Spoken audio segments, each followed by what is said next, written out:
On a peaceful day, a man tries to grab some chips while a little girl looks at him.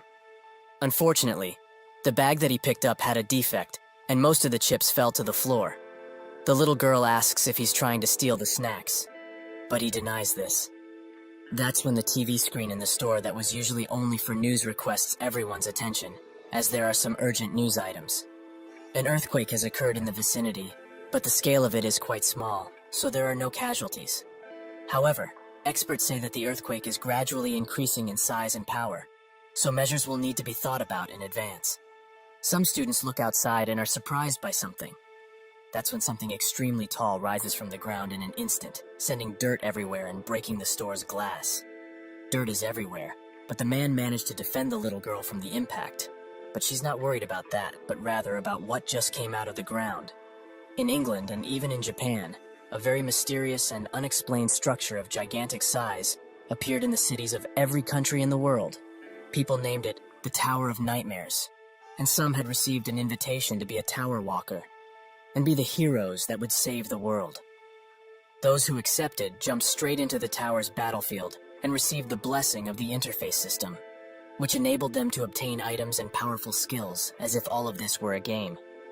But they realized soon in their adventure that this was no game. The people who accepted the invitation look at the countless screens that have scenes from the outside, and the tower speaks, saying that a tower impact will occur in their world very soon. Outside, construction workers are hard at work, and that's when they spot a person high up and urge them to come down, while someone also calls the authorities. But this was no person, but instead a demon, with many more behind it. This was the Great Disaster, where monsters would keep coming out of the tower onto the Earth's surface. It was named Tower Impact. Sirens blare, and people flee as the military tries its best to subdue the creatures. But not even tank shells have an effect, and the beasts were left to do as they pleased. Because of this event, a third of the world's population was wiped out. Those who accepted the tower's invitation had no choice but to watch as their fellow humans were slaughtered. One remembers that the invitation said something about saving the world and urged everyone not to lose hope, as they would climb the tower and save what's left of the world. People agreed, and so the walkers with their special abilities and qualifications started to raid the tower in order to stop the full destruction of humanity.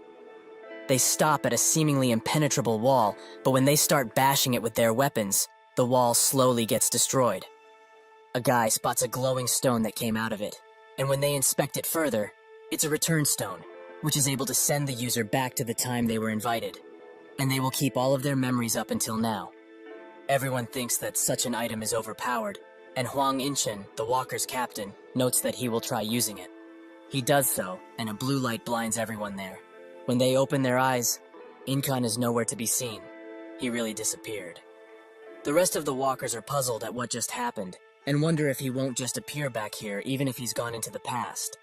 Sakamoto, a former science professor, notes that things might actually be quite obvious. Inkan definitely returned to the past. But because part of the timeline was split up, they may never be able to see him again. He continues explaining what happened using well-known science theories like the multiverse theory and the parallel universe theory. So the current situation could be considered one where the universe's timeline got split up. So basically, when Inchan disappeared into the past, their world and his had split apart completely. The walkers are quite surprised and find it hard to process all of this information. But in any case, what's positive is that Inkan definitely returned to the past. But just because he did, it doesn't mean that something in this world will change. As far as they know, the tower has never lied about an item before, so this stone can return all of them to a world where the timeline was split. All of this is mere speculation, of course, but they can't just rule out the possibility that everyone who uses the stone will get transported to the same split timeline. The items in this tower exceed the common sense of humanity. Around that time, the second tower impact happened in the world outside, so before all of humanity was annihilated, the walkers had to make a decision. Will they use the stones and return to the past? Or will they remain in the tower and eventually meet a terrible fate? In a gruesome fight with an equally gruesome beast, most were being wiped out, and seeing that the situation was hopeless, some began using their return stones. One by one they disappear, and only one from that party is left. He falls to his knees and accepts that today, he will die. That's when someone wielding 2 daggers completely annihilates the once towering beast and asks the remaining group member if he's okay. The man says yes, and that's when many more walkers come from behind him, with one wondering how all of those bastards chose to run away like this. The man can only cry, and his savior thanks him for holding out until the very end. They gave him a stone, and these people were the only hope remaining in the tower. People who weren't tempted in the slightest by the return stone. Humanity's last line of defense and last warriors, carpe diem. One eventful day, most of them are dead, and one of the last remaining wonders asks, when did all of this go so wrong? Earlier, while they were fighting a monster, the one who uses daggers urged Jae-hwan to attack now. He comes from behind and, in a combination attack, destroys the beast. Jae-hwan asks what the casualties are, and Daggers notes that fortunately, at least today, there were none, and the injured will be okay after some healing and rest. Perhaps at this rate, it will even be possible to reach the final floor. Some wave at them, and while waving back, Jae-hwan spots that the monster dropped something. The suppressing dragon sword, which is imbued with the energy of both sun and moon, is the sword that the Tiger Ghost, master of the 85th floor, forged in 1,000 days in order to kill a dragon. He picks it up and thinks that perhaps Yunhwan's words were right. They may be able to reach the final floor. This is what he thought, that all of this was going in their favor. But when they reached the 98th floor, the chamber of purgatory, reality struck him hard. Most of his comrades are dead or in the process of dying, so he's the last one remaining. The beast slaps him to the side, directly into a wall. This leaves him even more hazy, but in his core, he knows that it's over. Everything they overcame and did together, was all of it really to die like a dog in this godforsaken place? The beast charges with a flame attack, ready to end his life. But that's when Yunhwan comes from behind it and manages to deal some good blows to it. He urges Jae-hwan to get up and fight, as he can't hope to beat this beast on his own. However, the beast is too quick, and it manages to impale Yunhwan with its horn, an injury that can't be healed. Jae-hwan screams for him, and the beast uses this opportunity to run the already mortally injured Yunhwan into a wall. Jae-hwan can only watch, but finds the strength to get up and pick up his sword. He charges valiantly towards the beast, and now the winner is down to a single second. Jae-hwan manages to come out victorious, and tells Yunhwan that they should get moving. But his injury runs too deep, and he holds an already consumed return stone. He apologizes, and Jae-hwan thinks that because this guy never managed to lose his smile, even in this cruel and often unforgiving tower, the walkers gave him a nickname, Smile Knight. That same Smile Knight lost his smile today for the first time. Jae-hwan urges him to go before he changes his mind about this. Thus, he walks away. But the stone Yunhwan was holding is way too shabby, and it lost its power long ago. While walking a set of stairs, he thinks about Jae-hwan, who is much stronger than he originally thought. Thanks to that, he's convinced that it's possible to reach the top of this hellish tower. In his final moments, he sits by a window and says that if it's him, perhaps this world has not lost its hope just yet. With those words, the smiling knight's life ends. Jae-hwan stops at the door of the next floor and thinks of Yunhwan and how good of a friend he's been all this time. But he finds the courage and resolve to move forward to the 99th tower, which seems to be a snowfield of sorts. While in it, he dodges countless attacks from a beast, which urges him to give up, as this is a hopeless situation for him. But Jae-hwan refuses. Or is he perhaps too tired of playing with him this early? The beast continues its attack, and later, Jae-hwan hides below it, which angers the beast as it hates this game of hide-and-seek they keep playing. It's been 10 whole years since he reached the 99th floor, and even though he faced countless hopeless situations on his way to the 98th floor, the level of danger on this 99th floor is just incomparable to the lower levels. The boss of this floor is the ice dragon, Velkesis. Its breath, which came from a forgotten land, was hard to resist, even with the cold resistance maxed out. Jae-hwan thinks that if he hadn't picked up the pieces of equipment abandoned by the walkers who left, he would have died much earlier. The suppressing dragon sword he got on the 85th floor, the ice demon armor Yunhwan himself gave him, and the Flame King's bracelet. This came from Han Seo-yul. He regrets even now that he wasn't strong enough to protect her, and her image still haunts him to this very day. He thinks of how she died, but the blacksmith interrupts his thinking and asks if he's really going to challenge the 99th tower again. He confirms it, as he feels that now he can manage to beat it.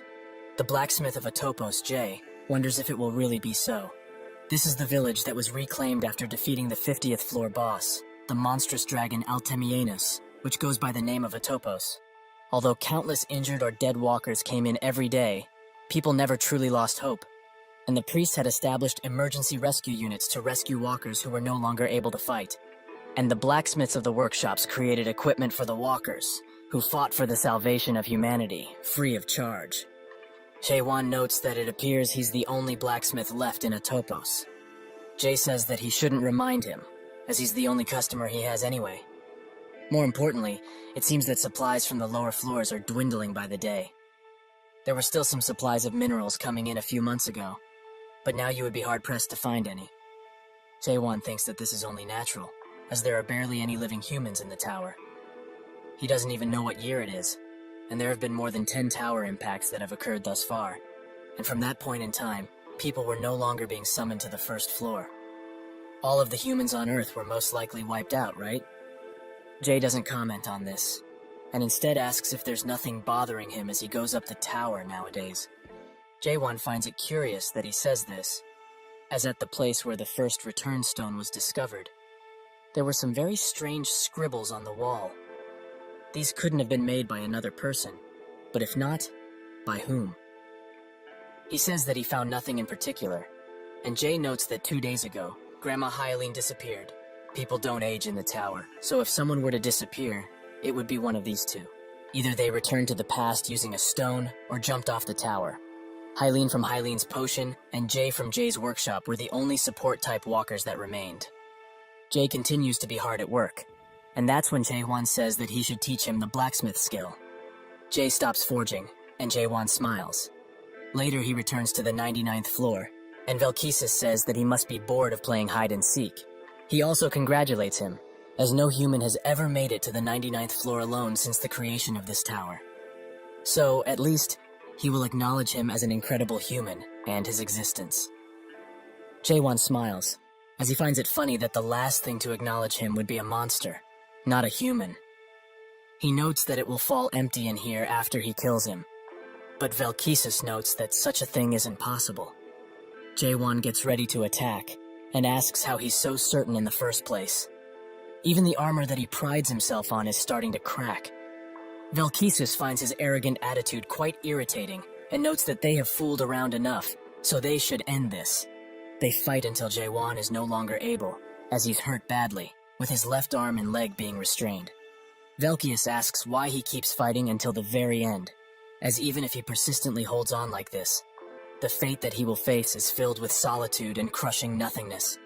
Jae-won says that he talks way too much for a being like himself, and breaks out of his restraints, ready to attack once again.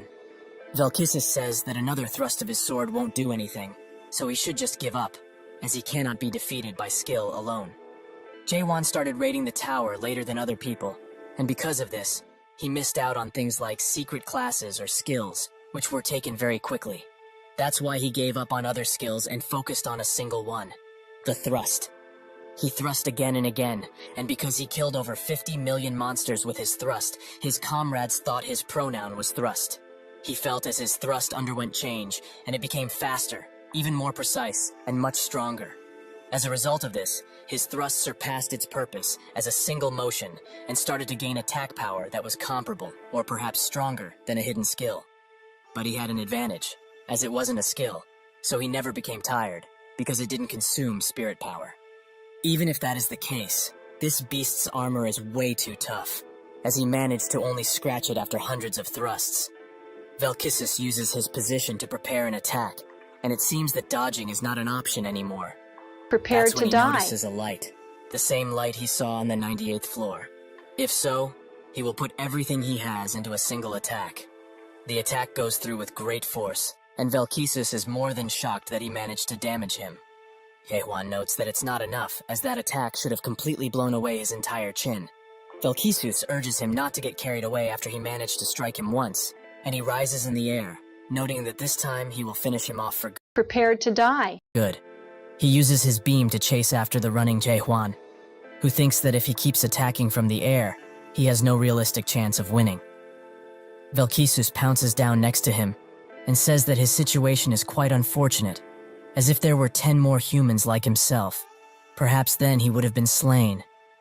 If only his race had not been fooled by the mayor's stone, their fate as a species would have been completely different. Jaehwan asks what he's talking about, but Velkesis has had enough and tries to strike him with his claw. Jaehwan manages to get away, and while standing at the door, he thinks that if he had even grazed him with the claw, he would have died. He thinks of his words about the mayor's stone and wonders what it is. The battle raged on for 5 years, but eventually Velkesis took his last step, and the system congratulates Jaehwan about a myriad of things.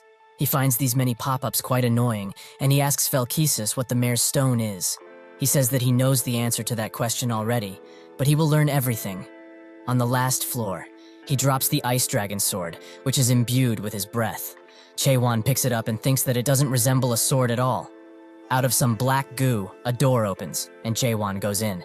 Above it, some sigils appear, which spell out Control Room. Jaehwan arrives on the other side, where he sees countless monitors of the current tower. The summoning ground, Atopos. Everything is here.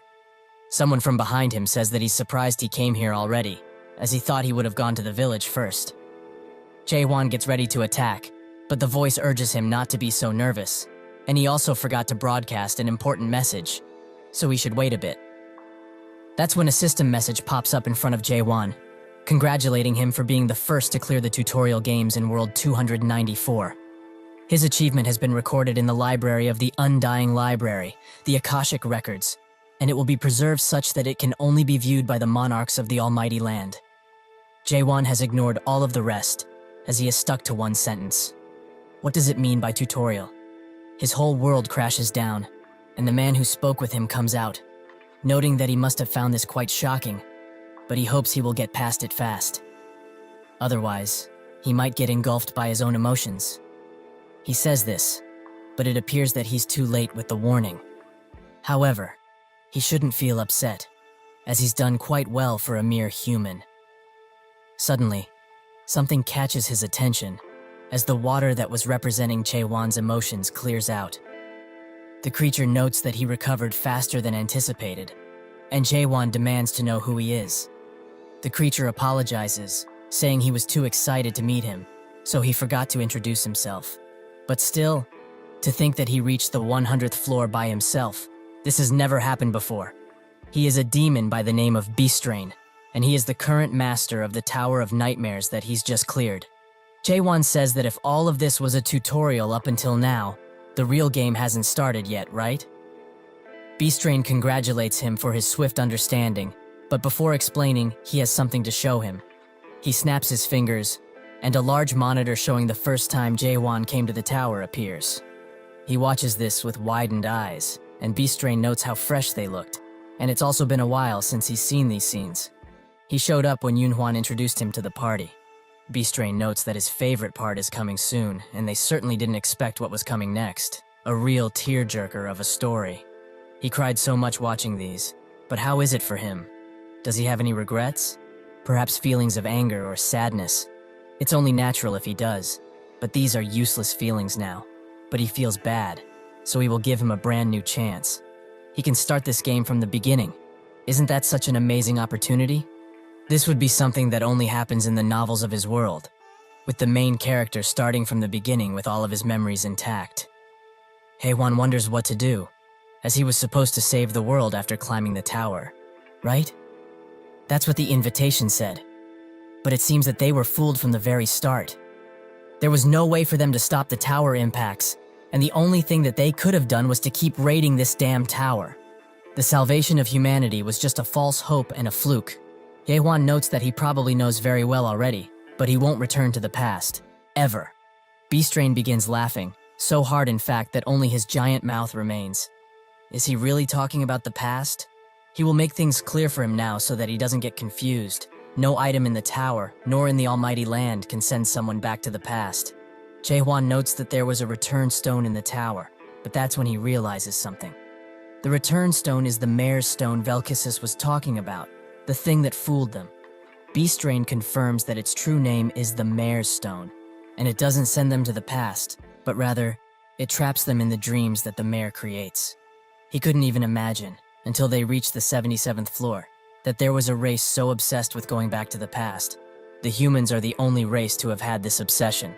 Jaewon confirms that indeed they are, and Beastrain congratulates him for being so cool-headed. But it's about time they start the real game, right? It's not going back to the past, but rather, it's like a new game plus. He trusts he will make the wise decision here. But Jaewon instantly presses no, leaving Beastrain quite puzzled.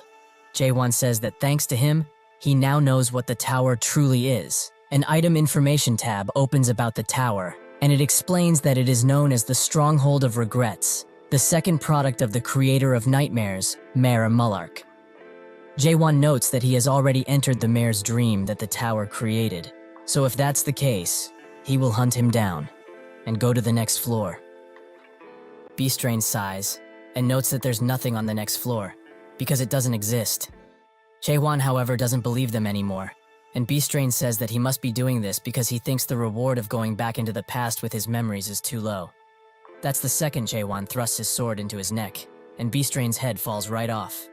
He's quite peeved that he did this, so he tries to ask what he wants. Perhaps a hidden item or skill?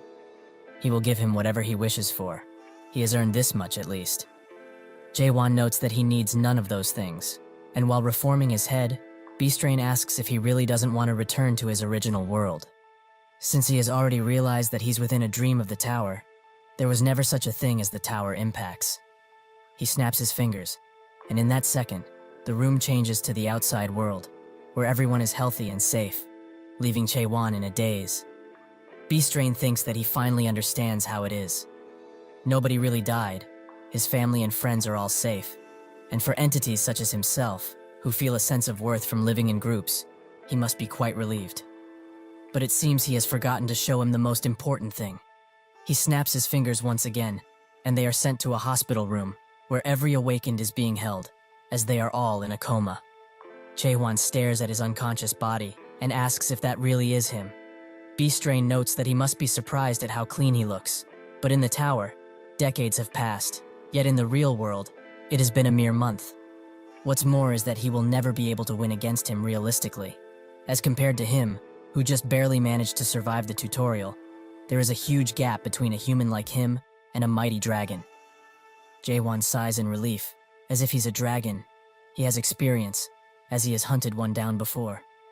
Beastrain finds his cheeky attitude quite rude, and so begins their long battle. Much later, he waltzes into Jay's store, who is nowhere to be found. While working on a blade, he thinks that yesterday was the 72 attempt, and though he has challenged him every single day, without rest, he can't seem to leave a mark on him. However, he did not die either, as it seems that Beastrain is purposefully keeping him alive. That's why, no matter how many days or years it takes, he will defeat him. Beastrain watches him on a few monitors and thinks that he must be patient, as this guy is a valuable product that he's going to sell, a very special product. As a professional cultivator, he has never seen something such as this before. A cultivator ensures that a product will adapt safely to the almighty land, but putting it through a secondary cultivation process, so that the product ripens and enhances nicely. The first and primary way of doing it is by culling undesirable seeds, so that only the good ones remain, which is done through the tutorial game. With this done, the chosen product can truly begin to be grown in the real game, so the secondary process is done to provide the chosen seeds ample water and soil for them to grow. But to think that a product refuses to move on to the next process, should he just hope for the best and kill him? As the soul isn't destroyed if one dies within the tower. But what if he is somehow harmed because of their difference? The harvesters would certainly not sit still at this. He needs to raise him into a flawless diamond and sell him off, so it's about time he raises a high-ranking demon. He also must pay the loan for purchasing this tower too. This guy is so special. Even gods who never make deals with demons have contacted him. At their next battle, he asks him honestly, what does he truly want? Doesn't he get tired of this little game they are playing? If he would listen and start the real game, he would also be quite happy with the results. So why is he trying so hard now? He rises a giant ice wall and comes behind Haewon. Before he can react, Beastrain slams him into the wall. He has had enough and desperately tries to get him to start the next game. He will give him secret skills and items. So why Why in all that is good does he want to continue something so pointless? Jaewon says that he will hunt him down and go to the next floor, making Beastrain go crazy.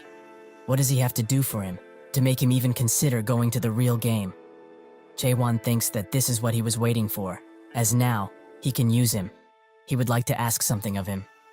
They sit at a table, and Beastrain hopes he's not surprised too much with this information, but his universe isn't just made up of a single dimension. Jaewon notes that he already knew, as parallel universes and things like the multiverse are common speculation on Earth too.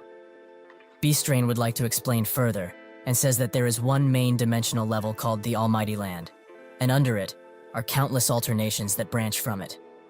Earth is just one of the small planets in the dimensional realm that were scattered from countless alternations. They call it the 294th world.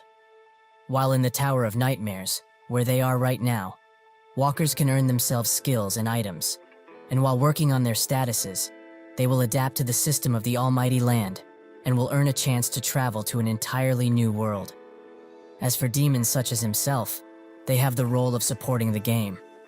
Jaewon asks a simple question. Why is he doing something like this? Beastrain smiles and says that he doesn't believe that's what he's really curious about. He snaps his fingers once again and thinks that what Jaewon is trying to ask is out of the countless alternate worlds. Why has the Tower of Nightmares come to his? That is right, isn't it? Why he and his race were forced into such a fate? His grin grows and says that his world was simply chosen by chance. Jaewon demands he stop talking about that, as what he really wanted to ask is, why is someone like him operating this tower? Beastrain is quite surprised by this and tries to beat around the bush, saying that it's just something his race volunteers to do. But it seems that he doesn't believe him. However, demons really do enjoy volunteering quite a bit. There are many demons who they themselves watch over other special walkers on different planets. They have made a paradise where humans, monsters, and demons can live together peacefully. The harvesters have had their patience run thin, so they are now demanding he finish this already. He tries to coerce Jaewon one last time, but he doesn't believe him for a second, as it seems he is also able to read the harvester's words. Earlier, he looked at his status window, and it seems that all his stats were maxed out. Even with this, he just can't seem to defeat Beastrain, no matter what he does. Can humans really be reduced to nothing in this world system? That's when he feels something in his chest, and when he looks forwards, he sees a glowing light coming from some ice. He reaches his hand forwards and touches it. They took the form of fine particles, as well as rough sugar cubes. Every time they changed, they took on a different form entirely. These particles were the essence of the world, and no matter the form, he understood what it was almost instinctively. It seems that this is why he can read the monarch's messages. He asks about them, and Beastrain is glad he has some interest in this. The monarch are the ones who rule the Almighty Land, and generally, the ones who clear the game and enter their world are invited to join their respective groups. Jaewon asks more about joining up forces with them, and Beastrain explains that depending on which monarch one chooses, their future will change drastically too.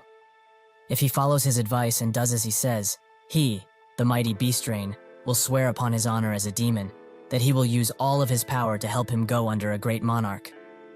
Of course, this applies only if he's actually willing to participate in the main game. Jaewon notes that he sounds like someone trying to sell him insurance, but they will do as he says.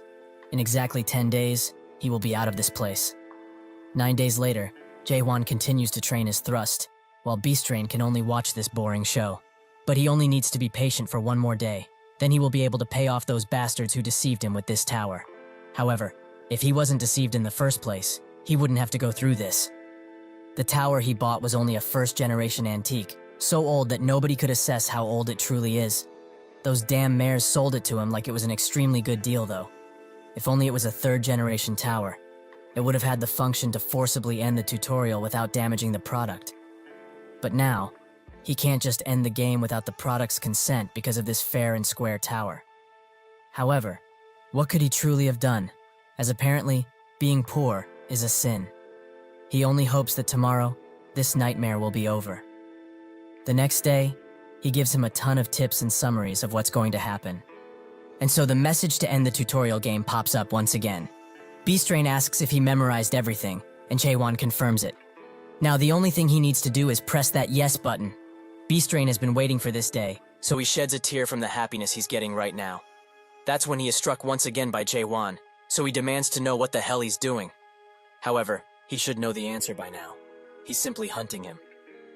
After being able to notice the particles, his thrusting motion became unstable, as every time he thrusted, he felt an odd sense of discomfort. It felt as though one of his senses had awakened. He strikes Beastrain extremely hard and quickly. Is this the sense of being alive? Later, on the 91st floor, which was used as a breeding plant, Beastrain notes that he has never seen somebody like him before, and it would have been easier on both if things were like this sooner, isn't that right? Jaewon asks what he's planning, as he won't be able to finish the tutorial without his direct consent, right? Beastrain says that it's precisely the case, but he has given up on getting his consent a long time ago. But this time, he would like to ask him a simple question. Why does he think that this tutorial will continue indefinitely? In actuality, the Tower of Nightmares is programmed to automatically end 100 days after the tutorial is cleared. So the only choice he has is to tie him up like that and wait patiently for the main game to start. Jaewon notes that in the Almighty Land, people call him the Gentleman of Cajolement, right? He has lived for 784 years and has gone around a total of 128 worlds to do this ugly cultivation on the race that are living peacefully in them. Beastrain tries to ask how he knows all of this, but Jaewon cuts him off by saying that he was planning to give him to the harvester called the Jet Black Monarch. Beastrain is now in a cold sweat and demands to know what the hell he is, who he truly is. The prize he has been nurturing for many years here, but not anymore. He breaks free of his restraints with ease, and like an eagle he tries to strike Beastrain. Now he's just plain scared and makes Jaewon back away. Some way he has managed to hurt him, but when he looks at him, can't believe his eyes, as Jaewon is holding the overload adapter. The day after he managed to reach the 100th floor, he had doubts, many doubts. The essence of the world was being torn apart at the seams, and that's when the chatter started. After the end of all his doubts, he reached a state where he would no longer feel doubt of any sort. He has pierced through understanding itself. Beastrain is amazed by his power, and severs the link, allowing the temporal restrictions to be lifted, and his true strength to be shown. He notes that he will not get easy on him anymore, and although he managed to adapt so amazingly after he finished the tutorial, humans have their limitations. He cannot hope to win against him, the mighty Beastrain. Jaewon wonders if this is his end, and the count keeps rising and rising. They continue to exchange blows, and Beastrain says that eventually, one way or the other, he will have to participate in the game. So by doing all of this, he's the only one that's missing out. The count reaches its end, and a yellow light can be seen in Jaewon's eye. The same thread of opportunity has appeared once again, the same that helped him countless times. He rushes forwards, and Beastrain is extremely shocked. This is no mere adapting anymore. How is he doing all of this? Jaewon hits him extremely hard, and urges him to listen for one last time. Humans are not toys that can be played around with. They are not insignificant things that can be used and thrown as he pleases, and not products that can be sold. He will no longer be following their plans. He will destroy this place and climb to the next floor and keep going. Further and further, until he destroys their perfect world. Beastrain now pleads with him to stop all of this, as there is no such thing as a next level. Jaewon says otherwise, as they didn't simply call him here. The scribbles on the different floors are made by a certain artist, and his anguish. He read one on the 47th floor and got the information that the Tower of Nightmares is just a plain imitation of the first demon, the very top of the illusion tree. He is almost certain that these scribbles were made by Mullark, the creator of the tower. If this place really is the root of the illusion tree, it also needs to have a trunk. So, if he breaks through the ceiling, he should find something. He tries to do so, and Beastrain screams in agony as his tower is being torn to bits. The system tries to redirect things onto the correct path, but it can't do anything. So it announces that the main game was not cleared, but the tutorial game has ended. Jaewon is transported into a jungle-like world, and says that after so many years, he finally found it. Strange dog-like beasts surround him, and are ready to take a bit of his succulent flesh. One charges in, but with a slight trust, he takes care of it instantly.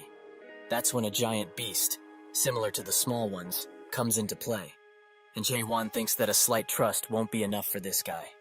Instead, he uses a normal thrust, killing the beast instantly. He takes the horns out, and notices that the monsters in this place are quite weak. That's when he hears some talking, and when he looks at the commotion, he spots a few green creatures, who seem angry that he dared touch the horns. He thinks that even with question, he's unable to fully understand what they are saying. He points at the horns, and notes that if they want them, they should make a deal, as he needs only some information. But the creatures don't seem to be too friendly, as one tries to swing at him multiple times. He finds them quite annoying, so in just a few minutes, he takes care of them all. He leaves one alive, however, as he has some questions for it. Where they are would be the first, but it doesn't seem to want to answer. Jae-won pulls on his antennas and demands he talk in a way that he can understand. The thing says that he will die and bites his tongue. Jae-won thought they were weak, but their willpower is quite strong. He puts the antennas into the ground and loots the bodies for potentially useful items. He finds a small dimensional pouch, which has 2 cubic meters of storage. He notes that it's similar to an inventory, but it's great to have now, as he's been unable to interact with the system much since he got out of the tower. He thought he would have been able to use the interface system of other dimensional words, but it seems that Beastrain scammed him once again.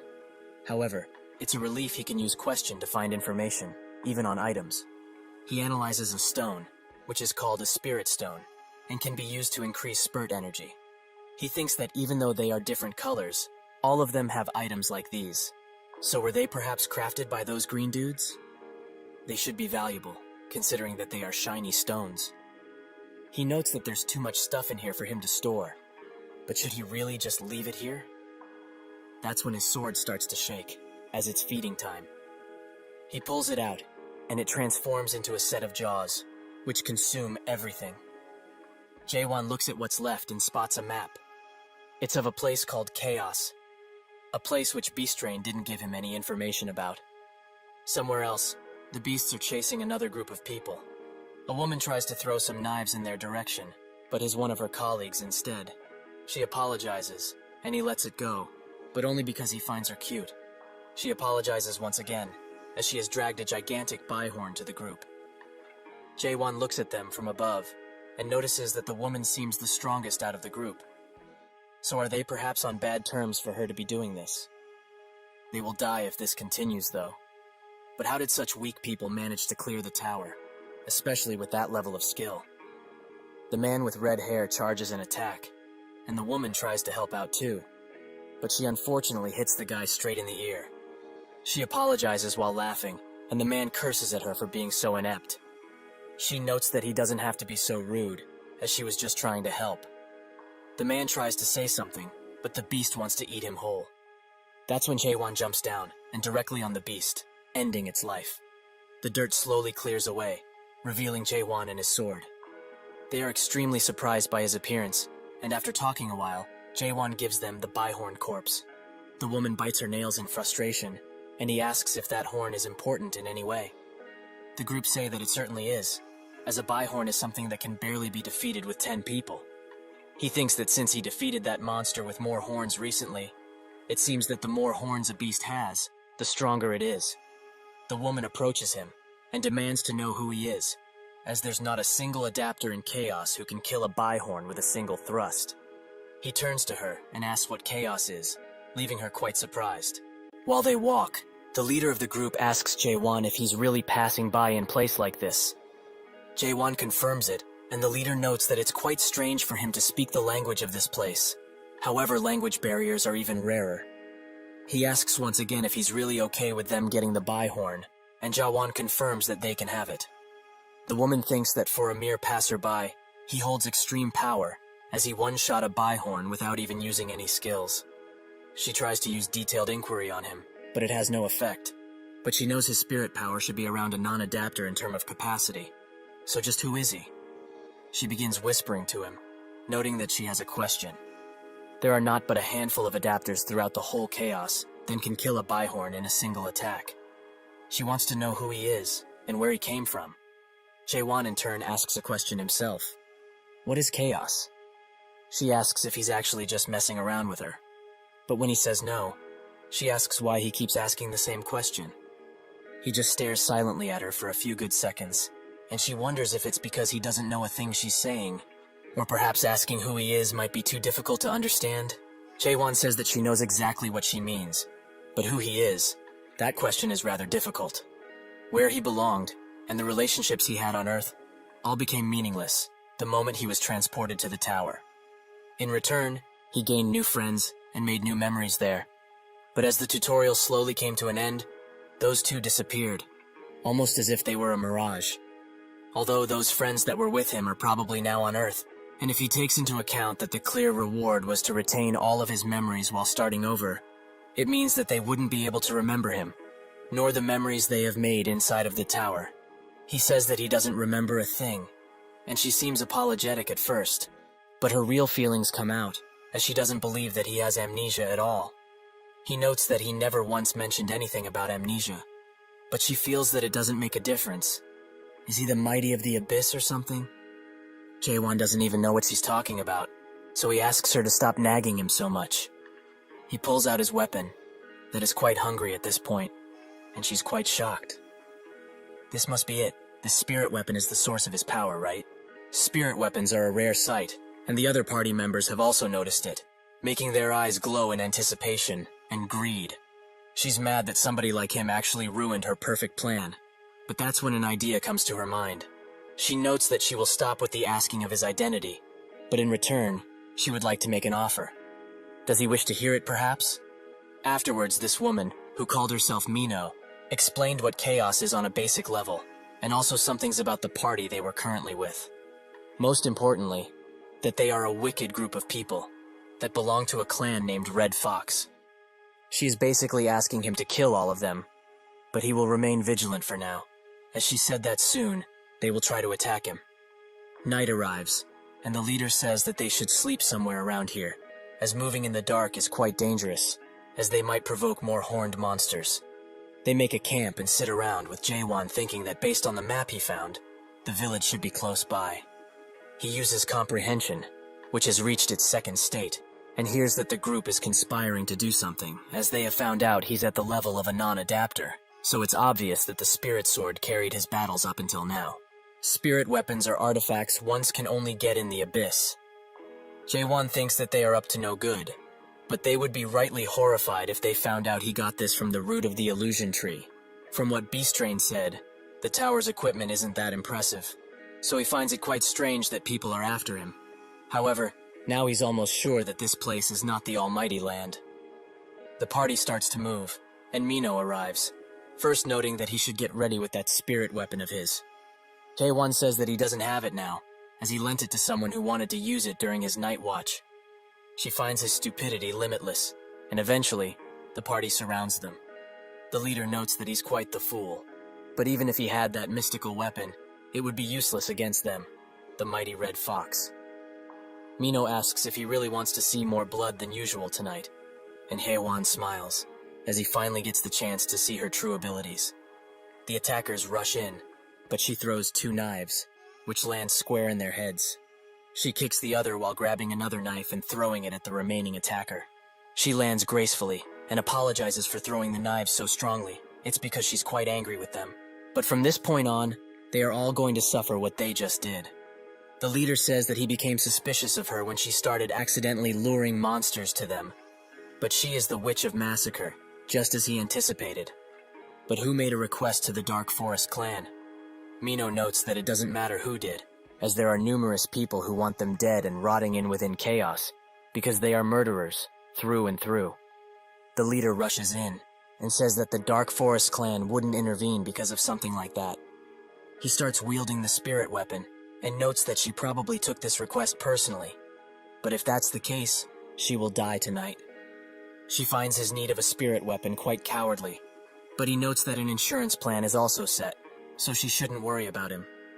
She scans the area, and feels that everyone is at least a Stage 1 adapter, with 40 or perhaps more surrounding the area.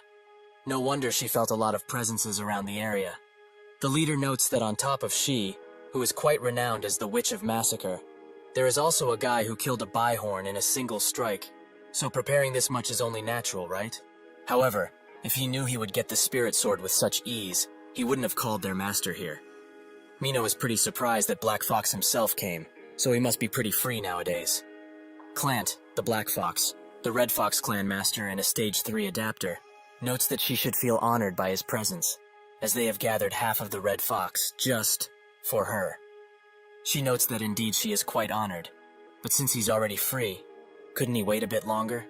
She thinks that if they fought one-on-one, she might be able to win. She tells Jae-won that she can't hope to protect him, but he should run away quickly, using the stone. He asks what it is, and Mino notes that it's a return stone, which will send him to the nearest fortress. She only holds one on her currently, so he should just use it and leave. This isn't a stone that would send you to the past, but rather to save yourself in the present. He wonders how things would have been if Yoon-hwan had this stone, instead of that useless mare stone. Jae-won asks her, if there was a way to return to the past, would she? She notes that the timing and the current situation aren't that great for answering this question, but she wouldn't.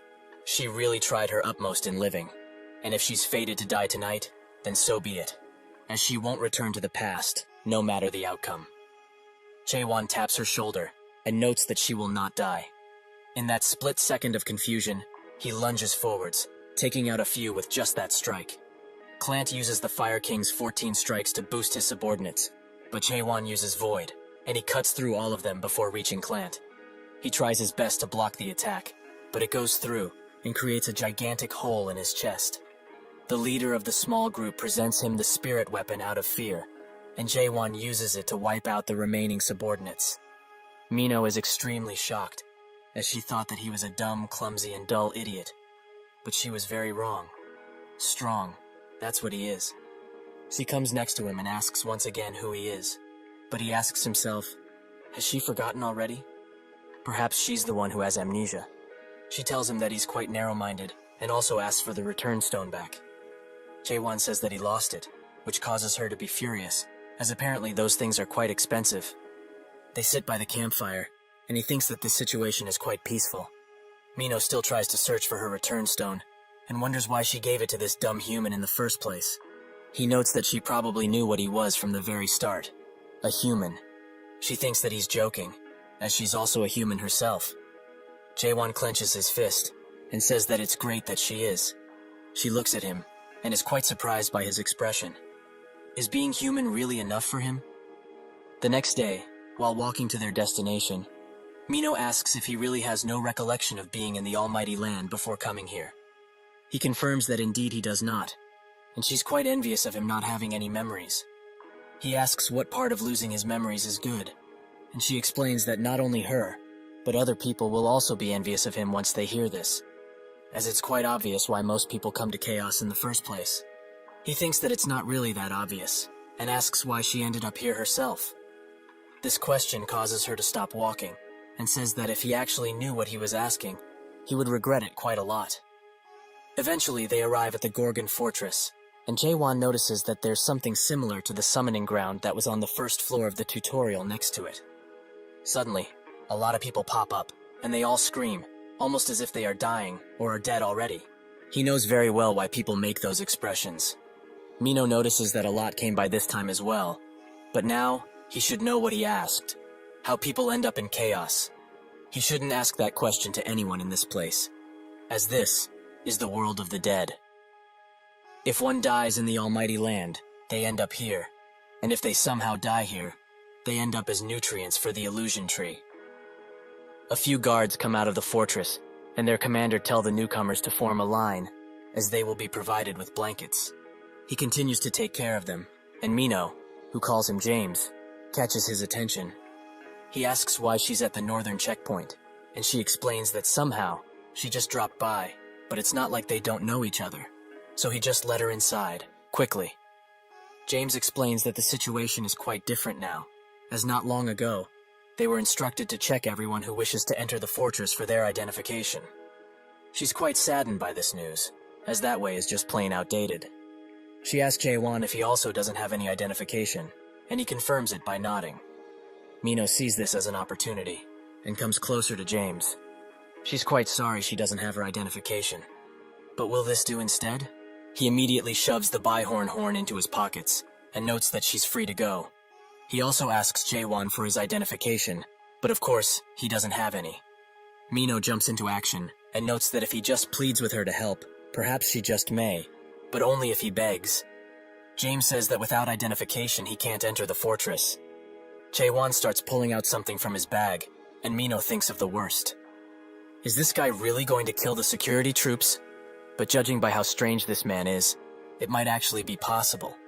She gets in front of him as to defuse the situation, and that's when someone from behind them asks if there's a problem. Mino thinks that now, they really are screwed, as the most famous in Gorgon's forest came by. The cleanest checkpoint captain, the stubborn-headed Carlton. He demands James explain what is happening, and he does so instantly. So, this man just wanted to enter the fortress without identification, right? But of course, he can't be allowed entry. Haewon asks why, and Carlton says that in case that one can't be verified because they hold no identification, the captain can restrict entry, as they have the authority to do so. This is based on the entry law of Gorgon, Article 27, Paragraph 4, exactly as stated. Everyone bows down, as Carlton used his law skill, which Mino finds quite inconvenient. Jaewon just slashes the restraints for her, and demands he stop, as he has no reason or interest to know what the law says. He asks what is written on the identification, and Carlton explains that the name, the organization they are affiliated with, and other things like job, criminal records, so on and so forth. Jaewon notes that he won't be needing an identification if that's the case, as he won't be identifying himself. Carlton wonders why the law skill isn't working on him, and tries to use it again. In accordance of Article 2, Paragraph 6, he will be restraining him. Blue chains start to envelop Jaewon, but they don't last long, as they break apart the second they touch him. Everyone there is quite shocked, especially the guards, and Jaewon asks if he can't just do what this woman did. Mino thinks about what she did, which was straight bribery. The recipient of the bribe and his accomplices are now horrified of what's to come. Jaewon throws him something and says that he should just take this and let him inside already. James immediately gets on his case for trying to use something as lowly as bribery on the captain, and suggests that this man be executed on the spot. But Carlton has other plans, as he has been waiting for an emissary of the Deer Whisperer. He starts scanning Mino with a device that tells them that her soul corruption has reached 15%, so she should take her medicine as soon as possible. Carlton also urges her to do so, and Jaewon asks what soul corruption is. She explains that it's a chronic disease that people who live here get. One's soul is slowly being corrupted the longer they stay here, and once the corruption reaches its peak, he probably knows already what will happen, that is. That is why the horned beasts, or their horns specifically, are quite precious around here. He saw how easy that guy took the bribe, right? Because this is the only medicine that can help to prevent soul corruption. They move on to Jaewon with the scanner, but when they do scan him, it emits a red light, as no corruption has been detected. Carlton smiles and gives him the spirit stone back, as he has already checked it. Jaewon asks why he didn't take it, and Carlton advises him to not give it to just anyone, as that item is quite precious. Jaewon also notes that he's not the Deer Whisperer person he was expecting, but Carlton already knew. They go inside, and James asks if it's really all right for those people to be let through. Carlton in turn asks if he knows what a spirit stone is, and James says that it's a precious item, especially for adapters, as it increases their energy, right?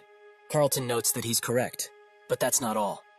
He removes his glove and shows his hand, which is now covered in corruption. He explains that anyone who isn't the Deer Whispered can't control the Spirit Stone, as the only person who can avoid advanced soul corruption while in his possession is him. Although that man is most likely not the Deer Whisperer, he is still able to control the Spirit Stone. James asks if he can really be trusted, and Carlton notes that he doesn't trust him, but rather, his soul. He remembers that just now, the device they used for checking the corruption gave them an error, right? 0% corruption, and the device isn't faulty either. There's only one real situation where the device to measure corruption is unable to detect the level of one's soul corruption. It's when a person's soul is purer than anyone in chaos. And additionally, it doesn't really matter if he's the Deer Whisperer, as they only need someone who is able to control the Spirit Stone. The inner fortress will decide to do with him anyways. James asks if all of this is related to the Fortress Master's sickness, and Carlton notes that he also doesn't know that much, But based on what he heard just now, there was a certain someone who was going to let them pass after taking a few bribes. Chae-won and Mino walk the streets, and he thinks that the streets have a complicated design, and it doesn't help that she became a burden. This happened because Carlton, the ever-so-lawful, started spewing his nonsense about articles and identification constantly. And unfortunately for her, Mino had no way to defend herself against this onslaught of rules and demands. They walk on a bridge, and he asks where he can find a good blacksmith. But that's when someone spots the spirit weapon he's holding, and smiles. Eventually, Mino comes to her senses, and Chae-won urges her to go on her own way from now on. She says that this is too much to throw her away like this. Is it perhaps because of what she did at the gate? Chae-won says that since he's gotten into the fortress, he doesn't need any of her help, as they are too different from each other. So, she should just be on her way already. Mino bites her lip, but charges forwards, as she doesn't want to let him go just yet. He doesn't know his way around here, right? So rather than asking for directions, she can tell him where to go. Chae-won sighs, and notes that he's looking for the mayor. She knows of a place where he might be, so shall they go? Chae-won says that they will, after they finish the business they have with these people that have been following them. The goons are glad that they finally found them, as they heard rumors that the sword Chae-won is holding shoots fire out of it or something like that. Mino urges them to leave, as only death will befall them if they keep messing around. They demand she speak more politely, as the youngest among them is going through puberty right now, and gets a bit excited when he hears people talk so vulgarly, as it's not good for him, and he knows that. If they want to be let go, they should hand over that sword, and a few valuables, as a protection fee. Chae-won outright denies them, while Mino is surprised that the giant is really the youngest. The goons urge them to grasp the situation they are in quicker, if they don't want to get hurt, that is. However, Mino is still asking how that gigantic guy is the youngest, which causes him to charge in, as her vulgarity must be punished. With one thrust, Chae-won takes his hand off, and someone's roof too. They are all quite noisy for such lowly beings, so they should just bring it on already. They are now extremely furious that he dared to hurt their precious little brother. They will never forgive them, and will avenge him at all costs. One of them notes that he's still alive, and Chae-won, who is unfazed by these threats, just stares at them. They all charge in, swords in hand, and a loud clang can be heard. While Chae-won cleans up his sword, Mino asks if he takes care of everything with just these thrusts, and he explains that indeed he does, as it's the only thing he knows how to do. Light, medium thrust, anything goes. Mino thinks that he's kidding, but she remembers that there was another person similar to him, who only knew one technique, but they used slash instead of thrust. Also, why did he miss the first attack, and blow away that roof from across them? She knows it's not because he can't control his power. So what gives? Chae-won notes that when he was dealing with these thugs, he felt someone using a stealth skill across from them, exactly on that roof. He just wanted to scare them off, as they got on his nerves quite a bit. Mino is quite shocked he blew up a roof just to spook someone, which Chae-won thinks that it's quite normal. She also asks if he would like a name for his technique, like the infinite Asura thrust, but he refuses, as he doesn't like these grandeur names. Eventually, they arrive at the Twilight Dusk, the smithy where Mare was made, and also one of the biggest smithies in Gorgon. Someone tells them that if they are going to order something, they will have to wait quite a bit, as it's busy today. This is an artisan from the smithy Navin. Mino asks why it's so packed all of a sudden, and he explains that the owner isn't here, and the only deputy owner is himself, so they are quite busy today. If however there's something they are looking for, then buying an already completed work would be much faster than requesting something custom made. Inside, another deputy owner asks the apprentices if they want to make a hole in this quad-horn sword, as it will be completed once a jewel slot is made. They offer themselves gladly to work on such a thing, much to Michael's gladness, but he warns them that this quad-horn horn is very durable, so they will have difficulties breaking it. However, he does like their spirits and intentions, so whoever manages to put a hole in this sword will become the deputy owner of the smithy for one day. They desperately try to break it, but even with their most fine tools and the most precise hits, they can't even leave a scratch on it. Michael says that if they hit like that, they can't hope of cracking it open. Quite sad, as he gave them such an opportunity, but they are quite weak. Suddenly, Chae-won steps forward, and notes that he would like to give this a try. Michael thinks that he's probably a traveling artisan of sorts, and notes that no matter which smithy he's from, he won't be able to do it, as even his disciples weren't able to. It's not because they are bad, of course. It's because the sword is too well made, and the quad-horn horn is quite difficult to work with. Heiwan thrusts with his finger, which creates a shockwave. If he does this, he can become one of the deputy owners, isn't that so? The sword suddenly breaks into pieces, shocking the entire smithy. Michael, however, is very furious, and the apprentices can barely hold him back. Jaewon notes that he was going easy on it too, but Mino says that isn't going easy at all. He notes that breaking it completely isn't difficult, but rather, it's hard to break it in that precise location, right? So, he's sorry at least. Michael says that an apology won't be the end of it, as that quad-horn horn was extremely expensive. And what is he going to tell the infinite establishment that order it now? Jaewon says that he will compensate him with a better horn, and Michael asks how a beggar like him can even imagine of giving him a better horn in the first place. Jaewon pulls something out of his pouch, a horn that came from a pentahorn. This shocks the smithy once again, and Jaewon asks if this will be enough to compensate, as he doesn't have any quad-horn horns right now. Michael says that this will be plenty, and Jaewon asks if he can use this place for a bit. Michael orders the apprentices to close the door, and starts escorting Jaewon somewhere else. Mino also leaves, as she has somewhere to be. Michael presents him the best smithy in all of Gorgon, the Twilight Dusk. This place has the best facilities an artisan can hope for, and since he's the deputy owner for the day, he will allow him to use it however he likes. Jaewon thanks him for the courtesy, and Michael asks where he got his hands on such a precious horn. Jaewon explains that he got it himself, by hunting a pentahorn, which, given the name, had 5 horns. He also asks for his help, as he needs to make a sword sheath, and this is the first time he's doing something like this. Michael is quite surprised he wants to create a mere sheath from such a horn. Just how great is this sword of his? Jaewon just hands it to him, and he begins analyzing it. A replica of the Ice Dragon sword, right? Since it's made by the mayor himself, it's quite the rare item, and its appearance is stunning as well. However, he feels that using the pentahorn horn is still quite overkill, as it would be better to just make a new sword. The sword suddenly snaps out of his grasp and begins gobbling up the horn. Michael notes that he should have expected it to be a spirit weapon, but it also contains the soul of a high-class race. So how does he have this? He also notes that his sword is evolving right now, as its form is changing so it will go through a grand evolution. Once that's over, he will have to give the sword a new name. Jaewon asks why, and Michael explains that once the spirit weapon passes its evolution, its original name will disappear entirely. The material also disappeared, but it's all right, as Jaewon has others. Michael wonders how, but remembers that a pentahorn indeed has 5 horns, quite obvious. He asks how he can help, and Jaewon notes that he needs to see the way he works with the materials first and foremost. Michael asks if he has any type of shape in mind. Jaewon explains that he will live that to him, since he's the pro in this situation. Michael, who is now sweating profusely because of this challenge, assures Jaewon that he, the Master of Dawn, will show him what he's capable of.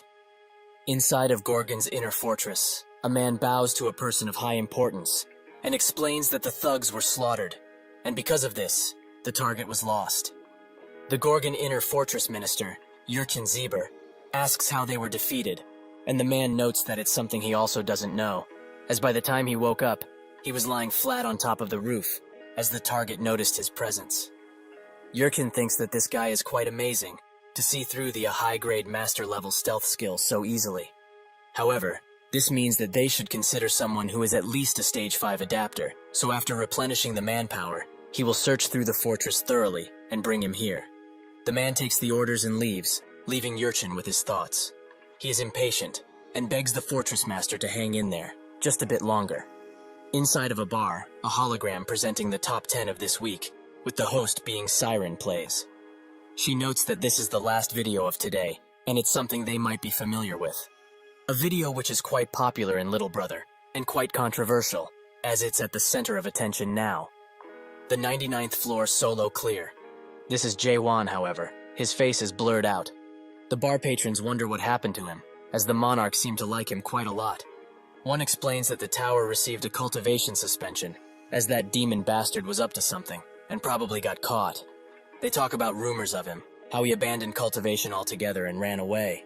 So the video must be fake as well, as it's impossible for someone to clear the tower all alone. They ask for some more booze, and that's when Mino walks in, who catches everyone's attention.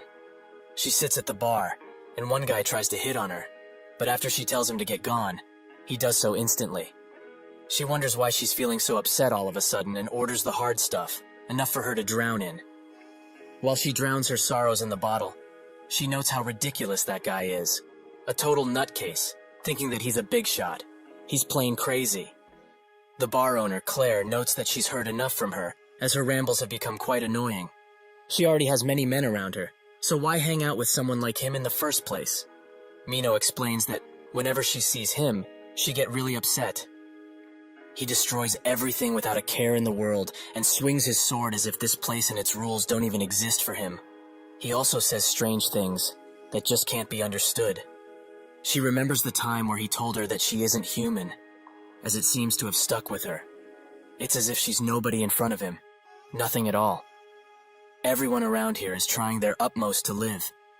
Yet that person appears suddenly and keeps showing that face, which screams that they are different, almost as if he's looking down on all of them. When she sees that side of him, she just can't sit still. Claire pats her on the head and notes that she's still a child. She shouldn't meet or get involved with that guy any further, as she might actually die. Suddenly, a golden bird flies through the bar and hands Mino a scroll, which is from Carlton. She wonders what that guy wants with her while opening it, and that's when someone from behind her asks if she's the Witch of Massacre. Mino tries to hit him with a dagger instantly, but he grabs her arm tightly and notes that he doesn't dislike rough greetings like this. But frankly, now just isn't the time, as he has something that she needs to do for him. Back at the smithy, it seems that refining the horn has taken quite the horn, as it has transformed into a monster of sorts. Michael wonders how they are supposed to process such a beast, and Jaewon pulls him up, as he must get a grip. Has he forgotten they are in the midst of something? Since he said that he will help him, they should do it properly. Earlier, they try to breach through the horn, but even the best tools rack under the pressure. Michael says that he's tapping out, as this is too high level to process it now. Jaewon notes that the problem isn't with the level, and uses the first stage of question, which gives the power to question and dismantle the world and its essence, and also, understanding, the power to understand the dismantled world. Suddenly, the horn starts changing shape right in front of Michael's eyes, who is quite shocked.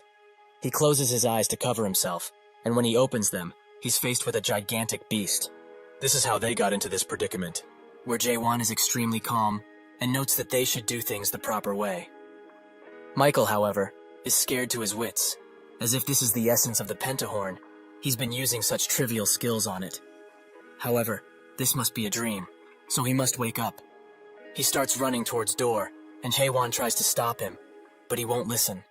He rushes outside and screams for help, but is even more shocked, as he is now seeing the true colors of this place. One of the apprentices asks if he's done smelting, and the giant eye who watches over them at all times says that he does not deserve to see things like this just yet. While Jaewon tries to refine the horn, Michael wonders how such a world exists, and how did he end up here in the first place?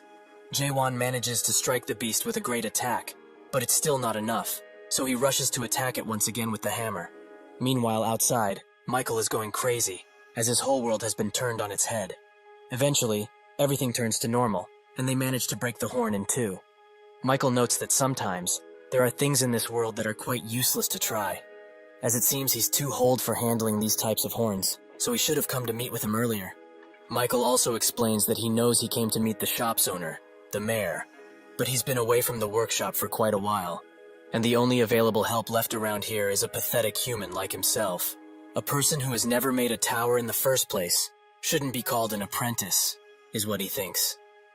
Jaewon notes that race doesn't really matter, as he only cares for the sheath to be made, so they should continue. Michael says that he's had plenty enough for a day, and Jaewon notes that he should just try it 10 billion times, which makes him laugh. In his eyes, it seems like he hasn't done enough, right? But truly, he has tried his utmost. He has tried everything after seeing him work, even if he doesn't believe him. Jaewon remembers when Jay told him that he's mastered all of the skills associated with blacksmithing, and is proud to have a 99% chance of fixing anything. But after reaching this level, he had kind of a strange idea. Maybe he wasn't running toward that 99% probability, but rather away from the 1% probability. Hye-hwan knows that he's been working harder than anyone else out here, but does he know what principle triggers the process skill? Michael says that if he is talking about the principle of skill, Mare's process skill was one of the first skills to exist, and it's something that's like water or fire that has existed from the very beginning. How can mere humans be able to explain the origin of the world?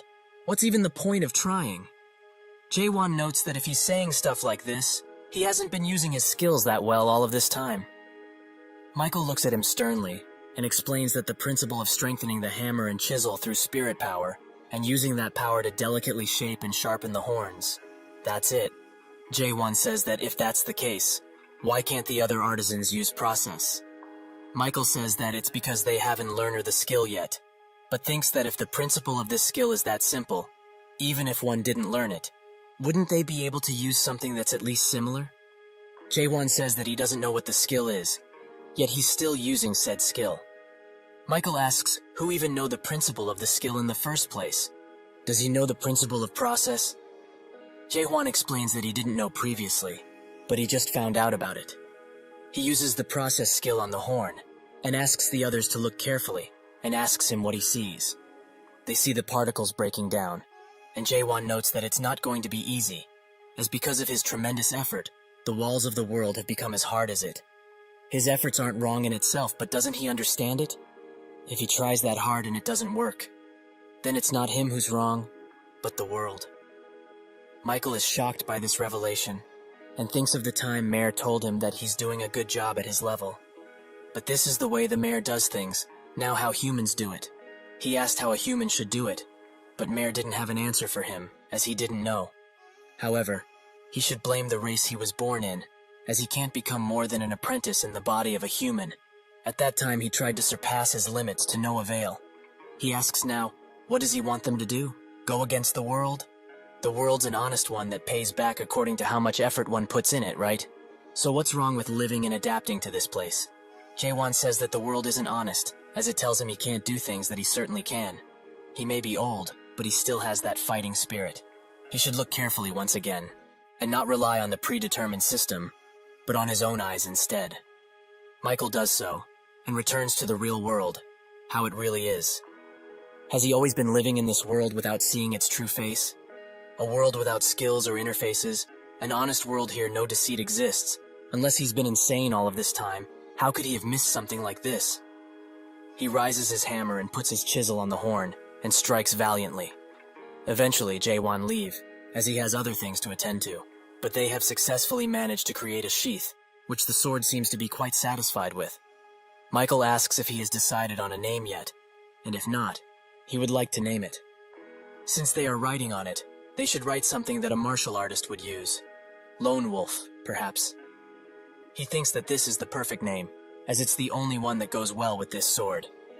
With that, Jae-won turns to leave, but before that, Michael asks him one more thing. In the world that he can see, what does he look like?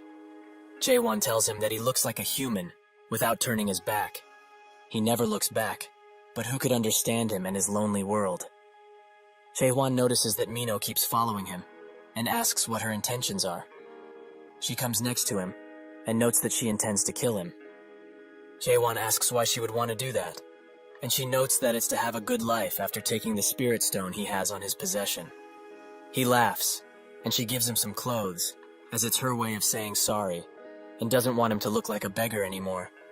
But what is he going to do now, as he didn't meet the mayor? Jae-won explains that Michael told him of a way to meet him, and when he does, he will ask him about the illusion tree, and how to get to the abyss. She asks why he's doing this, as the people who come back from there aren't the same.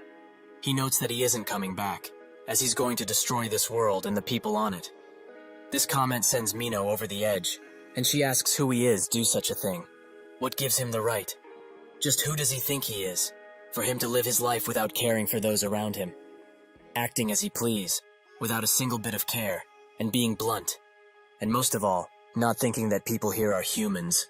Every single person around here are people, even if they are not as strong and brave as he is. They are still human. Jae-won thinks of the two who have shifted his perspective quite a bit, and with question, reads that someone has her on hold as they want her to bring Jae-won back. That person has someone hostage that she cares about, and he's their target, right? He notices some guys from across them in an alley and thinks that it must be them. She brought him here to get beat up and save her hostage? A meaningless venture. No matter how many times these things are saved, the truth remains the same, because question shows him the true world. A world where data and numbers rule, and where there are people who would sell their own soul in order to raise their numbers. He will just have to get rid of them somehow, and find the mayor.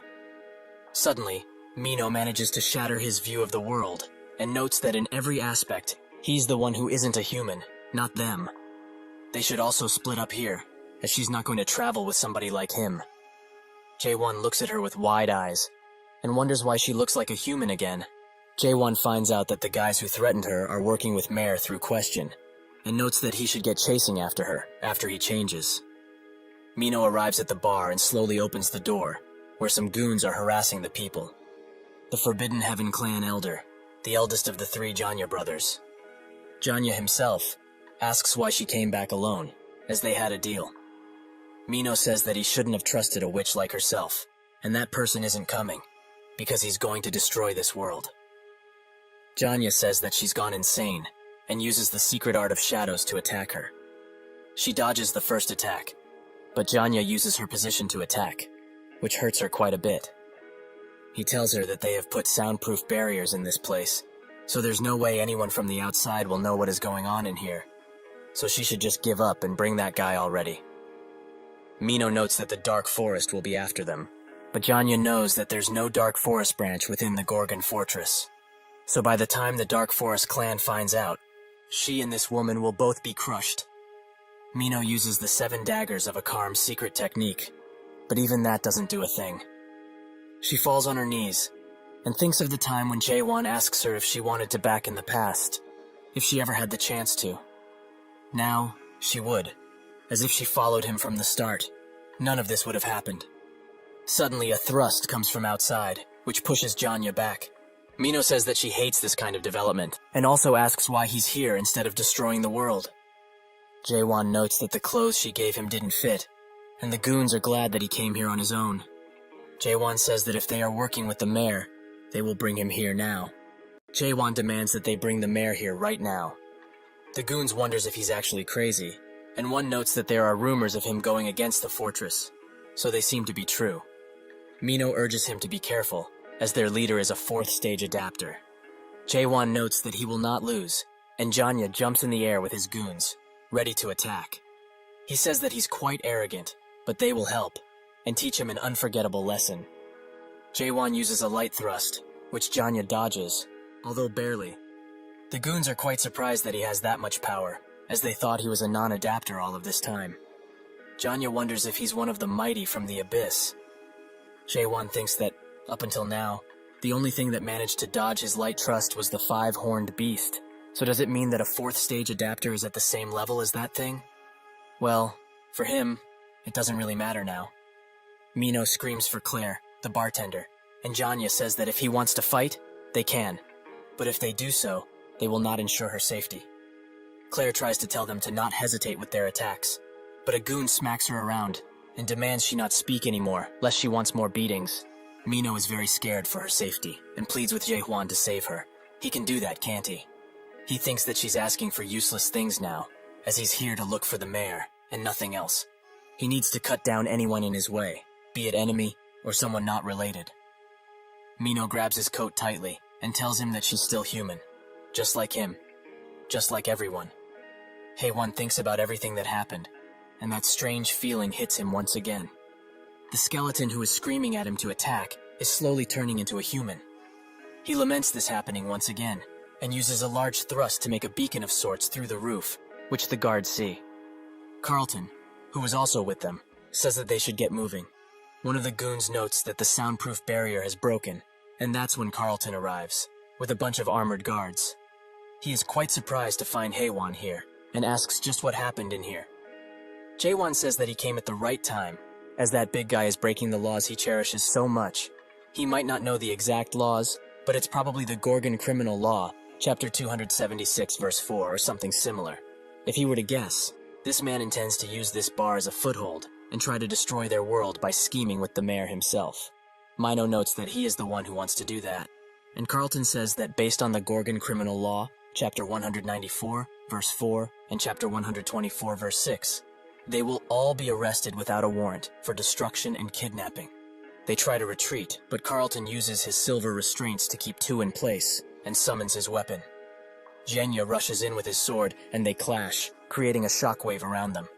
Genya notices that slowly, he is getting pushed back with great force, and his sword also starts to crack open. He charges in one last time, as this is all he can do, and Carlton uses the restraints to tie his arms and throw him to the ground. With that, he has successfully captured Genya, who surrenders.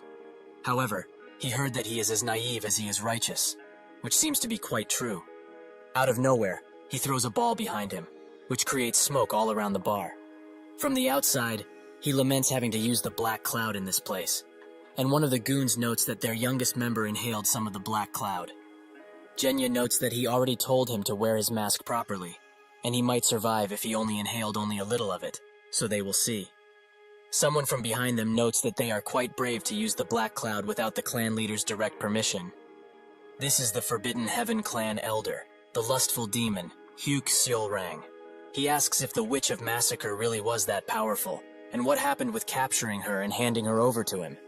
Genya explains that it's not because of her, but because of Carlton. Seolrang is pleasantly surprised that such an annoying bastard is in there, as he must have surely inhaled some of the black cloud by now, so they will have something good to watch today. Suddenly he spots Jaewon carrying Mino out, and asks who he is. He also noticed them, and immediately charges a thrust that evaporates the entire tree they were on. Genya is extremely shocked that this guy seems to be just fine after inhaling the black cloud. He has never heard of a deer whisperer without antennas, so even if he is one, there's just no way he would walk out so unscathed. Jaewon looks at them and wonders if they are the cleanup party.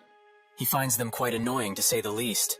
He charges up an attack and thinks that he didn't want to use this just yet, but he has no choice now. He uses Garnak's majesty, which creates a figure of the beast the sword is made out of. In that moment of confusion, the foot soldiers, who had just arrived, get cut up into bits and pieces, seemingly without any movement from Jaewon.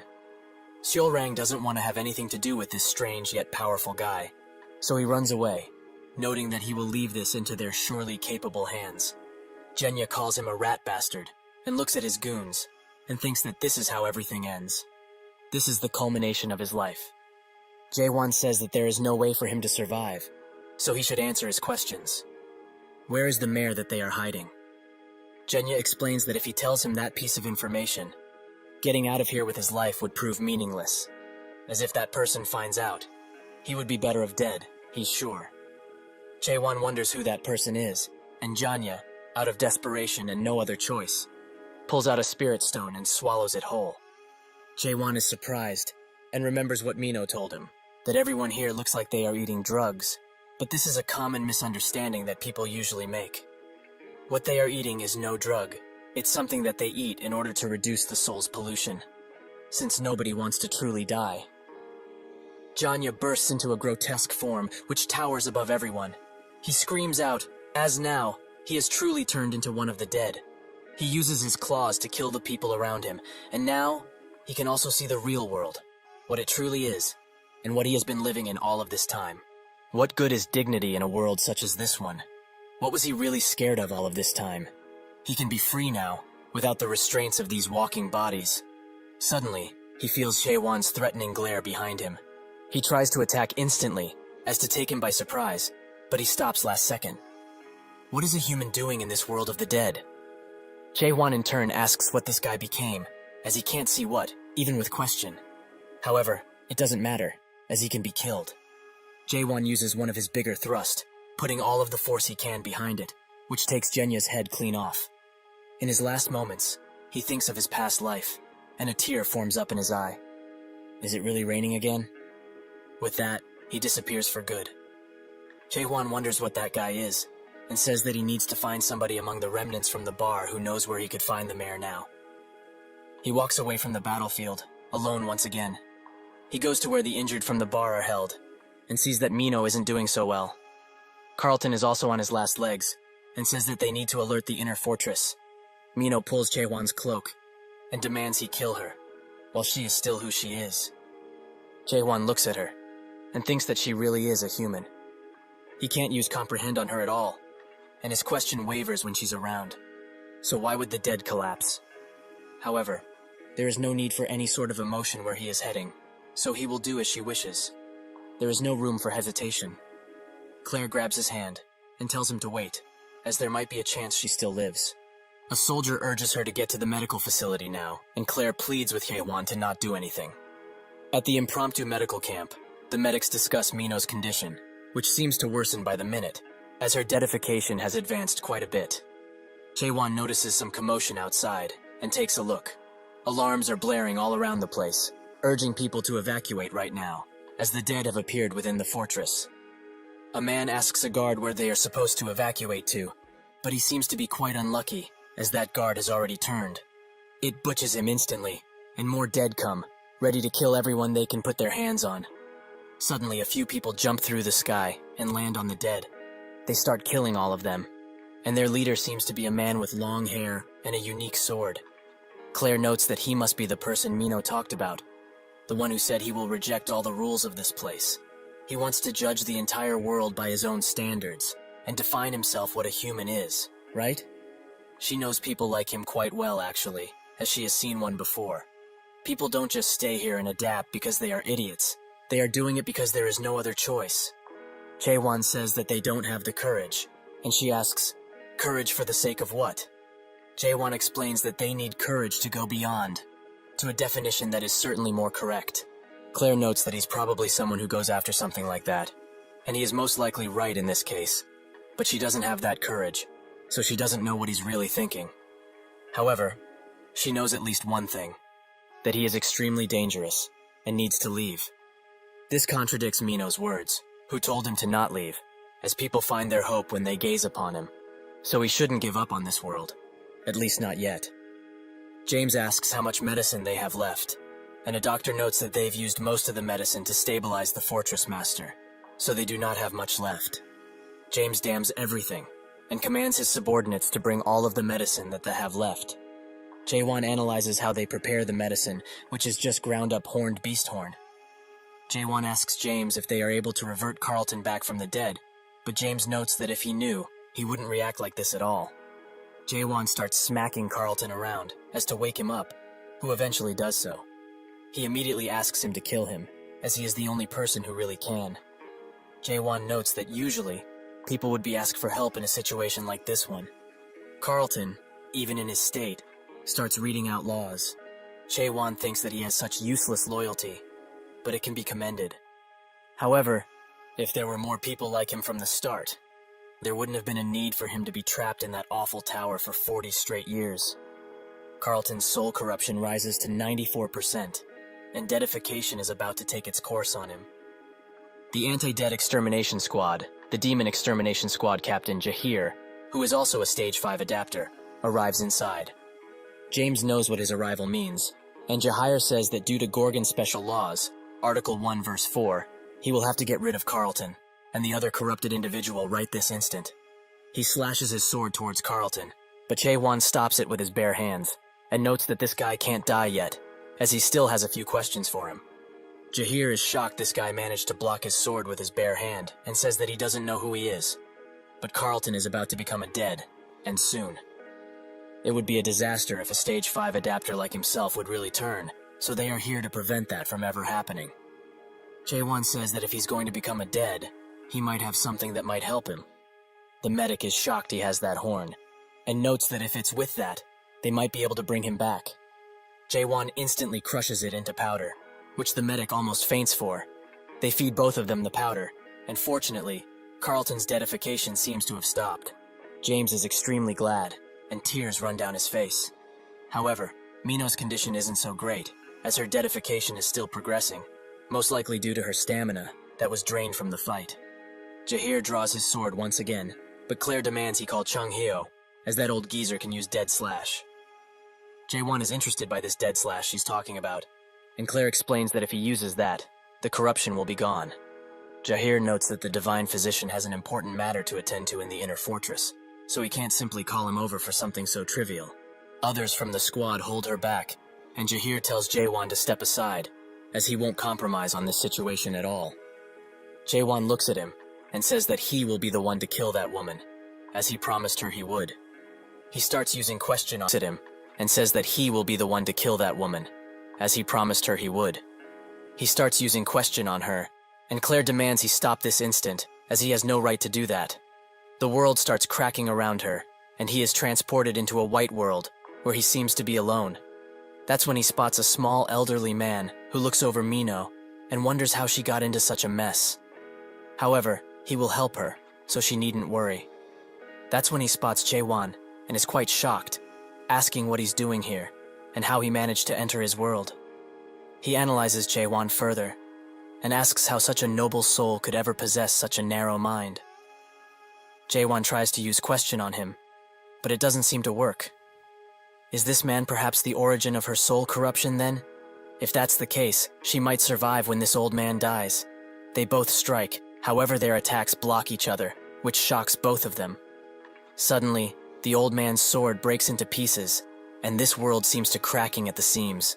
They both come out in the same spot, and the old man curses at Jaewon for breaking his mighty sword, as it was made out of precious tri-horn. Jaewon is extremely confused at this point, and just stares. This man is Chung Heo, the despair divine physician. Jahir asks what he is doing here as he was with the fortress master, and Chung Heo notes that a beautiful woman is dying here. Who cares if he's with the fortress master or not?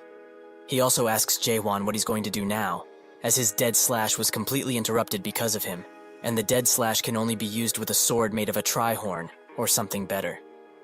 That's when he spots his sword, which he starts fangirling over quite hard, but Jaewon stops him. He can lend him the sword if he wants to, but will he be able to save this woman with it? Chung Heo says that he can, so Jaewon lends it to him.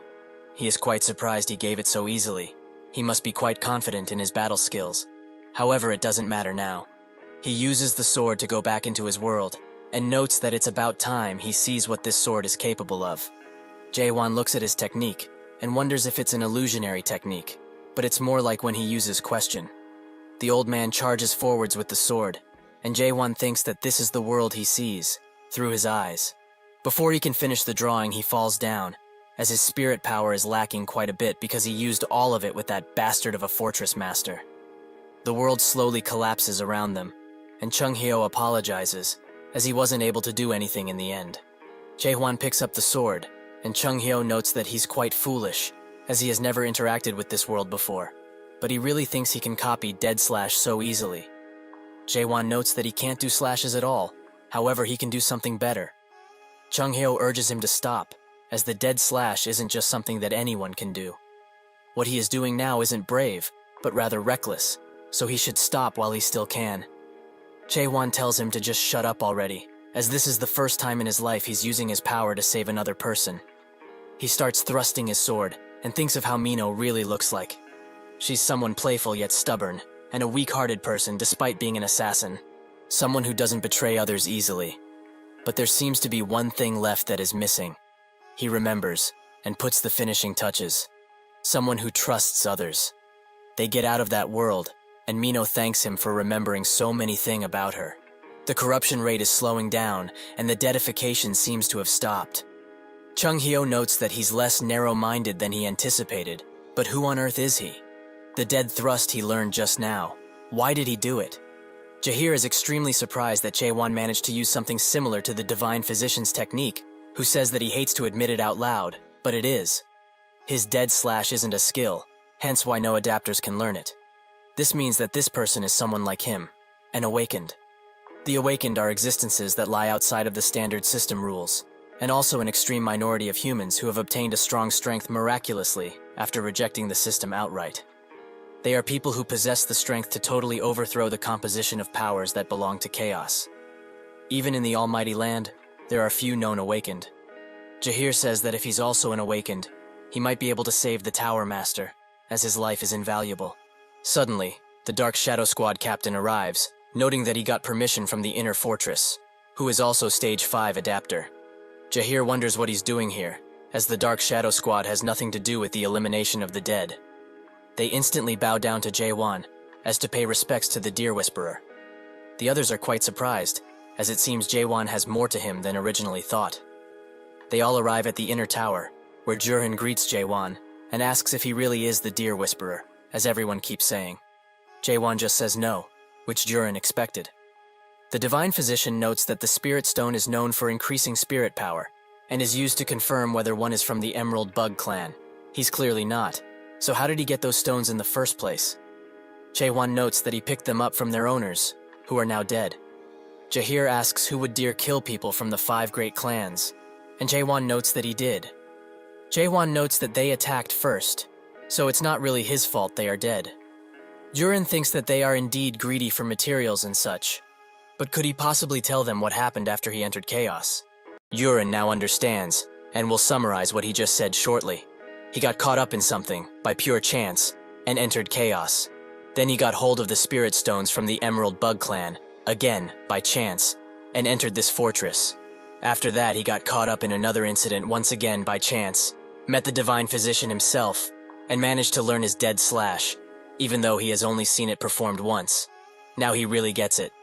Chung-hyo asks if he really believes all of this. They shouldn't take these things at face value after all. Jurin notes that he believes him, as in order to gain someone else's trust, he first needs to trust that person. That's just the way it goes. He asks Jae-won if he can inquire on a few other things, who says that he can. Jurin takes a second before answering, and says that the body has right now is alive and well, isn't that right?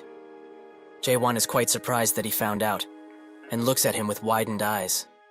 He rejected the main game and came out of that Tower of Nightmare by simply destroying it, which is why he is in his soul form. There is a pretty high chance that the illusion tree mistook him for someone who is dead, and sent him into chaos. But his physical body is back on Earth and safe, most likely. He asks Jurin how he found out he's not dead, who notes that he said that he got caught up in something by chance and entered chaos that way. There's nobody in the whole chaos who would describe their very own death as he just did. However, is the reason why he doesn't want to reveal his full identity due to something like he being chased or threatened by someone? Jae-won says that perhaps it is so, perhaps it is not. Jurin notes that it must mean he was close with his guessing, but the truth is, he's got something shameful to apologize for. For the last 4 days, he has sent subordinates to monitor him closely. Jae-won says that he knows, as he's carried one away previously. Jurin expected him to know already, and says that he is much stronger than they ever thought, so it was quite hard for the subordinates to monitor him. But they did gain some information about him. He pulls up 4 tabs, and explains that his target danger level is SS rank. His power level can't be estimated, and he has caused 380 million horins worth of damage to the fortress. Does he know what others like to call someone like himself? Chung-hyo notes that he's just a crazy person, and Jahir wonders if this guy is a hero or a villain, as he could swing both ways at this point. Jurin explains that he might be a hero to some, and look like a complete lunatic to others, as people are calling him by various nicknames. And to him, people like him are called the protagonists. There is a rather special characteristics that protagonists like him hold, the simple fact that they are famous. But he isn't really that famous in any way, as someone has been keeping his information hidden from the common people, and that power seems to be doing all of that with hostility in mind. If they are the people behind him, he wouldn't have had any trouble with entering the fortress in the first place. He is a protagonist, who is being chased by some kind of large and unknown power, which also managed to escape into chaos by pure chance like he did.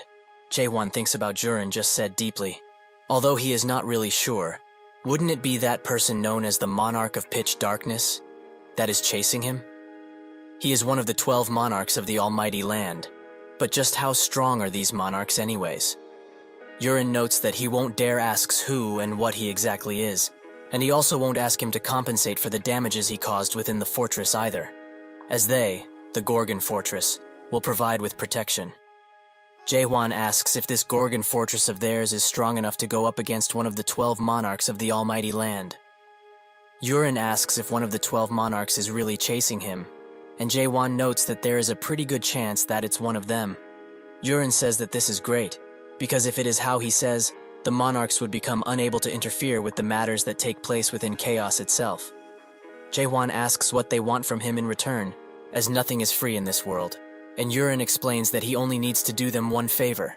He begs him to please save the fortress master.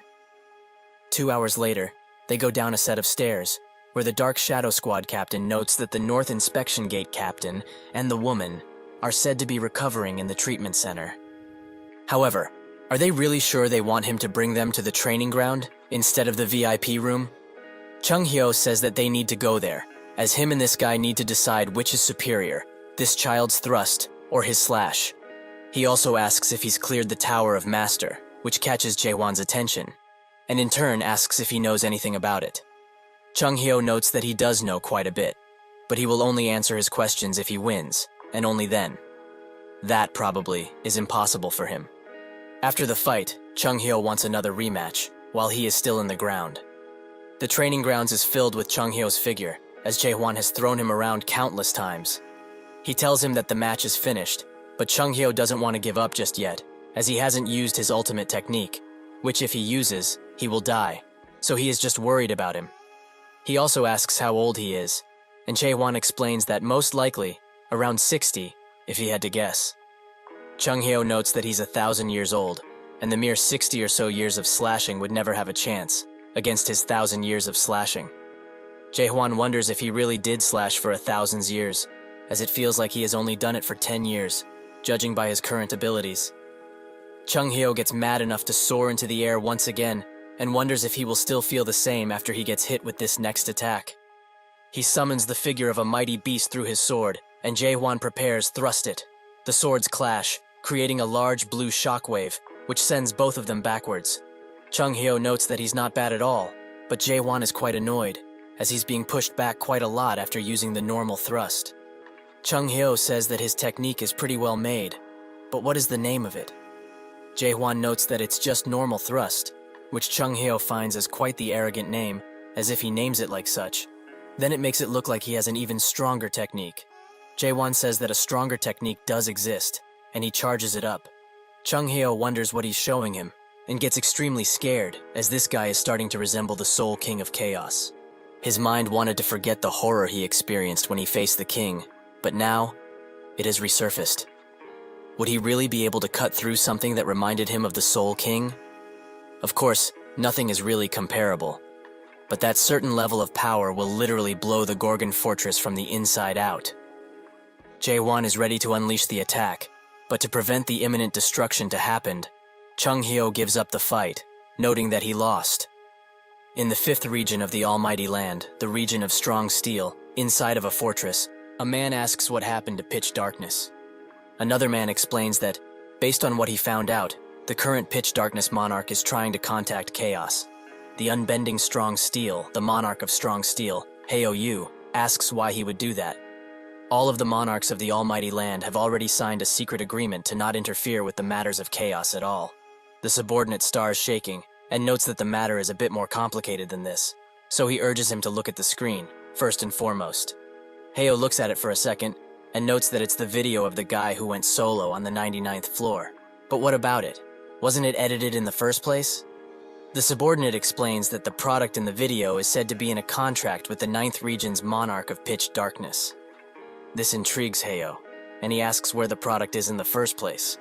The subordinate starts shaking again, and notes that he most likely refused to clear the tutorial fully, literally broke through the ceiling of the tower, and escaped into chaos by his lonesome.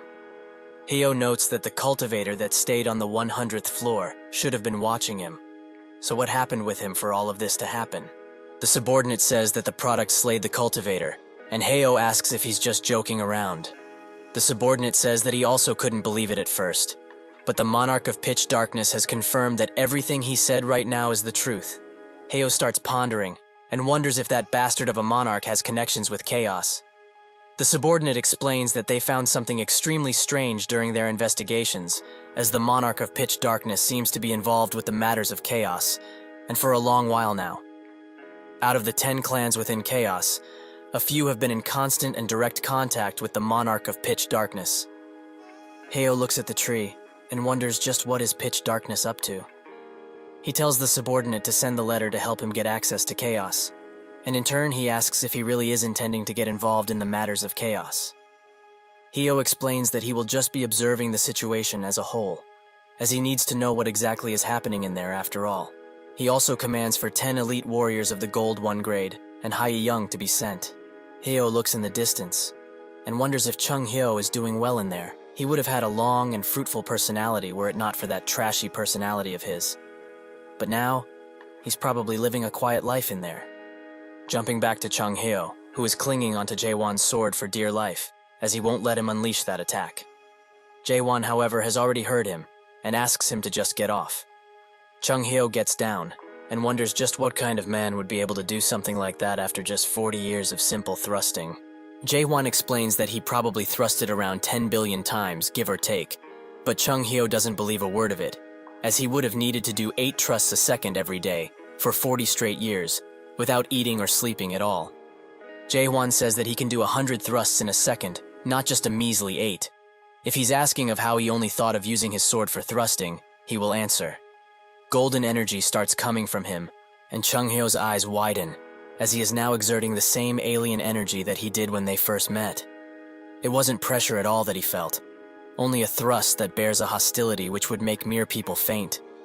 All of that hostility is thrown towards this world.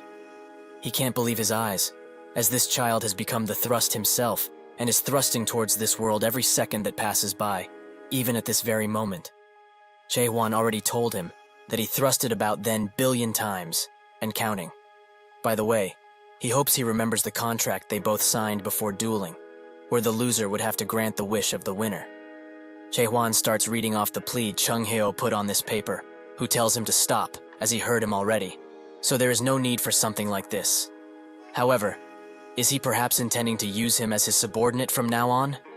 Jae-won explains that he wasn't thinking of doing anything of the sort, as he simply wants him to just answer a few questions honestly. That is all. Chung-hyo notes that he will, but they should take a walk outside then. Firstly, Jae-won asks what the Tower of Master is. Chung-hyo notes that he probably knows that a mayor made the Tower of Nightmares. Well, the towers made by the mayors have ranks, from F to S. However, among the mayors, there are those who simply do not care for such things as rankings. A master is someone who already made S-rank towers when they were but an apprentice, and someone who reached the top as a renowned artisan quickly. But not all towers made by a master would be a Tower of Master per se. Among them, there are towers that are made with no real intention to perform cultivations in the first place, and only unique towers are known as Tower of Master. Jae-won asks why they would make those towers in the first place, and Chung-hyo explains that he, and nobody else knows what these masters are truly thinking, as the masters themselves are individuals that are seeking the world's truth, after all. However, one thing is for certain. Among those who cleared the Tower of Master awakened would appear every now and then. Jae-won asks if he's from the Tower of Master, and Chung-hyo notes that he's from the 4th Tower of the Master, Melville. It was a tower known as the Moby Dick in that world. A gigantic white whale would appear on the 1st floor of the tower and target humans every minute it stood above water. It's not that difficult for the current him, but back then, it was a tower that was very similar to a world disaster. Many of the martial artists of Murim died in there, and clearing that tower was like a miracle. Chung-hyo notes that he also looks like a person who came from a Tower of Master. But the question is, who made his tower? Jae-won notes that Mullark did, and Chung-hyo is quite surprised by this piece of information, as he didn't think there would be anyone who managed to clear one of his towers. Jae-won asks if he knows him, and Chung-hyo says that he sure does, as they have traveled together. Jae-won would like an explanation, and Chung-hyo notes that the story is pretty long, so they should go somewhere else if he wants to hear it. They go to an open bar, where Claire hands them a few unicorn kebabs. Chung-hyo asks her if she's going to be serving meat and drink from a stall for the time being, and Claire explains that a certain someone, who is here and shall not be named, destroyed her bar. Chung-hyo says that it's hard to believe she still opened up shop after having gone through a lot back in the day. She sure likes money. Jae-won looks at the food, and at the people around, and is quite hesitant. Chung-hyo notes that he must feel like something is off. It doesn't feel like they are still alive, yet food and drink still exists in a world where people don't feel hunger, isn't that right? He finished chugging his drink, and explains that chaos was originally a blessed world. This place was one where souls that were worn out from the Almighty Land's war went to their well-deserved rest.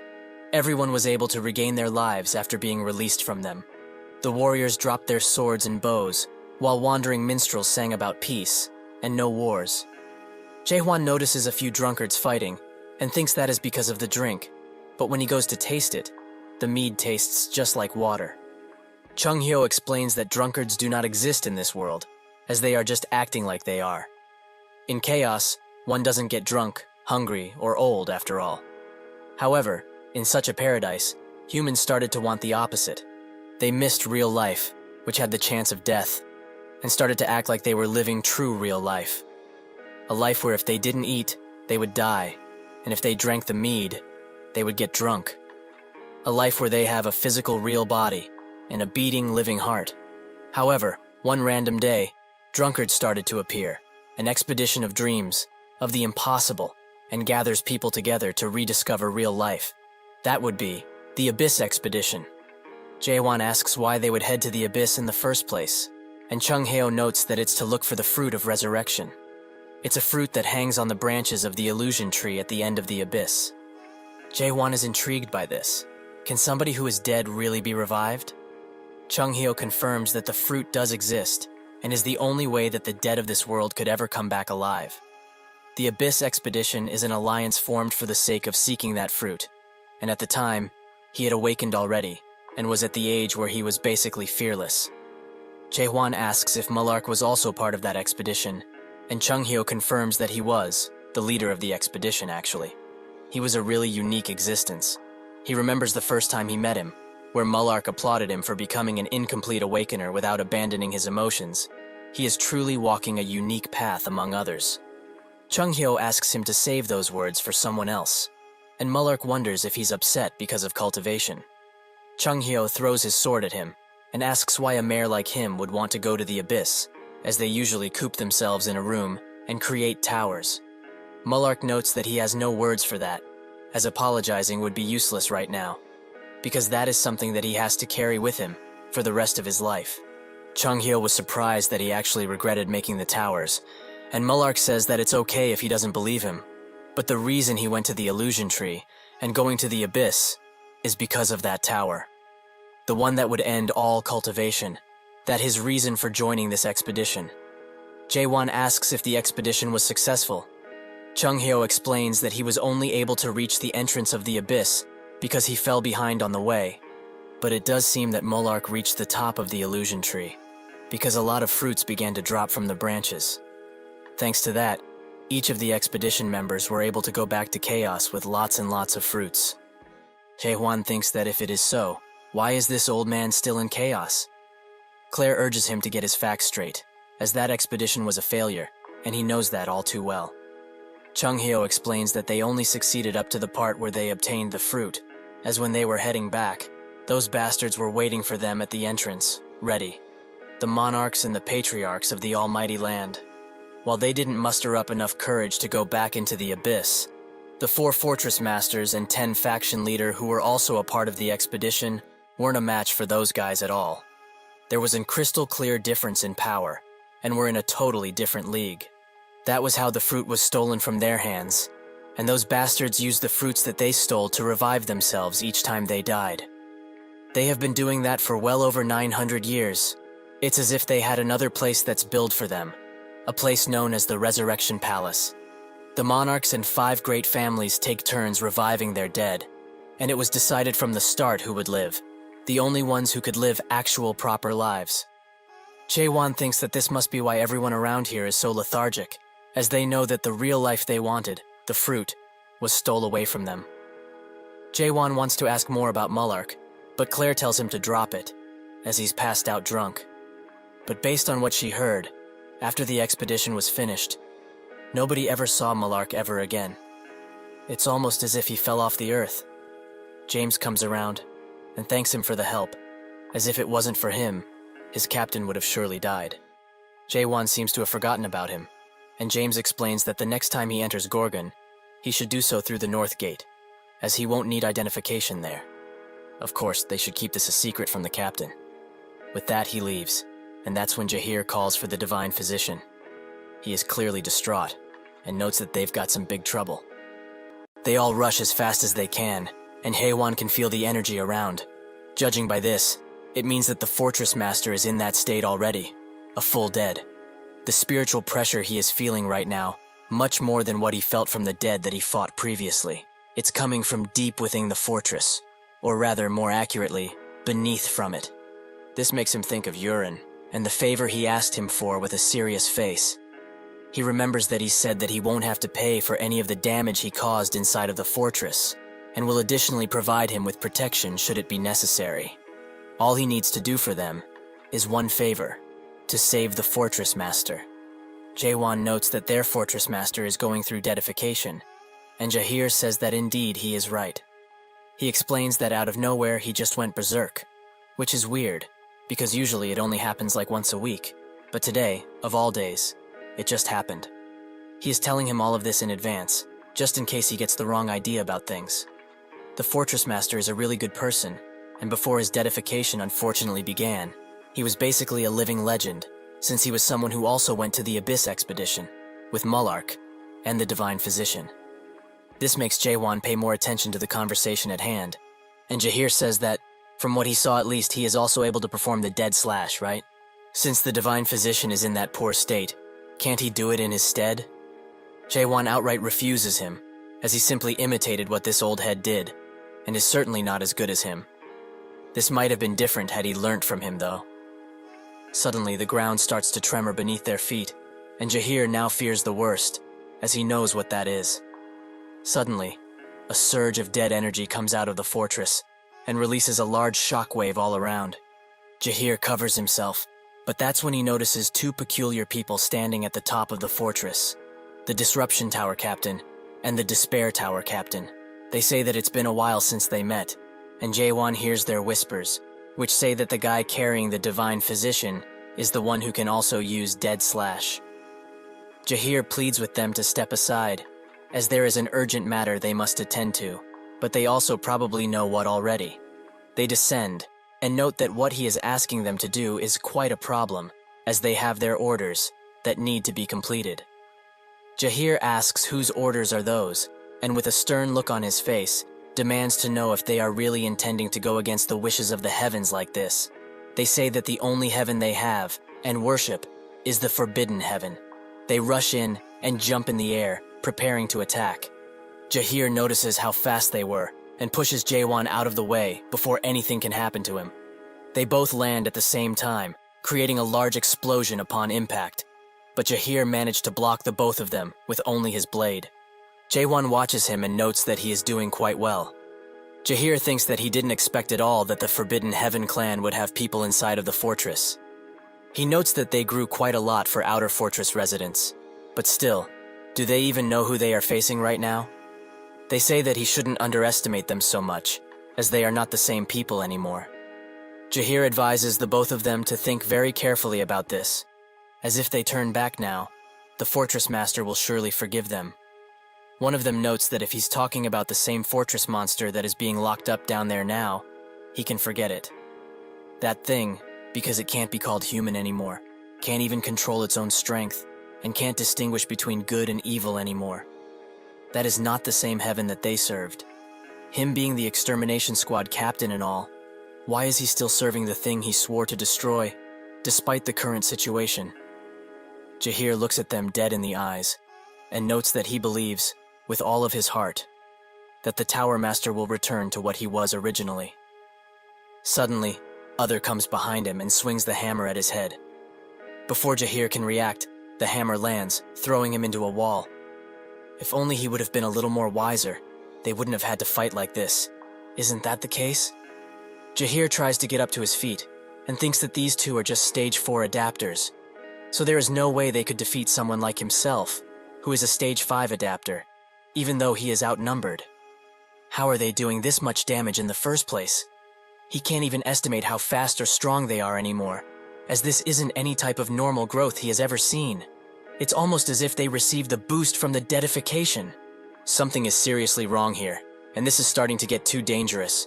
He tries to tell Jaewon to leave while he still can, but Jaewon is having none of it, and throws Chung Hyo at him, who is still passed out, even after all of this. Jaewon explains that this was revenge for pushing him earlier, and that's when the disruption team captain grabs his attention. He asks if he really is able to perform the dead slash, just like the divine physician. Jaewon asks what it is to them, and they start talking between each other using telepathy, which Jaewon can see. They gather that the guy in front of them is a non-adapter, so he is probably talking nonsense. What can he really do with that short sword of his? Also, his physique isn't great, so he won't even be able to throw a proper punch, they think. Jaewon instantly transports himself behind them and asks if they are talking about a punch like this one. Before the disruption captain can react, his cheek is met with Jaewon's fist, which sends him into the wall. The despair captain tries to defend himself immediately after seeing this, and Jaewon explains that they have way too many openings, which basically leaves them defenseless. He punches the disruption captain as hard as he can, which breaks his helmet a bit. He stands on his feet, however, and slashes downwards, which Jaewon easily dodges. He starts spinning the spear, which creates some distance between them, allowing him to charge in, while Jaewon is still on the retreat. He thinks that he became much stronger than he was, so where did this sudden energy come from? The need of revenge? Or perhaps is his heart full of hatred? He looks at him one more time and deduces that it's neither of those. What drives this lunatic is fear, and fear alone. Are they really trying to betray others in their condition? Just plain ridiculous. Jaewon notes that he isn't the savior they think he is, that tiny old man is. However, killing the both of them will be an entirely different story. He jumps high into the air and prepares to descend like a hawk upon him. Inside of the fortress's deepest chamber, Yurin, accompanied by someone else, watch the fortress master, both with concerned looks on their faces. Yurin explains that it hasn't even been a single day since the dead slash was used on him, so why in the world is the deadification still advancing? The divine physician himself came this morning, and they together confirmed that the deadification had calmed down, so why did it go berserk all of a sudden? He can't believe that something like this happened when they just found a sliver of hope, a silver lining to all of this. If the fortress master had lasted for just one more month, they might have been able to release him of this damned curse. Earlier, Chung-hyo explained that it's too hard to do right now, as Jaewon's dead slash is just an imitation of his, and the situation is very different from Mino's, the girl he saved. The fortress master has a corruption which has seeped into his very being, and in that sense, they are lucky, because a normal person would have become a dead by now. But if they had just another month, Jaewon's dead slash might have been of great help, as even though it hasn't been tried ever before, it just might be possible for two people to use the dead slash in unison, and moreover, if it's him they're talking about, he might be able to even do it alone. Yurin bites his lip in frustration and thinks that there are people here who know about Jaewon, but damn it all, as he was sure that there have been traitors inside of this place since then. He remembers the talk he had with the fortress master, who said that people who are able to control the corruption of their soul have appeared. Yurin asked how that is possible, as only the Emerald Bug Clan could do that previously. The fortress master confirmed that it is so, which is exactly why he must go and have a look himself. Yurin was hesitant to let him, as matters related to soul corruption are the most dangerous thing one can be interested about. He is positive that the other captains would be very happy to come with him. The fortress master said that it seems he doesn't trust him all that much, but he should, as he is one of the few people who managed to survive that battlefield. And although they lost the fruits in it, he is still going to be involved in matter regarding the lives of the people from this fortress, no matter what. But unfortunately, he came back extremely corrupted, and with horrified eyes, almost as if he saw something which he shouldn't have. That's when these people appeared, and started watching him the moment he came back from his walk around the outer fortress, where he got infected in such matter. Now that he thinks about it, things just line up too perfectly. Was it really Maihan that did all of this? He tells everyone to be calm, as this situation is a serious one, and warrants carefulness. Yurin notes that this situation is too dangerous, so they should go in only after the divine physician himself gets here. Maihan says that if they delay like this any longer, this whole fortress will meet its end. Yurin explains that they can't ever hope to perform the dead slash without the divine physician here. So is he intending to kill the fortress master now? Maihan notes that even if they are to all charge at him together, they can't hope to win. He already knows this, right?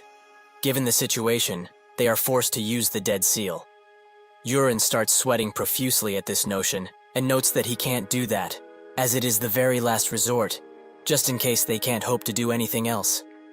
Maihan explains that there is no going back if things are delayed even further, so with the dead seal, they can at least pressure his spirit power, which is the only thing they can still realistically achieve at this point.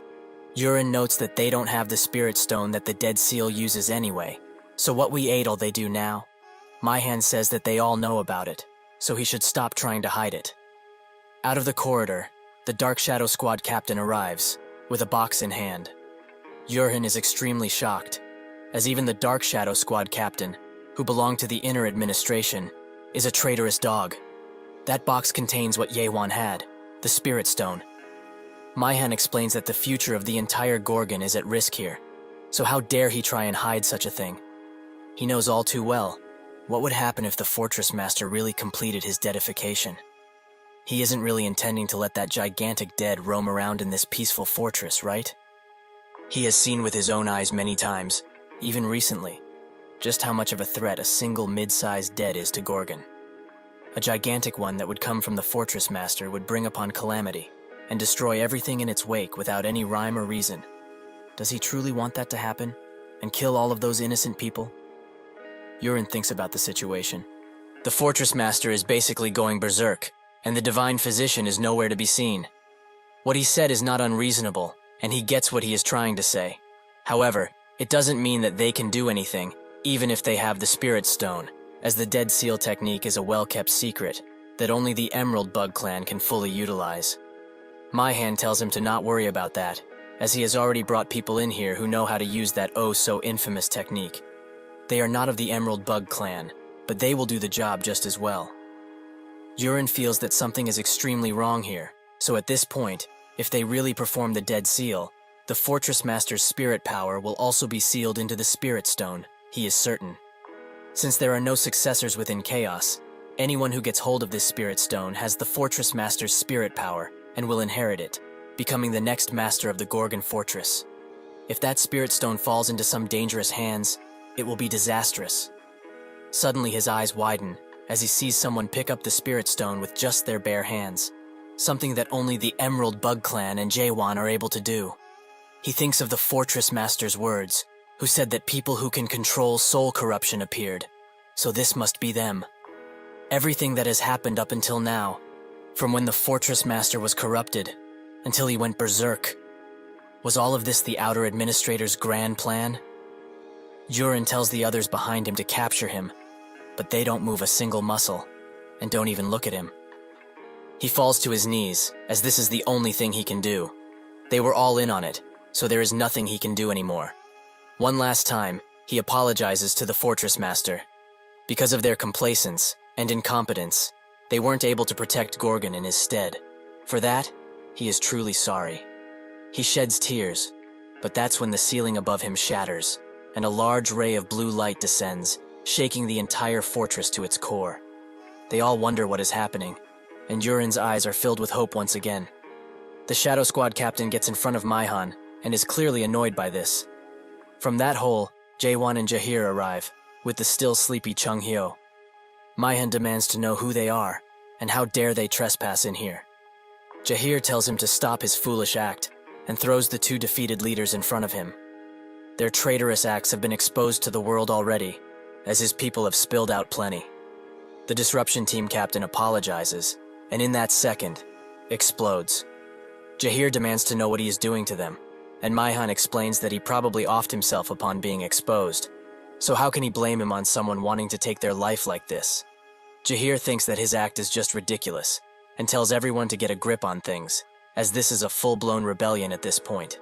If the Dead Seal is completed, everything the Outer Administrator planned will come to fruition. Suddenly 4 men surround him, and one apologizes for doing this. This is the will of the Forbidden Heaven clan, so all he needs to do is stay put until the seal is completed. Jahir calls them cowards, and Jaewon looks at this.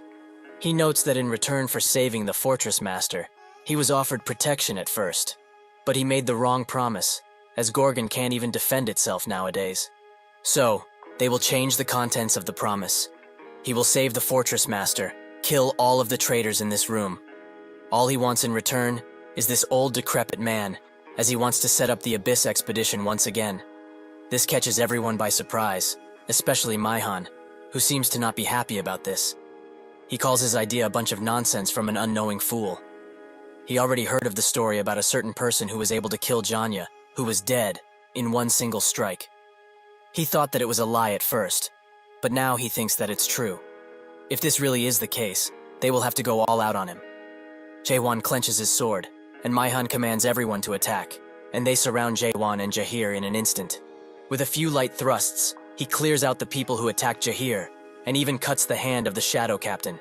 He keeps attacking, but they keep coming at him, in an endless onslaught of people. He stops attacking and sighs. Jaewon waits for all of them to be in one place, and uses a normal thrust to wipe them out.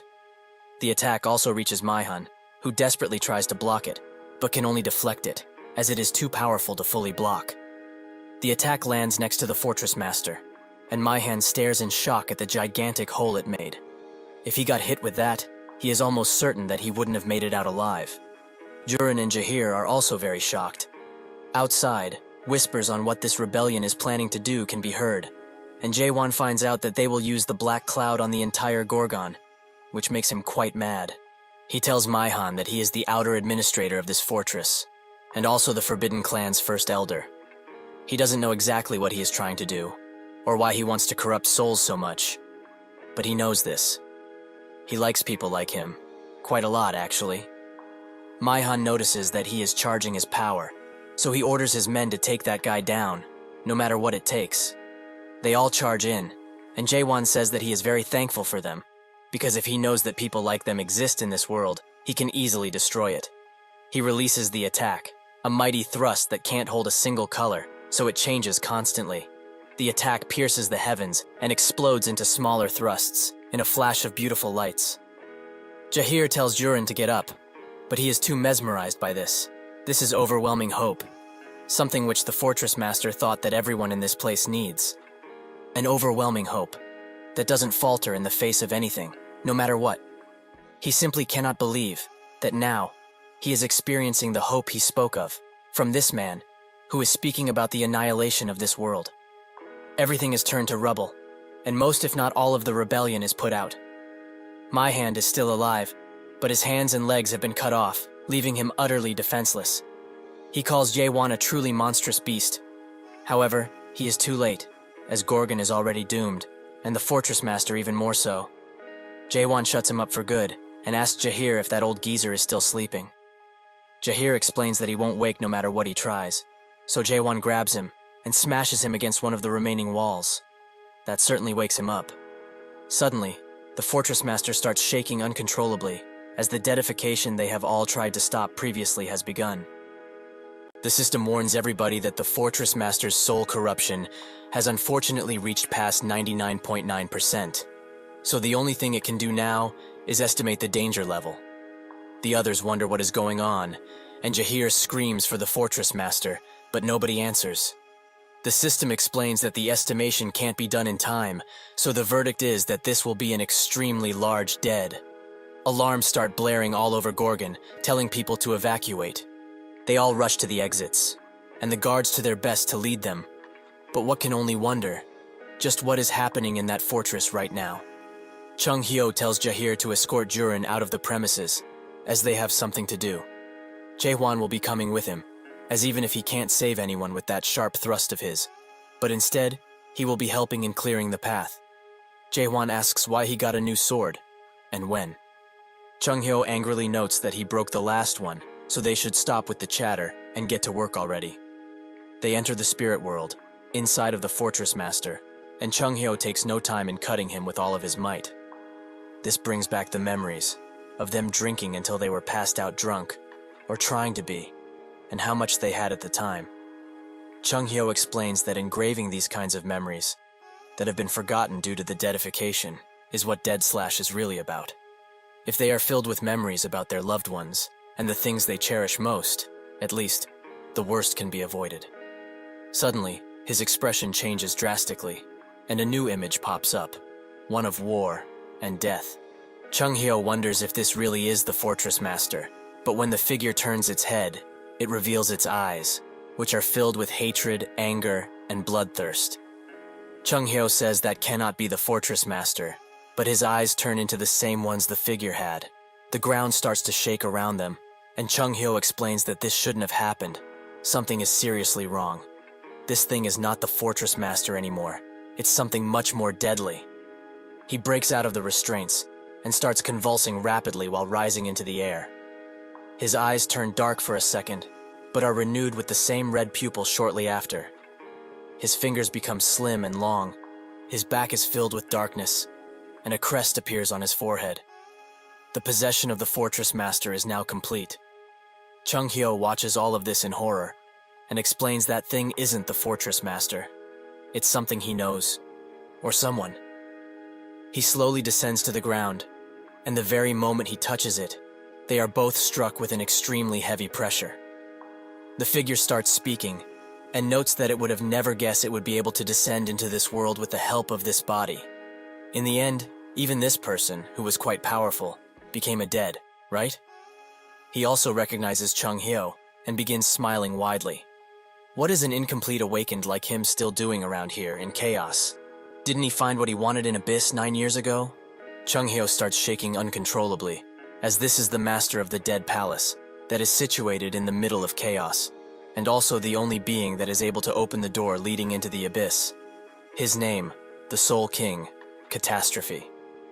Jaewon tries to use question on him, but nothing seems to work, as he is very similar to a dead, but at the same time, a completely different being.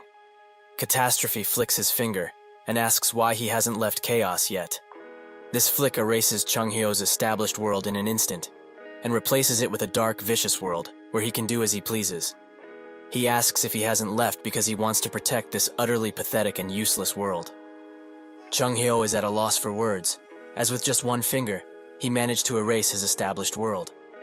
Catastrophe also looks at Jaewon and finds him as quite the curious being, since he is a human, that still possesses his very heart, even after completely awakening. Chung-hyo thinks that this guy's authority is called Dead Descent, and he most definitely used it on the Fortress Master's body right now. But if that is the case, and this is just a measly clone of him, how can a clone emit this much pressure? It's becoming too overwhelming, even for him. Jaewon says that if he failed, now naturally it's his turn. So he was actually thinking of killing that thing right about now. Catastrophe is quite amused by this notion and asks if his words hold true. He snaps his neck into a crooked shape and notes that truly, he is a very interesting person.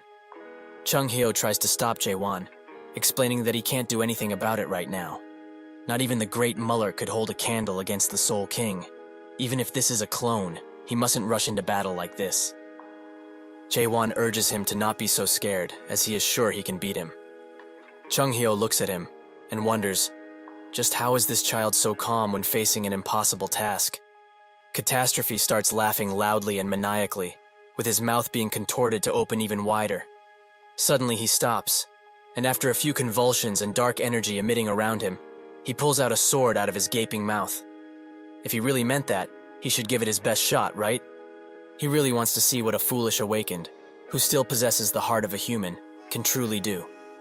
Chung-hyo recognizes the sword he just manifested. It is called the Void Sword. This weapon is extremely powerful and feared, as it turned half of the previous expedition squad into dead, with just a slash. He cannot believe he is seeing that thing go into action once again. Catastrophe charges in, and Jaewon barely dodges the attack. He explains that he has seen eyes like his previously. He is trying to go into the abyss, isn't that right? Chung-hyo is quite surprised by this reveal, as he didn't know. It is a fact that they don't have much information about this guy. But will he really be going to the abyss, of all places? Catastrophe notes that people like him, who are trying to get to the end of this world, still exist, despite him thinking otherwise. But he is much too weak to do anything, as he is not even as strong as that Mayor Mullark from over 900 years ago. He strikes at Jaewon, who uses his hand to get away from his slash, and uses a thrust to remove the other arm. Jaewon thinks that he is already at an advantage, since he removed his arm, but Catastrophe just grows it back, and uses Jaewon's surprise to his advantage. He moves swiftly to his side and manages to hit him in the arm, but the rest of the attack is missed.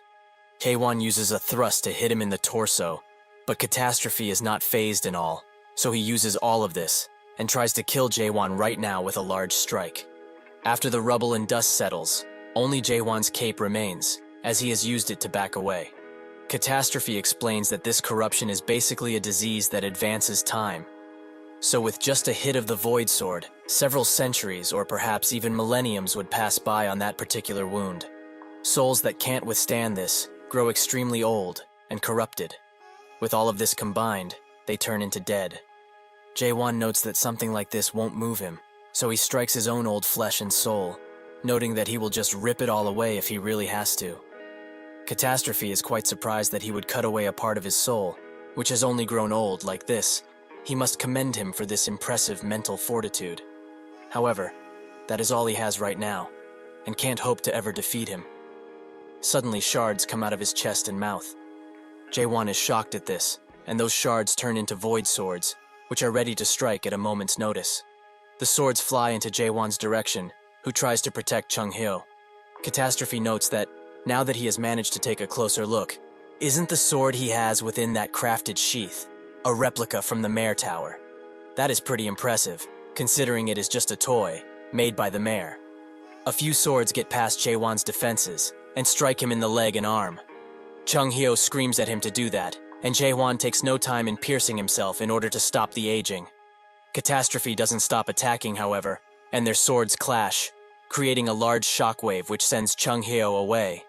Catastrophe explains that if he keeps fighting in this manner, his soul won't last for long. Jaewon sneers at him, but thinks that he is right, as he won't be able to do anything if he keeps striking himself like this. No matter how many times he tries to use question on him, he just can't see his weakness, and he also can't focus, as there are strange particles around, messing with his sight. He thinks of Chung-hyo's explanation of the world, which is named the White World. It is a world where he remembers those who have long disappeared and recreated them, using his imagination. Each awakened holds their own unique world, and their world is made by a keyword that they get when they awaken.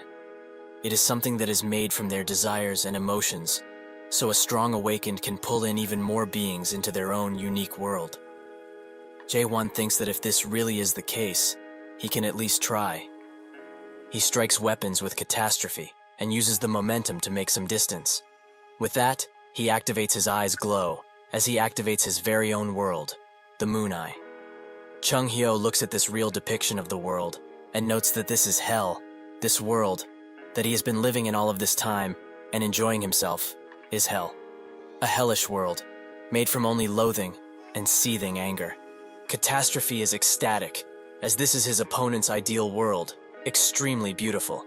Jaewon takes no time in striking him with all of his might and uses his sword to pin him to the ground. Jaewon thinks that those particles that originally blocked his sight are gone, so now he can focus on the fight and on defeating this guy right now. Suddenly, large tentacles rise out of Catastrophe and he grabs Jaewon with them. He is constantly charging at him like a fool, without even knowing how to really end all of this. He pins Jaewon to the ground with extreme force, which breaks the ground beneath them and smashes him even further and further until nothing of the ground remains, only rubble. He stands above Jaewon and says that he is one who doesn't give up on his hatred. It has truly been a while since he has met such an interesting existence like him. He slowly pulls out the sword from his chest and aims it straight at Jaewon. All of this was quite the fun adventure, but it is a pity, as all things must eventually come to an end. The sword lunges towards Jaewon's head, but just when it seems like nothing can be done anymore, he wakes up and his eyes are golden. In that second, he rises his sword through Catastrophe and cuts him straight in half, while also decapitating him perfectly. This is not really over, as he is only just getting started. He is now ready to fight. Catastrophe notes that his pointless struggle is just plain ridiculous, as he can't hope to ever lay a hand on him in any meaningful way. He starts regenerating from only his head, but this time he contorts into something more macabre and large, so he towers over Jaewon. The crest on his forehead also grows, which makes Jaewon think that this is not good at all. Catastrophe has transformed into a dubious shape, with elongated limbs and neck. He takes no time in striking Jaewon, who dodges the first attack, but he doesn't stop in the relentless attack, so he uses his other hand to send Jaewon flying, who couldn't have ever hoped to dodge this one. He smashes into a wall, which makes him vomit blood, and Catastrophe cuts the rock he was stuck in with all of his might. Chaewon, however, had plenty of time to dodge, and makes his way behind him, where he prepares an extremely large thrust. Catastrophe noticed him, and they clash into a flurry of blue and red.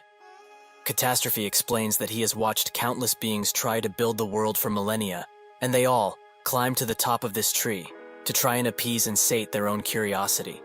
Is he also the same as them, trying to find some kind of answers from this world? What exactly is he asking then? What does he want to know?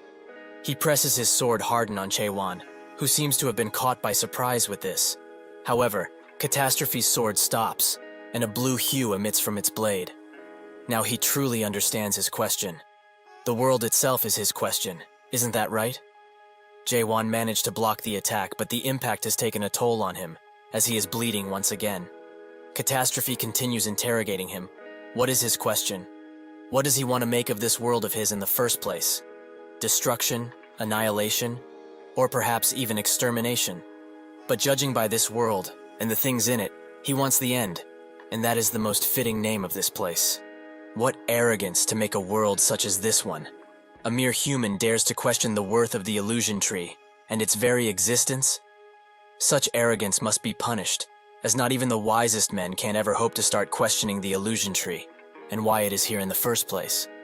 He starts slashing around, and seems to have Chaewon in bad position, but then Chaewon notes that he doesn't know what he is talking about. Catastrophe notes that if this is not the case, what he is doing isn't questioning, right? Chaewon stands below him, and thinks that this situation is all too similar to what he has experienced before, with Beast Rain. This makes him think of something, however, as what he is fighting now is a clone that possessed the Fortress Master. So, that would mean that he can do something. He buries his feet into the ground, and uses all of his might into one mighty thrust. This surprises Catastrophe, but he doesn't have time to dodge at all, so he takes the attack full on, which makes a gigantic hole in the wall. Catastrophe slowly regenerates, and notes that his impudence seems to know no limits. Does he actually think he could ever kill him, in any way possible? How foolish, even for a mortal, he is too prideful and weak. He is bored now, so he will put an end to this little game. He charges in, wanting to swallow him whole. Chaewon, however, stands proud and tall, looking at him with his golden eyes. Before he can take a bite of Chaewon's succulent flesh, he jumps high into the air, and a few golden orbs appear once again, and a gigantic line, showing him the path to victory. With newfound confidence, he charges in with all of his might, and lands directly on his back, and on the line that is formed. Catastrophe is now shocked, as what this man just did is a technique that holds the name of crack. Chaewon keeps pushing his sword in, and a gigantic blue explosion occurs. Catastrophe admits defeat, and notes that he will be waiting for him at the entrance that leads to the abyss. He, the one who lives for the end. With that, the water clears, and Chaewon, accompanied by the Tower Master, sit in the water, tired and relieved. While resting from the most grueling battle of his life, Chaewon thinks that he needs to become stronger, no matter what. Just thrusting isn't enough anymore, especially since he used the strong thrust, which worked wonders against a lot of people. But versus a single strong individual, it is not as strong, due to the damage radius being far too wide. In this fight, he was only able to use it to distract and buy time, whenever he could.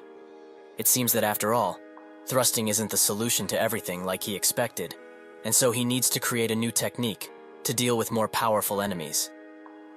The day begins anew, and the others are checking on Chung Hyo, who seems passed out once again, but this time, not from drinking too much.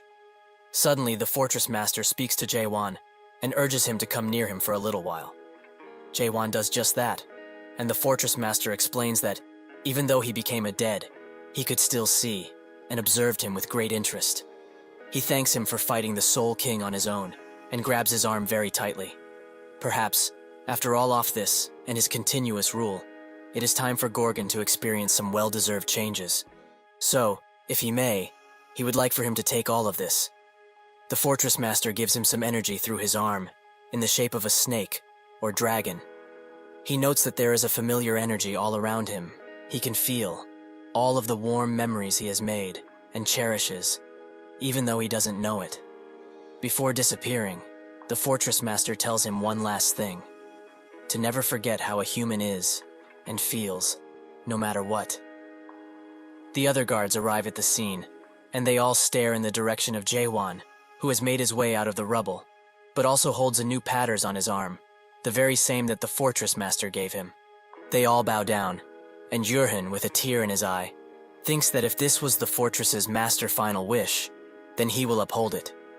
He bows down as well, and greets the new fortress master. Jaewon is taken back by this, and just stares at them. 2 days later, things return to normal, and the people start rebuilding with what they have.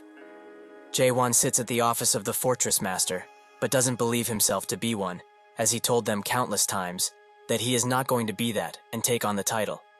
Yurin says that perhaps he may have forgotten the contents of their promise, so he would like to inform him about them once again. He shows him the conditions, which specifically said to save the fortress master, which is now impossible to complete. Jaewon asks if he's telling him to take responsibility for the fortress master dying, and Yurin notes that it is something of the nature. Jaewon tries to twist this around in his favor, saying that even though the old fortress master did indeed pass away, since he, the new fortress master, got out of that alive, that should resolve the condition, right? Yurin smiles, and notes that he is very right, so therefore, he has to keep that promise in the future too, since he is now the fortress master, even though he denies it.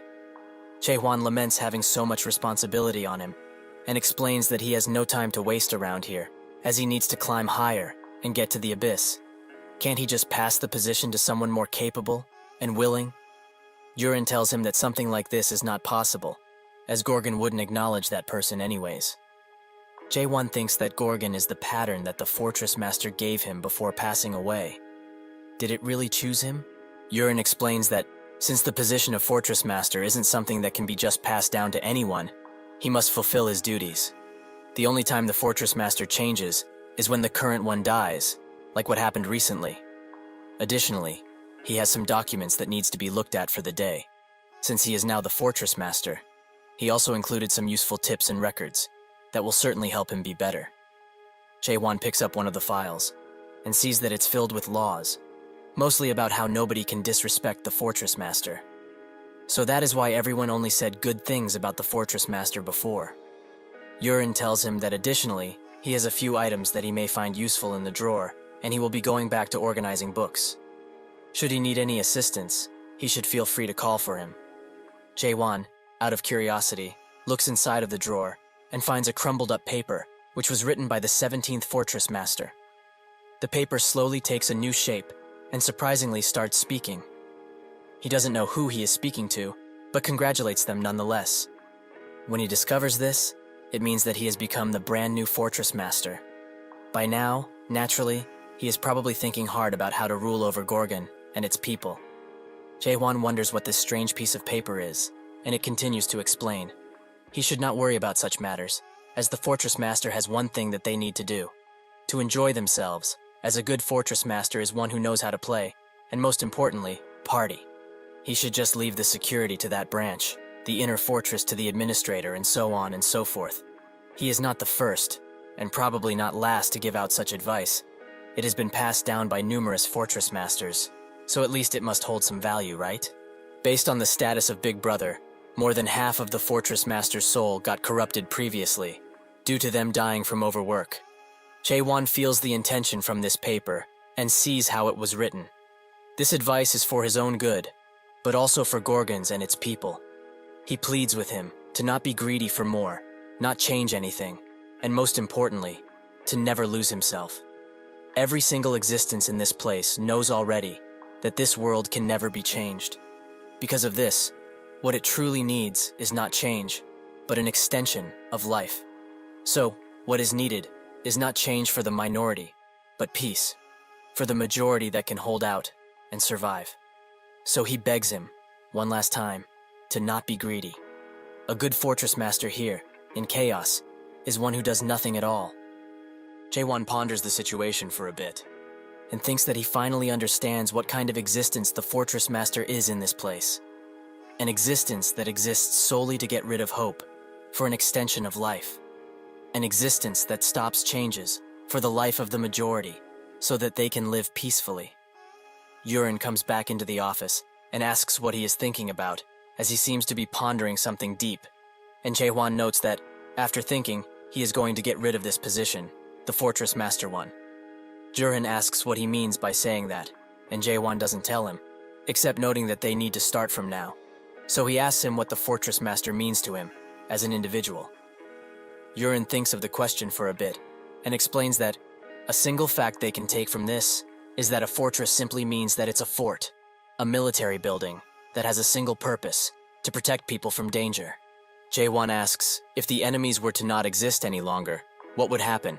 Would this still be considered a fortress? Jurin comes to the realization that, if that were to happen, the purpose of the fortress would be no longer, and the position of the Fortress Master would no longer be needed. However, he says that a fortress without any enemies is not really possible. Jae-hwan says otherwise, and notes that he will be the one to unite all of Chaos under one banner. In Chaos, there aren't any funerals. Instead of that, people do a ritual that is known as Soul Farewell Procession, which is held to send off those who have passed on for good. If usual funerals are held to remember and rest the dead, the Soul Farewell ritual is held to a race of the dead. As it is being held, people would talk about the souls of the dead, and after it is over, they will never speak of that particular person ever again. That is the very last thing that Chaos can give to those who have left Chaos for good. Yurin starts speaking for the ritual, and notes that by now, they all know the old Fortress Master, Emil Grochesk. But they weren't able to bury him, because he has disappeared from this world completely. He had not a single shred of a physical body left, and his soul is long gone. He came a nutrient for the illusion tree, and only left memories of him behind, which is precisely why they will forget all about him. For the last week of the Soul Farewell ritual, they will talk about him fondly, for the last time, and for his sake. They will keep talking and talking about him and his exploits, until nothing remains. Jae-hwan, who was sitting in a corner all of this time, thinks that finally, he knows the name of the old man who passed down this position to him. He also hears others' people's thoughts about him, and they are quite skeptical as he hasn't lived even for 100 years, so he is inexperienced. A woman that stood next to him all of this time notes that he looks like he wants to beat them down, and smiles. Another person comes to him and asks if he's the new Fortress Master. Chung Hyo stands next to the woman and notes that she is too late, calling her the Priestess Clan's vice leader. It seems like that old weasel from the Savant clan has beaten her to it, in terms of greeting the new Fortress Master. The woman finds this quite interesting and asks him what side he will be on. Chung Hyo explains that he bets that there will be a time when he can establish that for good. The weasel asks Jae-hwan for his age, which he replies with 60. He finds this quite strange. Was there perhaps a hidden institution in Gorgon? Or is he perhaps the son of the Fortress Master? This comment makes the people around them look in disgust, as they found this comment extremely rude towards the old Fortress Master. The weasel notes that it doesn't matter anyways, and hopes to work with him in the future. He is the vice clan leader of the Savant clan, Yang Ilhan. He thinks that, based on the rumors he heard, this new Fortress Master is a non-adapter, so now he can get back for the humiliation he faced 10 years ago. Back then, he was tasked to set up a branch in Gorgon, no matter what. But while he was bribing the other guards in order to get in, he got caught by a certain gate captain and promptly arrested. Afterwards, he was sent to the Fortress Master, who told him that, after trying to bribe the guards, he caused a lot of disturbance in Gorgon, so he can't allow him to set a branch here. He was rejected in an instant by a stubborn Fortress Master and an even more stubborn gate captain. But today, he will be getting his revenge. With this random child being the new Fortress Master, this opportunity seems to be predestined by the heavens themselves. They shake hands, and Ilhan uses the highest level illusion skill he owns. The spell enters Jae-hwan's mind, and he is sent to the 8 gates of hell, where fire permeates throughout, and a large draconic being starts to attack him. The others notice that he is sitting still, and guess that Ilhan bastard must have used the 8 gates of hell, which is extremely shameful, as that is too harsh for someone as young as 60. Ilhan smiles from ear to ear, as by now, this kid should be tasting the hellfire from the Crimson Dragon, Tiamat, in the illusion world. Soon enough, he will be wailing around, and he will have no choice but to obey his orders, like a good dog. Jae-hwan notes that this place, Chaos, sure has a unique way of shaking hands. But if that is the case, it is his turn now. He uses the same type of magic to let Ilhan see the true world, and the moon eye that watches them at all times. His eyes start to get bloodshot, and he screams uncontrollably, while cowering in fear. Jae-hwan explains that usually, he should be executed for insulting the fortress master in such a manner. But he is letting him go just this once, so he should be mindful the next time they meet. Chung-hyo finds this outcome quite boring, but the woman is very surprised. After all of this, Jae-hwan prepares to make an inaugural address to everyone in this place. He gets on stage, and Chung-hyo feels that something very strange or bad is about to happen. Jae-hwan presents himself, and that he also doesn't know a single thing about Emil Grochesk and who he was. Not about the work he did, the way he lived, nor the kind of man he was. And if he's honest, it's not really any of his business to know. All that is important right now is that they are not happy with him, and he gets it. He doesn't have a lot of spiritual power, is pretty young, and if they thought that he received this position by pure luck, they would be correct, as he suddenly became the fortress master without ever wanting to. They are unhappy with him being in this position, and he also doesn't want it. So, what should they do, so that everyone is happy? After thinking for a short 30-second, he has come to a perfect solution. Whoever it is, it does not matter. If they manage to defeat him in a one-on-one match, they will be given the position of fortress master. This makes Kaiman, the leader of the Southern Sea Clan, laugh, as this is quite a refreshing change for a new fortress master. He asks if there are any conditions to this, and Jae-hwan explains that sure, there is one. The period of this will be 1 month, and if they all fail in taking his position, every single one of them will become a part of the Abyss Expedition Squad that will be departing in 2 months. Yurin thinks that he believed in Jae-hwan quite a lot. Since he saved Gorgon from the Forbidden Heaven clan, he already recognized him as the next fortress master.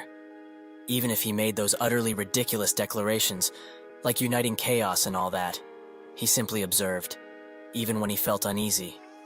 Because in the end, he is still the fortress master after all. Surely he wouldn't do anything that would harm the fortress, right? Well, that is what he thought, until Juhire came in screaming that things are starting to get out of control, while he was having his morning routine.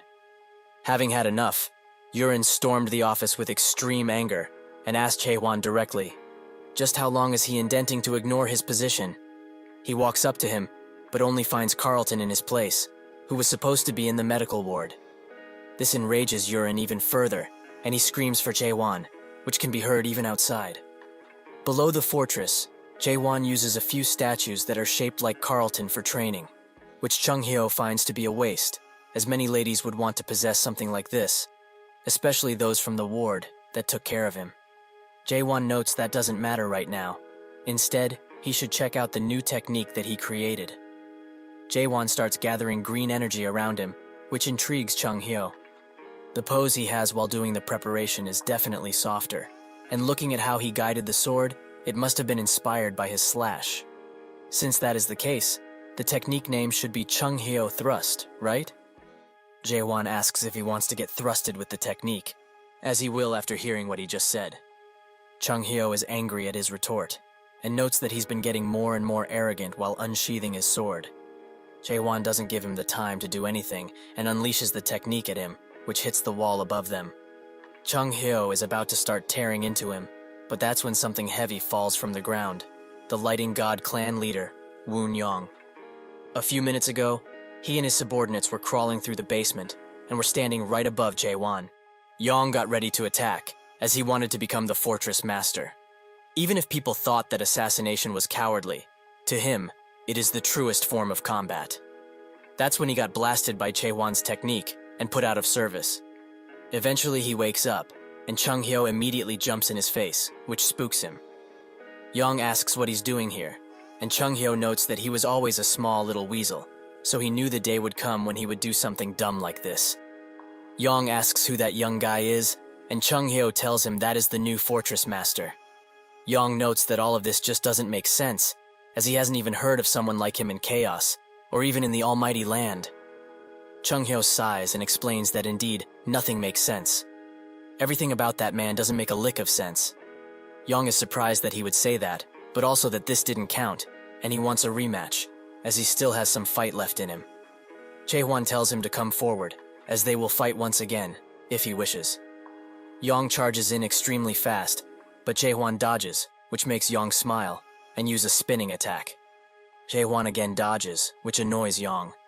He wasn't going to use this technique, but now he feels compelled to. He gathers all of his energy into a large ball, and thinks that he will destroy this guy in one strike.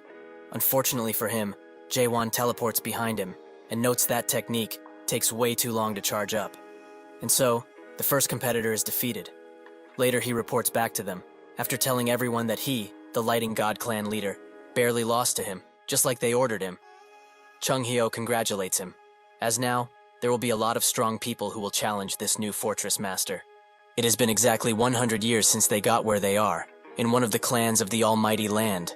The Yuun clan, Yoon Yong, the now possessor of the Lightning God art, was but a slave, to be abused and messed with whenever his master's fancy. This happened right after he cleared the tower, and his comrades also suffered the same fate, to be slaves for the rest of their lives. However, one by one, his friends either were commanded to fight in battlefields, get sold, or simply die from the abuse. After 100 years, most of the comrades that he grew to cherish passed away, in his head and in real life. Despite all of this, though, he survived, and after 100 years of complete obedience, he was officially announced as a servant of the clan. But on the same day that he was chosen to be a servant, something inside of him screamed to defy his masters no matter what. That voice was right, as he couldn't bear to live like this, not even for a second. And because of this, he betrayed the trust he had garnered over 100 years, and went into the secret manual vault of the Yuun clan. That is where he found and stole the Lighting God art, and when he learned it, his body seemed to have regressed to its younger days, and he felt invigorated. This was the secret knowledge that the Yuun clan tried to hide, this immense power. Naturally, things didn't go so well afterwards, as he was chased for well over 20 years due to this theft, which actually led to him dying like a dog. But on the bright side, he got summoned to chaos, and was able to become the 9th of the 10 clans. However, this man, who has yet to live for even 100 years, simply became the Fortress Master of Chaos. Additionally, he also made Chung Hyo smile, something which you do not see from him, as he saw true despair when he went on the Abyss expedition. Still, despite all of this, he is still pouting, as it seems kind of unfair. Chung Hyo notes that he got lucky, as he managed to meet him before he experienced true despair. His face is basically screaming denial about that man, but he will tell him something which might change his mind. 1 week before he arrived, Gorgon was almost taken over by the Forbidden Heaven clan. This surprises Yong quite a bit, and he waits to hear more. Chung Hyo explains that he doesn't know how all of the personal insight of Gorgon was on their side, but it seemed like they were preparing to occupy Gorgon for a long, long while. Before they could do anything too hurtful, however, Jae-hwan saved all of Gorgon with a mighty attack, and even fended off the Soul King, who descended down here by possessing the body of the Fortress Master. That is all that the current Fortress Master has done. Yong is shocked by all of these mighty achievements, and notes that he should have told him earlier, instead of letting him get beaten like that. That's when somebody busts through the door, and demands to fight the Gorgon Fortress Master. This is the Fire King clan leader Kang Hwang, and apologizes for coming here accompanied by the Sea clan leader. But he can go first, right? Jae-hwan notes that there is not need for that. They should both come at the same time, as he was in the midst of practicing his new technique, so he would rather not waste time. This shocks both of the challengers, and Chung Hyo says that things are going to get messy real quick today. Hwang steps forwards, and hopes that he doesn't regret what he just said. He charges in with all of his might, and unleashes a flame attack upon Jae-hwan, which he dodges quite easily. The attack hits the wall, which makes Chung Hyo scream at both. They both clash swords, and Hwang asks if he is actually scared of the flames that are coming from his sword. Jae-hwan denies this, and prepares a mighty punch, which is engulfed in flame the moment it hits the sword. Hwang barely manages to block, giving Jae-hwan the opportunity to attack, with some final words, those being that he should tell him later if he is scared of his thrust. Jae-hwan ends the fight by creating a gigantic hole in the wall, which he most likely sent Hwang through. The Sea Clan master puts out the remaining flames that were strewn about, and notes that Meathead will be fine. Jae-hwan asks why he didn't fight with him, and the Sea Clan master explains that he simply hates the heat, but now they will have plenty of room and time to fight. Even the lights in the room are put out, and they both stare at each other. Jae-hwan thinks that up until now, he fought electricity and fire, but now there is water too. This reminds him of a certain monster-catching game, but nonetheless, this guy seems to be stronger than the other two. He charges in with a thrust, but Kaiman blocks it, and then parries the attack, giving both of them space. Jae-hwan thinks that this guy is quite different from the others, as he is just not charging in like a maniac, but actually calculating his every move. He tries to hit Jae-hwan, however. He dodges swiftly, and raises himself into the air, where he has ample room to unleash a bigger attack. Before it can hit, however, the Sea Clan master dodges, although barely. He stares at the rubble that Jae-hwan created with a single attack, and notes that if he was hit by something like that, he would have been utterly crushed. With that, he gives up the fight, and Jae-hwan asks why, as he has yet to show him his full power. Kaiman explains that, even without that, the result is pretty obvious if one thinks about it, but since he lost and all, they should talk about the Abyss expedition. Hwang comes back from his adventure inside of the walls, and screams at Yong for lying about Jae-hwan's strength, as he got his ass beat because of it. Chung-hyo notes that he should blame himself for losing, not Yong, which makes him even more mad. Yong mocks him lightly, saying that, since they both lost the fight, they are required to join the Abyss expedition, without any fuss. Kaiman explains that he came here with the intention of joining the expedition in the first place, which surprises Yong, but Hwang knows exactly why. Kaiman was the closest friend of the previous fortress master, Amel, and because he was weak, he wasn't able to join the expedition when it first happened. When the expedition returned home, without any fruits, and beaten to a pulp, with most of them being just gone, he was the first to witness the fall of the greats.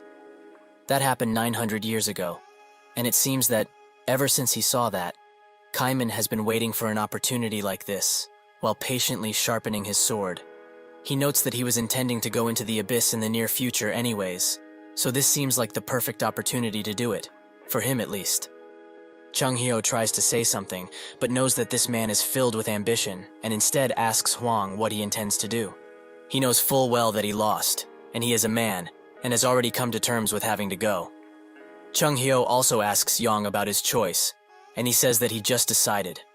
That's when he suddenly bolts towards Jae-hwan, taking everyone by surprise. Chung-hyo tries to warn him to not fight that man again. Has he really lost his senses? Jae-hwan gets ready to attack, but instead of doing that, Yong bows down with all of his might, which confuses the other people even more. Yong explains that, from this moment forth, he, the Lighting God clan leader, Woon Yong, swears utter loyalty to him, the Gorgon Fortress Master. Jae-hwan stares at him for a second, and notes that there is no need for him to do all of this. Yong doesn't stop, however, and explains that he would still like to do it, and will even swear his loyalty, even if he has to die. Jae-hwan tells him that he is already dead though, which makes him want to cry, but continues. Even if that is true, he asks him to accept him as one of his family members. He would be fine with just being a mere captain, if he has to. Chung-hyo wonders what family he is talking about, while Yong promises to not steal secret martial manuals, something which he doesn't have a good record with. Chung-hyo tells him that, first and foremost, he is the Lighting God clan leader. So how can he say all of this, when he has a clan to take care of? With a defeated voice, Yong explains that his clan doesn't exist anymore in chaos. With him included, there are only 7 people who managed to barely survive. The Lighting God clan was utterly annihilated 1 week ago. Chung-hyo ponders the situation deeply, and asks Yong if it really is true that the clan is gone, which he confirms. Chung-hyo starts summarizing his situation as of now. His clan was basically done for, and so it happened that an opportunity arose, in the form of an one-on-one challenge to choose the new fortress master. With a mindset that told him to risk everything, he decided to come here, and try to become the fortress master in any way possible. However, when he actually fought Jae-hwan, he lost so pathetically that it isn't worth describing. His clan is gone, he can't become fortress master, and now when he doesn't have anywhere else to go, he wants them to accept him. Isn't that right? Yong confirms that is precisely it, without a shred of shame. Chung-hyo finds all of this weird though, as news about his clan's fall should have spread around by now. Kaiman concurs, as even if Manticore and Gorgon are far from each other, it doesn't take a week for some news to spread. Yong notes that Jae-won saved the fortress earlier, isn't that right? Chung-hyo explains that he already told him, that he defeated those from the Forbidden Heaven clan. That's when it all clicks, and he figures out what happened. The other two are surprised that the Forbidden Heaven clan actually was inside of Gorgon, but they did wonder what that ruckus was when it happened. Chung-hyo notes that, indeed, it was them, and in Yong's case, they were the ones that destroyed his clan. Isn't that right? Yong confirms that is as he says, but it wasn't only his clan that was destroyed. The third-ranked clan, the Dark Forest clan, and the rank one, the Heavenly Dragon clan, have also suffered the same fate, at the hand of the Forbidden Heaven clan. Hwang is utterly shocked by this, and Chung-hyo asks, "Does this mean that the Manticore fortress is gone?" Yong tells them that Manticore has been completely captured by the Forbidden Heaven clan when they attacked. Chung-hyo ponders all of the new information, and comes to the conclusion that information just can't be blocked for an entire week unless something is done to the fortress itself, that is. So this means that the Forbidden Heaven clan has gotten complete and utter control over the skill system after taking Manticore and blocked the messaging skill. Hwang finds it hard to wrap his head around this, as 3 out of then clans were wiped overnight by just one clan. Kaiman notes that he heard rumors about the Forbidden Heaven clan growing in forces, but he didn't think that it would be to this extent. This is quite the surprise. Jae-won asks if this means that the smaller the rank, the stronger the respective clan is. Yong stares at him and asks if he only realized it now, despite being the fortress master. This angers Jae-won, and they all shiver while he emanates a terrifying aura. Yong tries to make up excuses but chooses to apologize and explain how it works to him, which calms Jae-won down. Yong explains that in the whole of Chaos, there are 4 fortresses that are all ruled by 10 clans, although this should be common information. The 10 clans in Chaos aren't all the same, and thus, they are ranked from 1 to 10. The strongest clan is on the top, rank 1, so there should be a stark difference between the first and the last clans.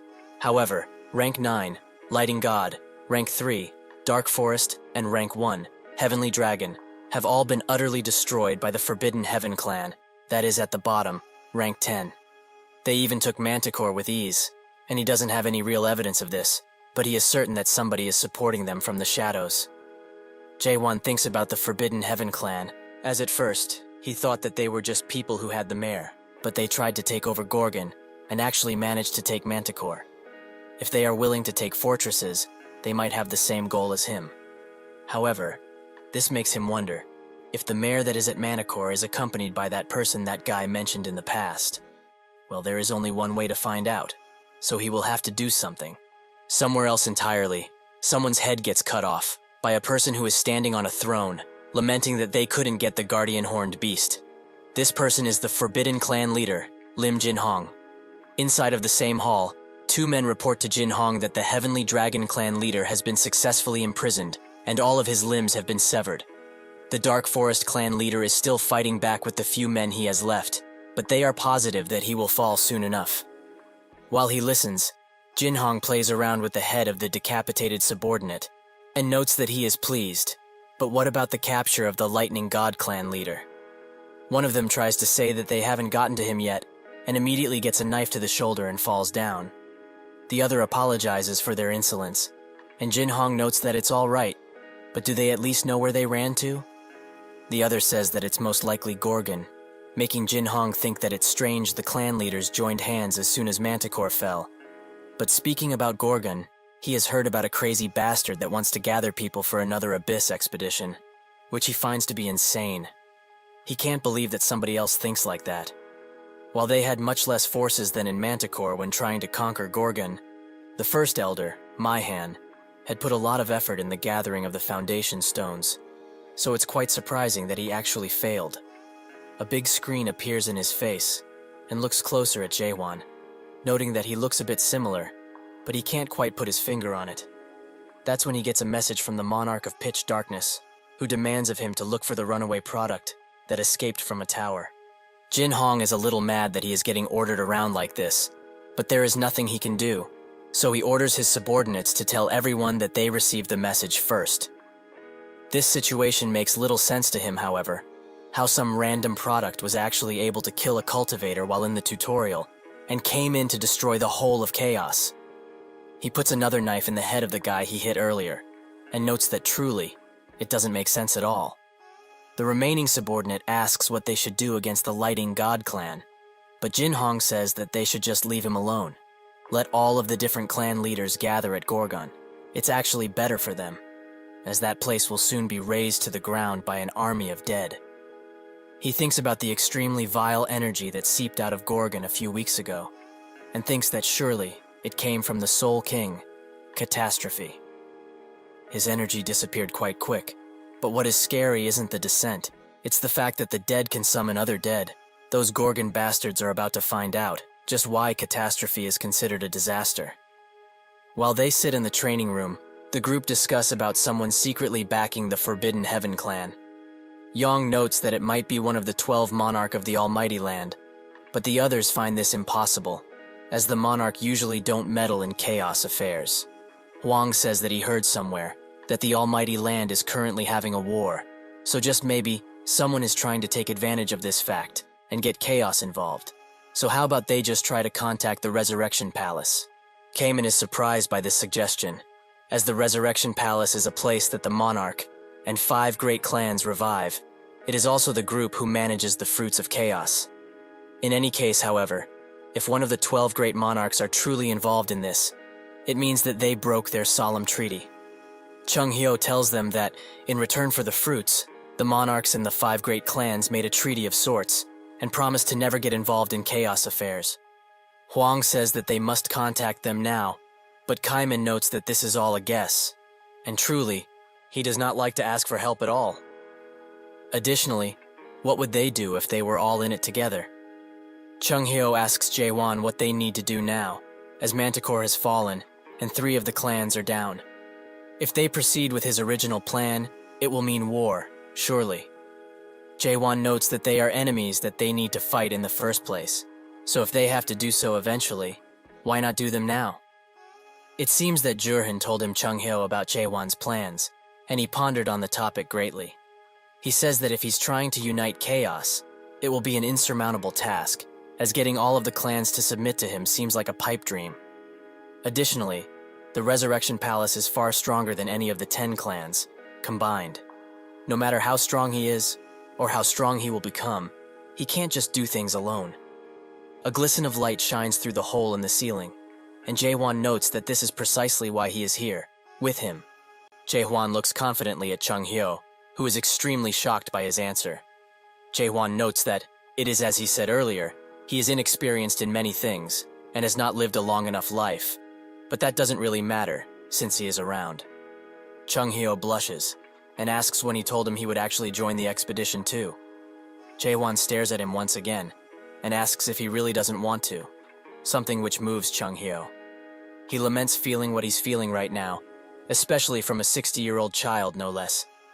Haewon turns his attention to the group, and tells them that, as they have heard previously, he's not simply trying to gather people for the Abyss expedition. First things first, he will be uniting the whole chaos. After that, he will be destroying the Resurrection Palace that stole the fruits they fought for over 900 years ago. Only then will they depart for the Abyss expedition, and what he needs most of all is true comrades who will go through this with him, all of it. If they do not feel that they can be up to the task, they should leave now, as he has no further need for them. Kaiman asks if he intends to do it, even if he has nobody to help, and Jaewon says that yes, he will do all of it by himself if he must. Kaiman then asks, why? Didn't he say himself that he couldn't be able to do it alone if he had to? Jaewon looks at him sternly, and notes that he made it all the way here only by himself, so being alone is something natural for him at this point. This shocked the 3 from the group, and they don't know how to answer to that. But suddenly, Kaiman bursts out laughing, as he finds this extremely fun. He swears allegiance to his cause. He will follow him anywhere, be it the Abyss Expedition or the Resurrection Palace. He will be there. Yong also does the same, and swears the same to him. After this is done with, they ask Huang about what he will do, and he notes that he hasn't decided fully just yet. This surprises Kaiman, and disappoints Yong, who doesn't seem that impressed. Huang screams at them, saying that his reaction is the normal one in this situation. How could they just join up with this guy without even knowing much about him? If he's honest, he just doesn't believe that he is actually capable of leading an expedition to the abyss, as the enemies that he wants to presumably defeat are extremely strong, which is exactly why he hopes that he can prove himself capable of it. 6 out of the clan leader are now gone, so if he is acknowledged by the 3 other clan leader, he will acknowledge him too, and will also follow him anywhere. Jae-won agrees instantly, as he doesn't need to think about it for long, but he also has a condition for this. If he needs to be acknowledged by them, then naturally they should also be acknowledged by him, right? So, he proposes this. A tournament, he will host it, and their titles as clan leaders will be on the line. If they all make it to the quarterfinals of the tournament, then he acknowledges them fully, and only then he will be taking their tests. Huang is rather enraged by this, but Kamen notes that it does make sense, since he has no proof that they are the strongest in chaos, and he can't depend solely on their titles either. So when will this tournament of his be taking place? That's when a dark energy emanates from behind the door, and when it's opened, they see Yurin, who is very angry, as he has seen what Jae-won put up on the walls. He notes that it already started in a sense, as he has put flyers all around, announcing the tournament preliminaries. Later in the fortress, Yurin sighs deeply, and Jahir notes that he's sure their fortress master has a plan. Otherwise, he wouldn't have done that. Yurin doesn't know what this guy was thinking, as now the situation has become a lot worse.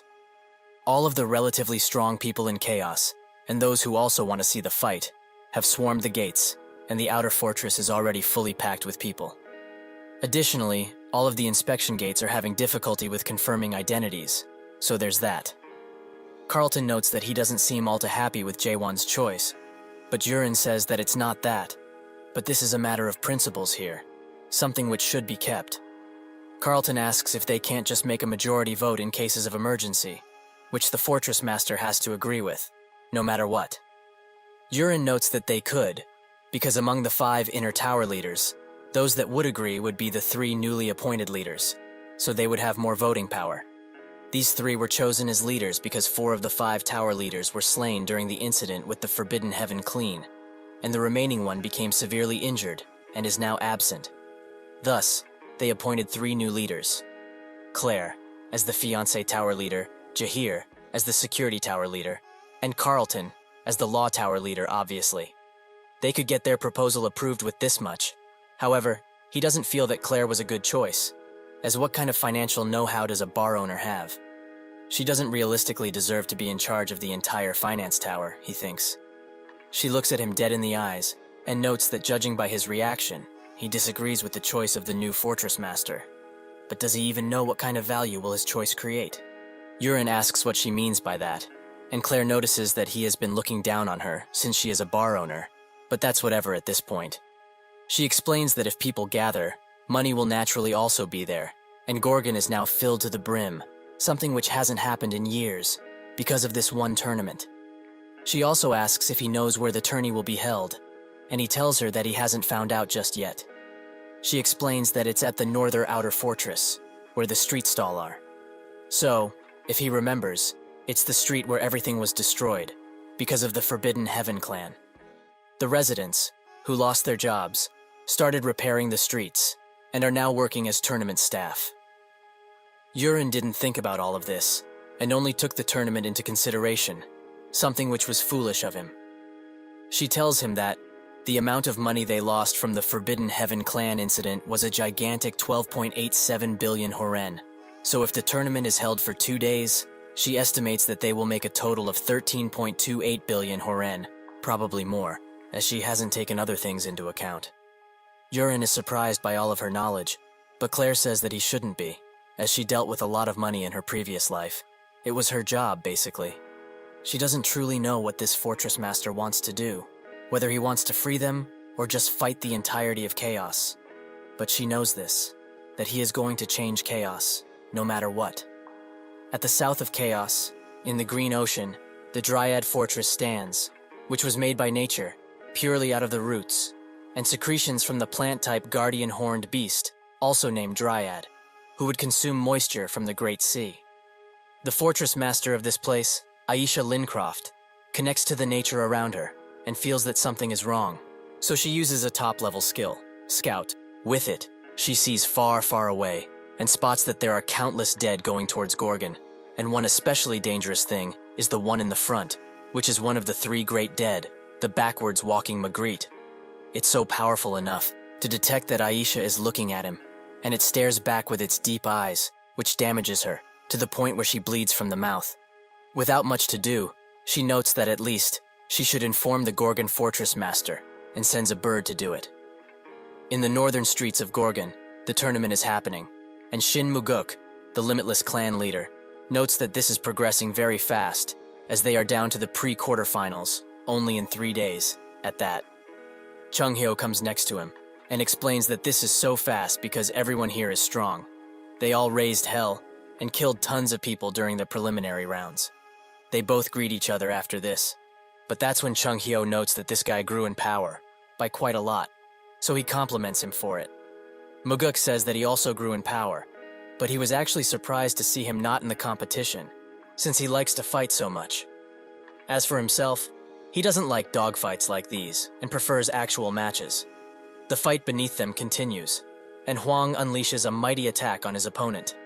Afterwards, he thinks that he got him finally, but his opponent is actually high into the air, and descends upon him with extreme force. When the dust clears, the stranger is the victor, and Huang loses the tournament right here. Muguk seems to know that technique the stranger is using, and Chung Hyo also thinks the same. It is the technique of the Steel Monarch, Heo Yu's own Azure Cloud Mystic footwork. They wonder why his subordinate would be in this place, but it's natural for the monarchs to be up to something regarding this competition. Jahir announces that with this match, the pre-quarterfinals have ended, and they will now be moving on to the quarterfinals, the thing that everyone has been waiting for. The next competitor comes out of the waiting room, the Savant clan leader, Jaegal Myung. He looks at Chung Hyo and blinks as a greeting, something which annoys him greatly, but Muguk tells him to let it go, as he is only a 400 years old kid after all. Jae-won is this man's opponent, and when they get face to face, Myung says that he has heard about his grand plans, but thinks that what he is trying to achieve is impossible. Muguk analyzes this new fortress master deeply, and wonders if he can win against Myung, since he is quite young. That's when he notices that his energy isn't that much different from Chung Hyo's, and asks if he's by chance his disciple. Chung Hyo smiles, and in that second, the fight ends with Myung being thrown into the wall. Chung Hyo notes that a monster like that one can't have a master, he is his own. Myung, who is surprisingly still conscious, thinks that, in the quarterfinals, he didn't have an opponent in the list, but later when he found out that his opponent was the fortress master, he thought that he struck gold, since he joined this awfully barbaric competition for the sake of warning the fortress master about what is going to come. This happened once in the past too. There were others who got people hopeful, and had expectations about getting their lives back, even though they were lost. However, a hope that can't come true brings about something much worse, utter despair. This is why he needs to crush that hope in advance, so that people are accept from this despair, just like he has done for the last 400 years. So he can't, or rather mustn't, admit defeat. If he does so, the last 300 years of his existence would have been for nothing.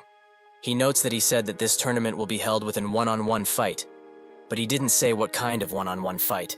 Taewon remembers that indeed he didn't specify, but what does that have to do with anything? Myung says that he would like to have another type of fight with him, a battle of wits. Wouldn't it be fair if he were to fight on his own terms? The public doesn't like this, and they all call him a coward, someone who can't admit defeat.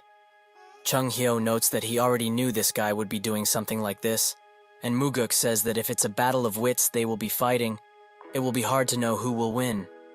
Chung Hyo tells him that he will probably suggest that they play that awful game that the military advisors like to play all the time. Jae-hwan asks what kind of battle of wits is he talking about, and Myung takes this as him accepting the challenge. The area slowly shifts around them, and now, the ground is an entire field. The system welcomes him to the military strategy formation world, and asks him if he would like to read the manual, as he seems to be a beginner. Myung explains that the formation world is just a fancy title for this type of game. It is said that it was made by one of the 13 masters, a mayor by the name of Maris. He used a certain game which had the title of Frontier as inspiration for this game, and the strategists of the Almighty Land enjoy playing it quite a bit. Also, he is the best at it in Chaos, which he doesn't tell Jae-won, naturally. He also adds that he will give him some time, since he has never played this type of thing before. But Jae-won refuses, as it's simpler than he thought, and he thinks he got it. In actuality, he knows the game that the mayor used as inspiration. A strategy game, where its main scenario would be a war between 3 races, and they would have to gather resources and train troops all in real time so that they can destroy the enemy buildings, which is the victory condition. He already knows of a game that is exactly like this. That Frontier game that was the inspiration is most definitely that game he knows from Earth. The one that everyone played. He probably has more than 10,000 matches in it, but just who are these mayors to know about something like this? Myung asks if it's okay to use the Lost Garden terrain, and Jae-won accepts. With that, they both choose their races, with Jae-won picking humans, and Myung picking undead. He thinks that the humans are quite literally the weakest out of all the races, so even though this child is arrogant, he is still just a novice at this game. The undead race he chose will get stronger as the game progresses, and it also has better units in the early to mid-game too. After he trains a few workers, he will build, establish a foundation, and win by amassing tons of troops. Before he can even think of doing that, however, Haewon goes on the attack with his villagers and easily takes out some undeads. This makes him mad, and he asks Jae-won what he's doing. Why is he attacking with his farmers? That's when notices he also made 3 watchtowers near his base, which provides his units with a clear advantage, and also with protection, since the watchtower is a defense building. But he can't just take out the watchtowers, as the farmers, who have the strongest stamina out of all the starter units, will interfere, so he basically at a standpoint now. He is helpless because he has to stop him. He can't since he didn't have the time to gather resources or build anything for that matter. Jae-won thinks that this is a rather common strategy in Korea, as it has a lot of destructive power, and it's very efficient. It was also a strategy that people would criticize, even more so if a contestant used it in a tournament. The people watching cheer for Jae-won, while Myung's whole scope of the game disappears. Now enraged, he asks how he could do something like this. Is it not common etiquette to not attack each other for the first 10 minutes of the game? Jae-won wonders what he's talking about, and Myung explains that normally, people would use the first 10 minutes to build buildings, gather resources, and things of the nature. Jae-won notes that if it's not a direct rule for the game, then it doesn't matter what he does, right? Myung falls to his knees in front of him and bites his lower lip roughly. He thinks, just who the hell is this man? He defies common sense and logic in every way, and also plays outside of the predetermined rules set in place. Because of this combined, there is nothing that he can do to reduce the amount of difference between their abilities. This man is just somebody that he cannot hope to beat, ever. But maybe it's for the better. As for the past 400 years, he has been waiting for this, for someone who could fulfill their hopes. With that, he admits defeat, and the first round of the quarterfinals comes to an end. While Jae-won rests from his battle, Moo-guk and Chung-hyo descend from the public seats, and Chung-hyo asks him where he learned to play that strategic formation world, as he thought the only thing he truly cared about was practicing his thrusting abilities. However, since the spiral slash technique he used in the fight is partly inspired by his own slash, it is kind of inaccurate to say that he is really only interested in thrusting. Jae-won plays back what happened, and wonders what spiral slash he is talking about, as when they discovered the technique, Chung-hyo desperately wanted it to be called spiral slash, as to him, that sounded the best, but Jae-won told him that he only uses thrusts. Chung-hyo kept insisting and insisting, and that's when Kaiman came up with a grand idea for the name. Both thrusts and slashes kill their enemies, of course, so they should name it Fatal Spiral. Jae-won notes that this is what they decided to call it in the end, and Chung-hyo is very surprised that he actually got to keep that name instead of his more cooler, better one. Jae-won takes a look at Moo-guk and says that he looks very strong, so they should spar for a bit. Moo-guk notes that his introductions are a little rough for someone so young, and Chung-hyo told him already that this guy doesn't respect his elders, but rather attacks them. Jae-won sighs and explains that all of the old men in here are not weak in the slightest. They are all very strong, comes with the age. There is no real need to be nice to all of these geezers. While Chung Hyo chews Jae-won up for his words, Muguk looks at him and thinks that for the first time, in over 900 years, after the Abyss expedition was destroyed, this is his first time seeing Chung Hyo enjoy a conversation this much. While Mullark was the captain of the expedition 900 years ago and gave the whole chaos hope and dreams, in the end, even though they all tried desperately, all that remains of that once great leader is a symbol of despair and dust. He wonders how Jae-won would do against Mullark. Will he even be capable of replacing him? Based on the last fight in this tourney, he is extremely strong and might actually be or become better than Mullark, considering his very large potential. However, another key part to leading is personality. He does not feel any righteousness from him, and truly, he feels like the opposite of Mullark, who was gentle and very mature. Additionally, he has felt a strange bloodlust all of the time he has been next to him.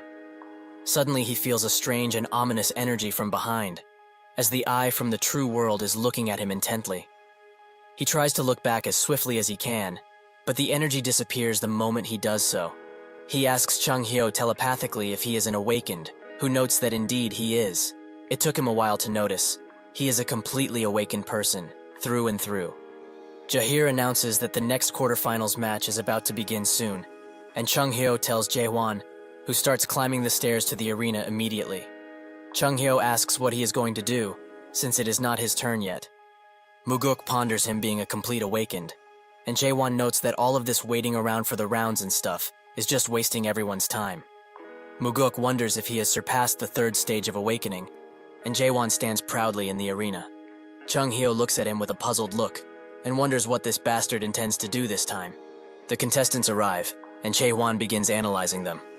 Among these people, excluding Kaiman and Yong, these three new faces look pretty strong from here, especially this one, the woman with the chain sickle.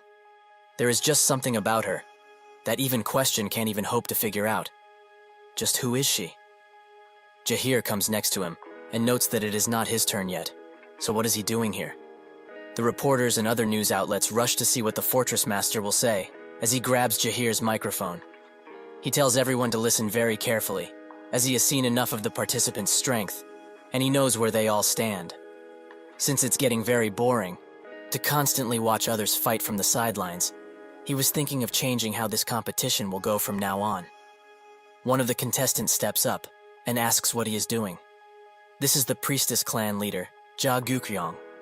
She asks who allowed him to do so, as he pleases, and why is he only changing the format of this competition now? Jae-won tells her that he is canceling the one-on-one fight rule, and Guker asks if he's basically asking them to fight in groups. Jae-won says that it's basically like that, and she tells him that something like this will not do, as if they split the participants into teams. How will they decide who wins? Jae-won notes that she clearly misunderstood him and explains it to her. He is not saying that they should do something so complicated like splitting the teams. There is just one team. The 6 of them will become a team, and he will be alone. This announcement shocks everyone, and Jae-won properly announces, yes, he will be fighting all of them at once, and alone. He promises, to the first one that strikes him down, the position of Fortress Master. The crowd bursts into cheering, and the news outlets announce that this is a chance for their new Fortress Master to show just how strong he truly is. The woman with the sickle laughs, and notes that this is good. Finally, something interesting is about to happen. After Haewon announces what he needs, he throws the microphone back to Jahir, and thinks that now, what he needs the most right now, is the trust of the common people. The deeper the connection he has with them, the more trust he gains, and over time, they will all develop a depth in this. However, in a situation such as this one, where there is not much time, there is another way to gain trust. That way is to show overwhelming strength. One of the contestants, a woman with long hair, gets up and close to him, at the shock of everyone around there. She notes that he is quite likable, and it would be much of a waste to slay him now. With that, she leaves him, and notes that she will be giving up today. While she walks away, Jahir wonders why she did that. In terms of numbers, they all had a clear advantage. So why did she just decide to give up like this? She whispers enough for Jae-won to hear. It's troublesome to do, and soon, that will appear. So there is no need to do anything. Jae-won wonders what she means. But before he can ask, Yong also gives up. as he cannot hope to defeat the current fortress master with his abilities. Jae-won thinks that he is doing all of this in order to become his subordinate and save face. Kaemin clenches his fist and also gives up. He acknowledges that his current abilities wouldn't even be able to move the current fortress master. Jae-won thinks that Kaemin is doing this because of his sense of fairness, as he wouldn't like to go 4 against 1. What a useless fellow.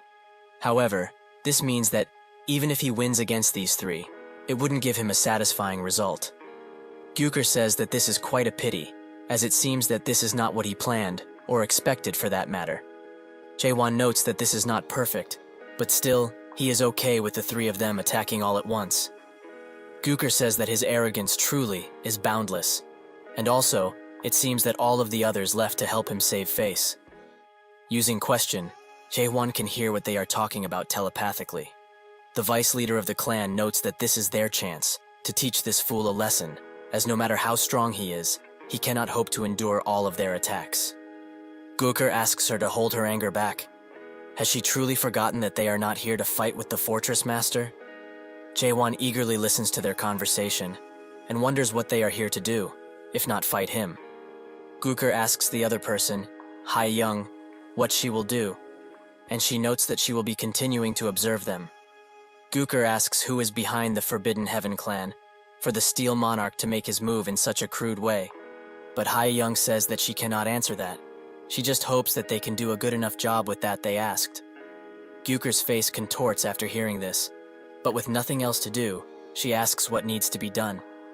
Hae-young explains that they need to personally know the fortress master, and Jae-won thinks that basically, the other person is using her as a pawn to see how useful he truly is. With her mission set, Guker explains that she has no intention to fight him now, but that doesn't mean that she surrenders. Even if they have no intention to fight him, that doesn't mean they will raise their white flag. She is only saying that they are voluntarily joining the Abyss expedition, all 3 of them. The other people look at this with a serious and questioning expression, while Jae-won asks what kind of schemes they are really up to. Guker assures him that this is no scheme. If this journey truly is to bring back life to the people of Chaos, there is no need for schemes. The public starts to become restless, as there is no fighting going on, which is boring. Guker notes that, since they got this far, he should also be honest, he had no intention of giving up the Fortress Master position to any of them in the first place, right? That would be only natural, because this competition wasn't to choose new Fortress Master in the first place. It was hosted to recruit people for the Abyss expedition. She can't lie, she was very impressed with his method too, because after the Abyss expedition failed 900 years ago, nobody would dare plan something this grand. However, because of this, she is proud to be standing in this arena with him, and she is sure that goes for the rest of the people here too. Now, she is speaking to everyone, as she knows they aren't here because they are interested about the position of Fortress Master. She removes her face cover, and her emerald eyes widen as she rises into the air, and countless butterflies appear. She notes that she would like to hear his true thoughts about all of this, and the crowd's eyes glisten purple as they are slowly being bewitched by her eyes. Guker asks, is the reason that they are all here because of the fight that is going on, or for the future and life of Chaos? She would like to believe that Chaos has not forgotten about their dreams. The skill that she is using now is called the Righteous Eye, and it slowly bewitches the spectators to believe that they also need to know about it. Hae-won notices this, and wonders if he should just end things here with a single attack. But that's when an elderly man puts his hands up, as he agrees with the priestess clan leader. He did not come from all of the way north, just to see some fights. The people recognize this man as the Gentleman's Sword, who doesn't carry any affiliations. However, judging by their smiles, it seems that now, he has at least one allegiance. Jae-won's face turns sour, as this has become extremely annoying. Carlton walks around the fortress, checking to see if everything is alright. But that's when he notices some strange sounds from the office.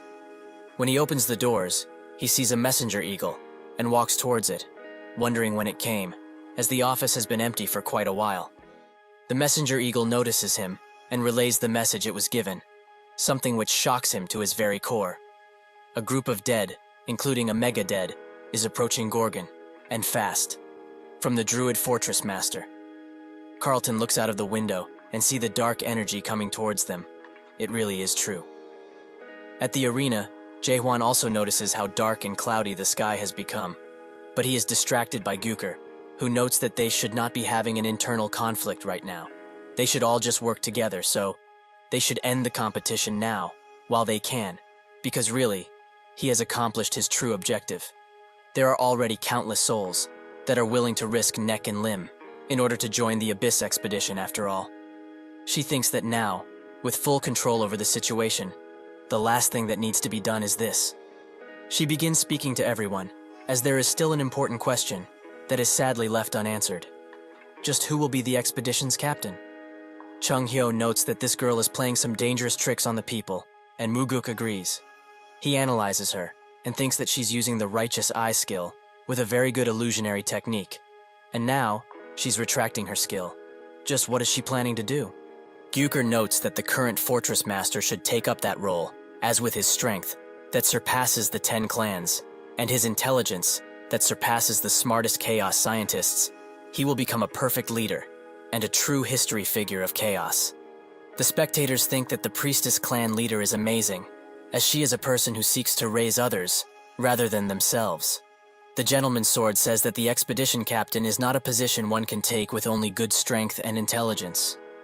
Gyuker asks what other qualities are needed for an expedition captain, and he explains that most importantly, it needs to be someone who is able to lead numerous numbers without trouble, and a suitable personality to boot.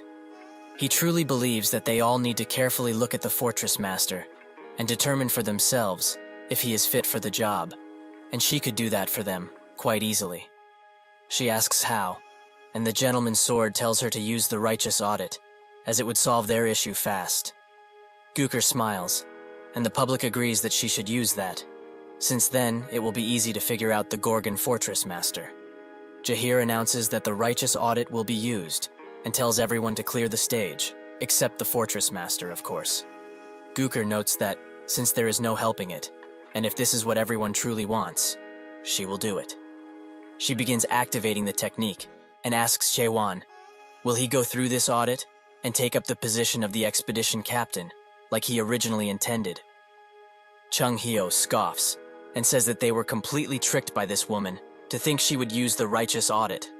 Maguk notes that everyone around here knows about her little Q&A ability, as higher stage adapters would plead with her to use that thing on them, to fill up their enlightenment values, in order to progress to the next stage. Chung Hyo is worried now though, as if Jaehwan just blows everyone up like he usually does. They can say goodbye to the expedition, as nobody would want to follow a lunatic that harms his own subordinates. But if they do nothing, his personality will show through the test, and unfortunately, his personality isn't good at all. Jaehwan accepts the conditions, much to Chung Hyo's surprise. Gooker asks once again if he will go through the audit, and Jaehwan once again confirms that he will. She says that if this is the case, she will begin now. For a good few minutes they stand still, and the spectators wonder what they are doing, but that's when the whole place changes into a crashing water body that is taking out an entire ship, which Jaehwan is on. She explains that the first stage of the audit is the ocean region, as in reality, most of the ocean region consists of dangerous seas like this one. So, as you can probably see and feel by this point, things like a ship being fully wrecked happen often around these parts, if the ships are not good enough. Fortunately for everyone on board, a rescue ship has appeared out of nowhere. But there is a problem. There is still one more person who needs to get on board, but this ship can only carry 10 people, and it will sink if they carry any more. Suddenly, a man appears behind Jaehwan and calls him captain. He asks for his opinion. What will they do? He needs to make a decision quickly. Now, he is presented with two choices. 1. Let those who were fortunate enough to get on the boat first survive, and give up one person, or 2. Not leave any people behind, even if it means that there is a chance for the rescue ship to sink and kill everyone. Now what will he do? Jaehwan looks at the choices he has, and wonders if this is really all there is to it, while Gyuker flies above him, and asks what he will do in this given situation. If he chooses to go with the first choice, people will certainly blame him for being a heartless monster. But if he chooses number 2, then they will start questioning his judgment. No matter what choice he makes right now, his right to become expedition captain or not will be put into question. That's when Jaehwan announces his choice, He chooses to go with option 3, something which shocks Gooker, who notes that there are only 2 choices, not 3. Jae-hwan explains that option 3 is that he will be able to save everyone, including the ship. He will not allow it to sink. Gooker bites her lower lip, as she knows that he just found the 3rd hidden choice. This hidden option appears only to those who always look for their own answer, and it goes like this. He will not give up anyone, save the one that has fallen, and make everyone take turns to go into the water and come back. Gooker thinks that this is the only choice here that saves everyone, whilst not giving up a human life. However, this is bad for her, as she intended for him to look incompetent by just showing 2 equally hard choices, but her plan is backfiring right now. She says that he should tell everyone loudly what his 3rd choice is, as everyone is dying because of this turbulent and violent sea, right? Jae-hwan notes that if this is the case, he will just have to split the sea open. This statement takes Gooker back even more, and wonders if this guy just lost it because he was flustered or something. That's when Jae-hwan takes a step forward and breathes in heavily while holding his mighty sword. Gooker tells him to stop, as she doesn't know what he's trying to do, and Chung-hyo recognizes the pose he just did instantly. He screams at everyone to get away, and as fast as possible. With a sudden bright flash, Jae-hwan unleashes a mighty thrust, something which shocks everyone, including the system, who can only see this as an error. And so, before Jae-hwan, the water disappears entirely. His crew comes around and they start celebrating them being alive, but Jae-hwan tells them to get off, as he doesn't like being touched. However, with the last of their existence, they offer their most warm thanks, and Jae-hwan sees something in them, a speck of humanity. With that, the righteous audit comes to an end, and rightfully so. Gooker is very mad, as she also got hit by the attack somewhat. Jae-hwan looks at her a single time and notes that they should stop messing around now and get real. Gooker's eyes widen, but that's when the entire Gorgon territory is locked up and alarms start to blare. Seeing this, Jae-hwan immediately runs toward the problem, and a voice tells everyone inside of the fortress that all of the events have been cancelled and the fortress gates will be locked indefinitely. Most citizens wonder what is going on, but those who saw the dark cloud know and tell the others that the dead are coming, so they should hide as fast as they can. From where the dead are coming, everyone has gathered, and Yong notices the pitch-black group that is advancing towards them. He feels quite unfortunate, as the Lighting God clan got destroyed in Manticore, and now he's facing an entire swarm of dead in Gorgon. Just what is this luck? Hwang tells him that if he's scared, then he shouldn't join the expedition, as he won't be able to do anything. Yong says that if this is the case, he should also give up, as his legs are shaking like those of a scared chicken. Chung-hyo ponders the situation, and thinks that he never expected for a child that is not even 900 years old to be taking up the leading role in chaos.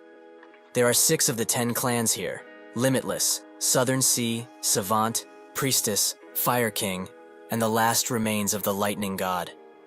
He never expected to see something like this in his lifetime, but he can't lie. It does feel nice. He asks Muguk if this doesn't remind him of something they did a long time ago, and Muguk asks if he's talking about the Dead Palace situation. Chung-hyo nods, and Muguk notes that indeed, they saw something very similar to this back then. However, he does not know why that thing is here now. Chung-hyo thinks that the dead always call the dead. When a medium dead appears, small dead would arrive. When a large dead appears, medium dead gather. And since in Gorgon, the dead king has appeared, it will bring in something which has made every single fortress build high walls in the first place. The disaster that everyone fears, even in chaos, the mega-dead, backwards walking Magritte. The undead assault begins in earnest, and the people who didn't manage to evacuate in time are butchered one by one, and in gruesome ways too. Gooker watches in extreme horror as an entire horde of dead descend upon the fortress, and with the dead all around her, she thinks that this is the end. They are all done for. An elderly woman also tries to get away, but due to the fear in her body, accompanied by her old age, she trips, allowing herself to become feed for these ruthless beasts. Gooker notices and wants to do something, but in that moment, the gentleman's sword appears. She thinks that it's a relief, and screams at him to go help that frail person. But instead of that, he lets her be killed in cold blood, while he continues to run away. He apologizes deeply as it's too hard for anybody to deal with that many dead. Gooker has now lost all hope, as they are powerless in this situation. They can't do anything. For his crimes against the lowly, the gentleman's sword is rightfully punished and immediately killed by the dead in a surprise attack. Gyukur can only watch, and a single tear flows down her face. Every single choice they made was useless. What use is there in getting the right answer if the world is like this, where only dead is dominant and suffering is the only promised thing? In this world without choice, something like hope does not and should not exist. The countless dead attack her, but suddenly one is slashed in two right in front of her face, by none other than Yong, who screams at her to get a damn grip, as they need all of the help they can get. That's when she notices that everyone around her are fighting for their lives. But why? They are just buying time for others to escape, even if they fight.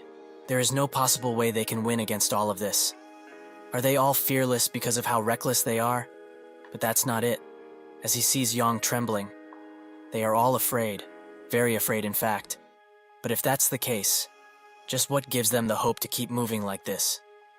Yong tells her that even if this looks to be a little rough, she should not be afraid, as there is somebody who is fighting a much bigger threat up there, and alone too. A single undead tries to interrupt Jaehwan's fight, but he immediately grabs it by the neck and splits it in two with just his grip. The Mega-Dead raises a few stone slabs from the fortress and aims them at Jaehwan, who notes that it's quite rude for it to just bite someone else's fortress. The Mega-Dead unleashes the stone onto Jaehwan and then also continues attacking, not giving up the attack for even a second. It wants him dead. Jaehwan thinks that this is quite the troublesome opponent, as he goes near it. It will use its ability to rip off objects. However, if he keeps his distance, it unleashes a large breath attack, something that is quite difficult to dodge given the space.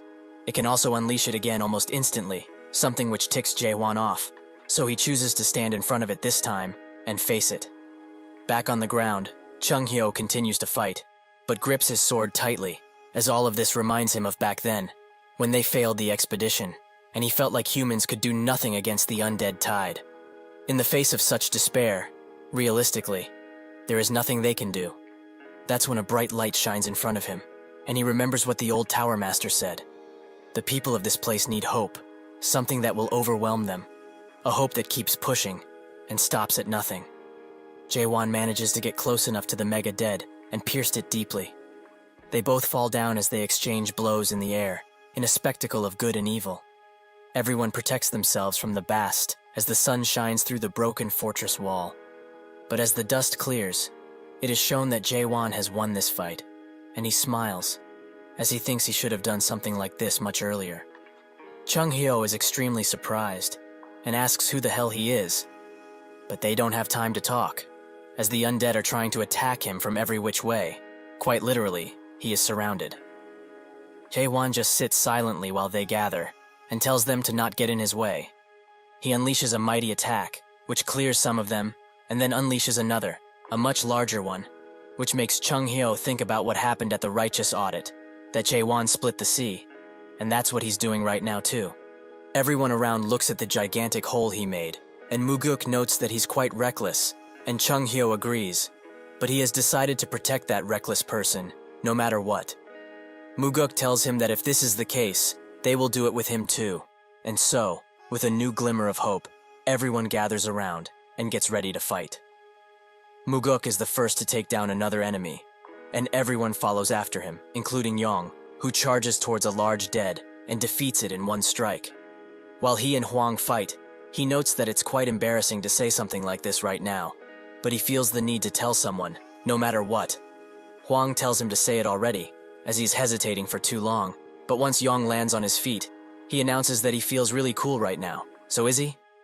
Huang doesn't say a single word, and Yong begs him to say something already. On his side, Huang is being charged at, and he notices that his body is slowing down heavily because of the fatigue, and at this rate, he will fall on his knees. Suddenly, just when a monster is about to attack him, someone throws a rock at the beast, a girl, who has chosen to fight despite the situation. The dead is rightfully annoyed by this, and so it charges the girl, who cannot hope to defend herself. But that's when she screams to do it now, and countless chains begin enveloping the dead. Naturally, this ability is that of Carlton, who is standing ready to fight, amongst the others who have chosen to fight alongside him. Huang smiles, and says that fighting like this feels much, much better. Everyone is trying their best in this dire situation, and Jae-won smiles as he slams his sword into the ground, and the whole fortress is enveloped by a blue glow. 10 days after this incident, people have started rebuilding, and the news that the three great dead and Magritte have been defeated. A reporter asks the fortress blacksmith, in his honest opinion, what does he think the biggest change in this fortress has been? The blacksmith thinks for a second, and notes that living here became much nicer, which makes the reporter asks how so. The blacksmith explains that 6 of the 10 clans in Chaos moved their headquarters in here, and there was a huge increase in supplies, especially horns from the horned beasts, and thanks to all of this, their economy also grew quite a lot. The reporter looks around and says that, by just looking at the situation, he didn't think that someone would say that it's actually nice to live here. However, he can't deny, the atmosphere around here is lively and cheery at times. The blacksmith notes that he is only saying this because he didn't watch the path of waves for himself. This is what the people call the incident, where a sea of dead was parted by Haewon's sword. It's almost like those who saw it fell into a trance, as everyone threw themselves into battle and fought the dead, even if countless people have lost their lives. The reporter wonders what these people saw, in order to make them say that they can live in chaos, even after all of this. It seems that after this, Gorgon's residents have started to truly live. Suddenly, a large explosion is heard, and the reporter asks what that is. The blacksmith tells him to not worry, as this happens pretty often, and it's nothing bad. The reporter thinks that the only ones that could cause such an explosion are high-stage adapters, and it's true that the 6 of the 10 clan heads are here. He asks if there's a war between the clans, and the blacksmith notes that it's something similar, and that's when 5 figures fall from the air, and the blacksmith smiles, as there's only 5 today.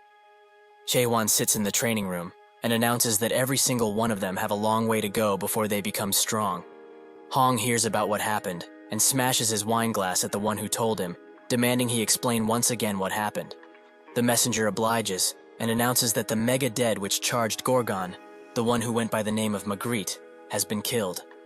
This angers Hong, as that mega dead was made from a stage 9 adapter in the almighty land, and it's a monster that could only be dealt with by a lieutenant or something higher. Just how did those Gorgon bastards manage to defeat one of the only 3 mega deads in Chaos? He tells his man to look into the situation now, and thinks that this shouldn't have happened. He is sure that there was a mistake somewhere. 4 days after this, news of the North Branch of Forbidden Heaven clan, that's near Gorgon, spread about, more specifically, about its destruction. At the fortress, Jae-hwan calls all of the other clan leaders weak, and asks what they have been doing all of the centuries they have been alive for. Yong wonders how they can ever hope to defeat such a monster. But that's when Jae-hwan calls him, and tells him that he only has quick feet. He also tells Hwang that he has power, but he's very slow, and Jaegal that he thinks too much before he acts. He moves on to Gook, and tells her that she's nimble and has good instincts, but her stamina is laughable.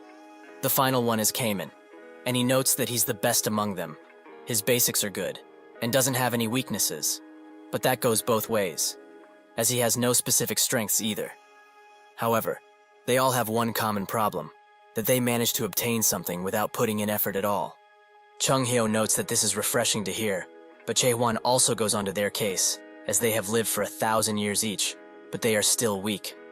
Chung Hyo doesn't like this, but he can't deny that he's right, as 900 years ago, all of the clan leaders were at least 7th stage adapters, and the leader of the Heavenly Dragon clan was 9th stage.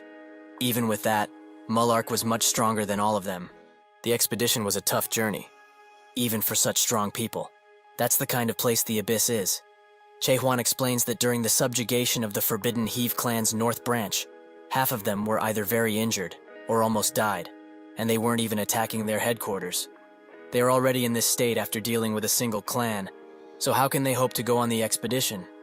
Thus, as of today, all of them will be doing some special training for a single week. Yeagle thinks about how many muscles he will get, and he also asks if everyone here is an adapter. It's not easy to jump to the next stage, as he might think. Normal people would take at least 10 years before they become first stage adapters. Then, they would take 20 years to reach second stage, 40 years for third stage, and so on. Most humans would die before that. Jae-hwan asks what he's trying to say, and Jaegal puts it simply, Is he trying to turn them into awakened? This idea shocks everyone, and Yagal notes that, from what he's heard, awakened do not accumulate power over time, and rather, reach the next stage through enlightenment. Haewon says that indeed, that's what he's planning, if they are able to abandon their own world, that is. Jong asks what he means, and Chung Hyo tells them that there are 3 stages for those who wish to awaken. First, would be to destroy the world of adaptation, the one that they have lived in so far. Those who are able to, will be able to see the world for that it truly is. Jong wonders what he means, and Gooker notes that he's asking them to leave behind things like status, which benefits only the system. Jong notes that he is also an overcharged adapter. These people have a lot of affinity with skills and the interface system, while also possessing the ability to grow much faster. Thus, people think that they are blessed by the system. Hwang says that everyone around here is an overcharged adapter, but that's when Kaiman says that he's not. So, he will throw away his skills and world. If it means that he will become stronger, he will throw it all away, except the hatred he has towards the monarchs. They all wonder what he's talking about, and Gooker explains that they have to throw everything away, including everything they accumulated so far, but also something much greater. She asks if they have ever heard of the Great Disappearance, and Jaewon asks what it is. She explains that it started along with cracks appearing. 700 years ago, they suddenly appeared. In the Almighty Land, the terrorist group known as Cracks, that announced their fight against the cultivators, were all found with that proclamation shoved in their chest, and another proclamation, this one from the monarchs of the 4 areas. If one wants to become awakened, they need to come to the Forgotten Land and deny this world completely. There were thousands of adapters who gathered there that day, however. Nobody knows what happened. As per what everyone thinks, they have simply ceased to exist. Yong asks if there were any survivors, and Gooker notes that there were some, and her comrades were among them, and they had become awakeners, even though they were only stage 1. Jaewon asks what happened to them, and with a sorrowful tone, she tells him that every single one of them took their own lives. The experience broke them down mentally, and they either went mad or lost their memories completely. They all had various things wrong with them, but one thing they shared, they did not know who they were before this. Jaewon looks at her and tells her to listen carefully, as he will make 2 things clear for her. First, he is not a part of the Cracks organization, but he understands her suspicion, given his awakened status. Secondly, like she talked about, awakening is dangerous, so he will accept volunteers for those who want to awaken. She asks what he will do with those that refuse, and Jaewon tells her that he will still help them become stronger. He just needs to help them achieve higher stages of adaptation. She asks if he didn't listen to Jaegal, as he explained it takes years and years to just get one stage. Jaewon says that it's not a problem, and they should all follow him. They do so, and they arrive in the center of the fortress, where the blacksmith is building something. Jaewon asks if it can be activated now, and the blacksmith notes that it can.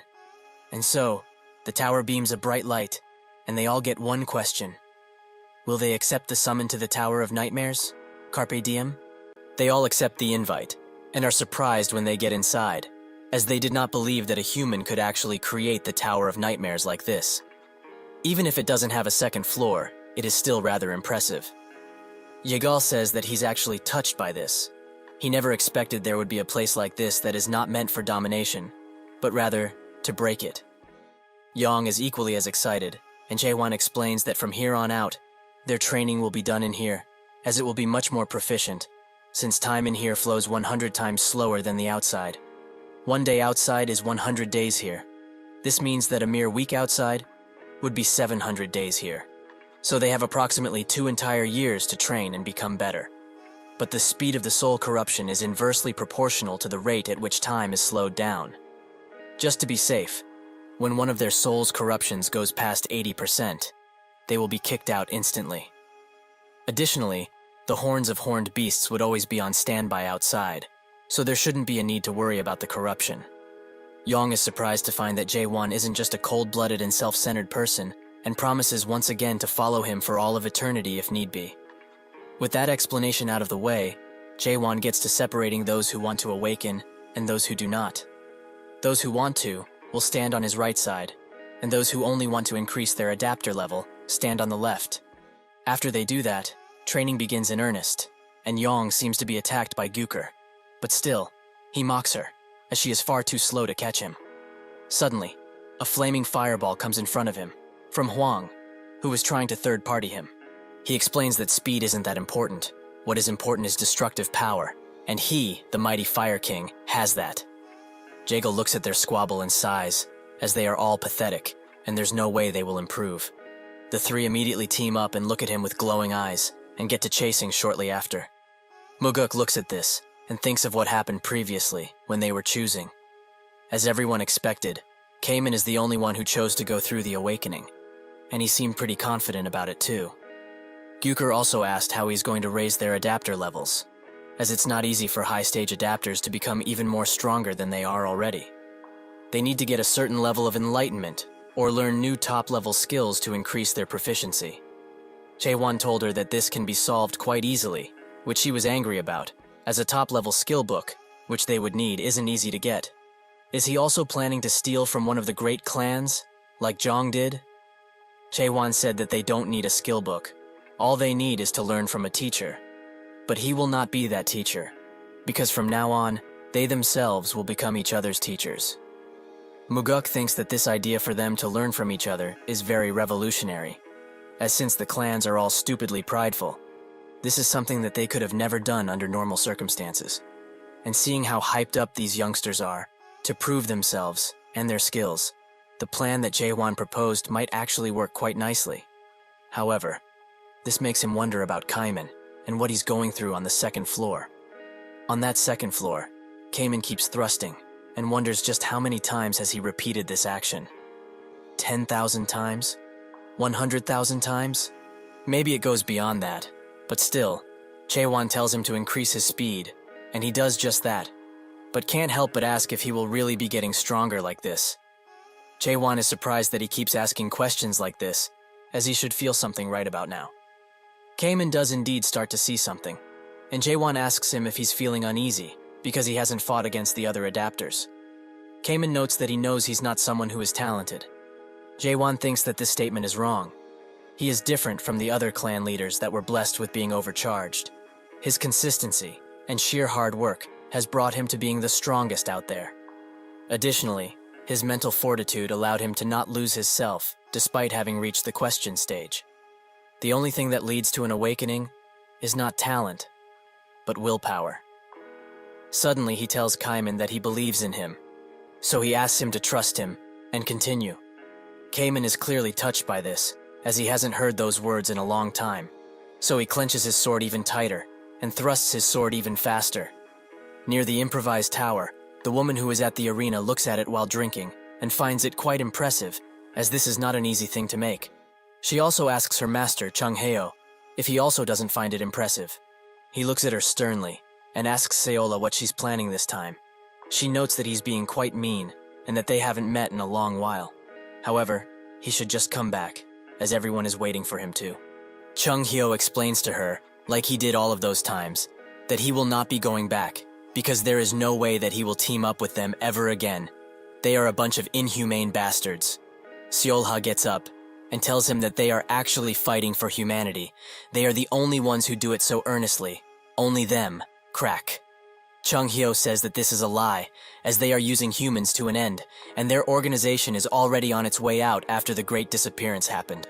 Seola begins laughing out loud after she hears this, as she can't believe he would say something like that. Because he was one of the fuckers who planned the Great Disappearance. Isn't that right? Chung Hyo starts walking away, and tells her that this is not true. She notes that things didn't progress in the way that he wanted, but he did not stop the event, and simply watched as it happened. However, she feels thankful for this, as if it were not for him and his choices, she wouldn't be here at all. He should also know, since he is tied to this, that there are countless people within Crack that are trying to awaken using the method he taught them so long ago. They swing their swords at each other hundreds and thousands of times. They do that and kill each other again and again and again. Among those who do this, a very small number would survive and swing their swords 1 billion times if need be. They would become numb to life and death letting them surpass humanity and see the world for what it is. That is how they obtain the first key word to awaken, dismantle. Chung Hyo pulls his sword out and demands that she shut up, as that is the wrong keyword. He pulls her into his unique world, and she notices that it's the same as before. It is still weak, as he got lost from losing his humanity, and was not able to draw anything in this world that he went through so much to even make. She, however, filled her world and became the second core captain of Crack. Seolha begins cutting his world apart, with great ease in fact. Chung Hyo believes that she became a captain with such skills, and asks if she also achieved the third stage of awakening. She explains that it wasn't just the third stage, and starts transforming the world around them. She asks if this pleases him, as this, all of this death, is the scene of the great disappearance. Does he enjoy her masterpiece, her life's work? How does he feel after looking at the sea, filled with corpses? He tells Chung Hyo that the living are not trying to pretend to be dead. He knows that there is nothing that will change that in chaos, right? This world will never change, so he should come back already, with her. Chung Hyo announces that it will change. He knows that it will. He believes that 100%. Seolha can't believe that he still has the willpower to have so much faith. But even with his little helper, he is going to fail. Just like he did 900 years ago, and like when he abandoned all of them, and ran away like a coward. He can do what he wishes at this point, but he should know that Crack will always be watching him. Inside of the tower, Kamen goes through all of the stages of awakening. First, to question it. The second stage is to understand the world he questions, and the third becomes quite blurry to him.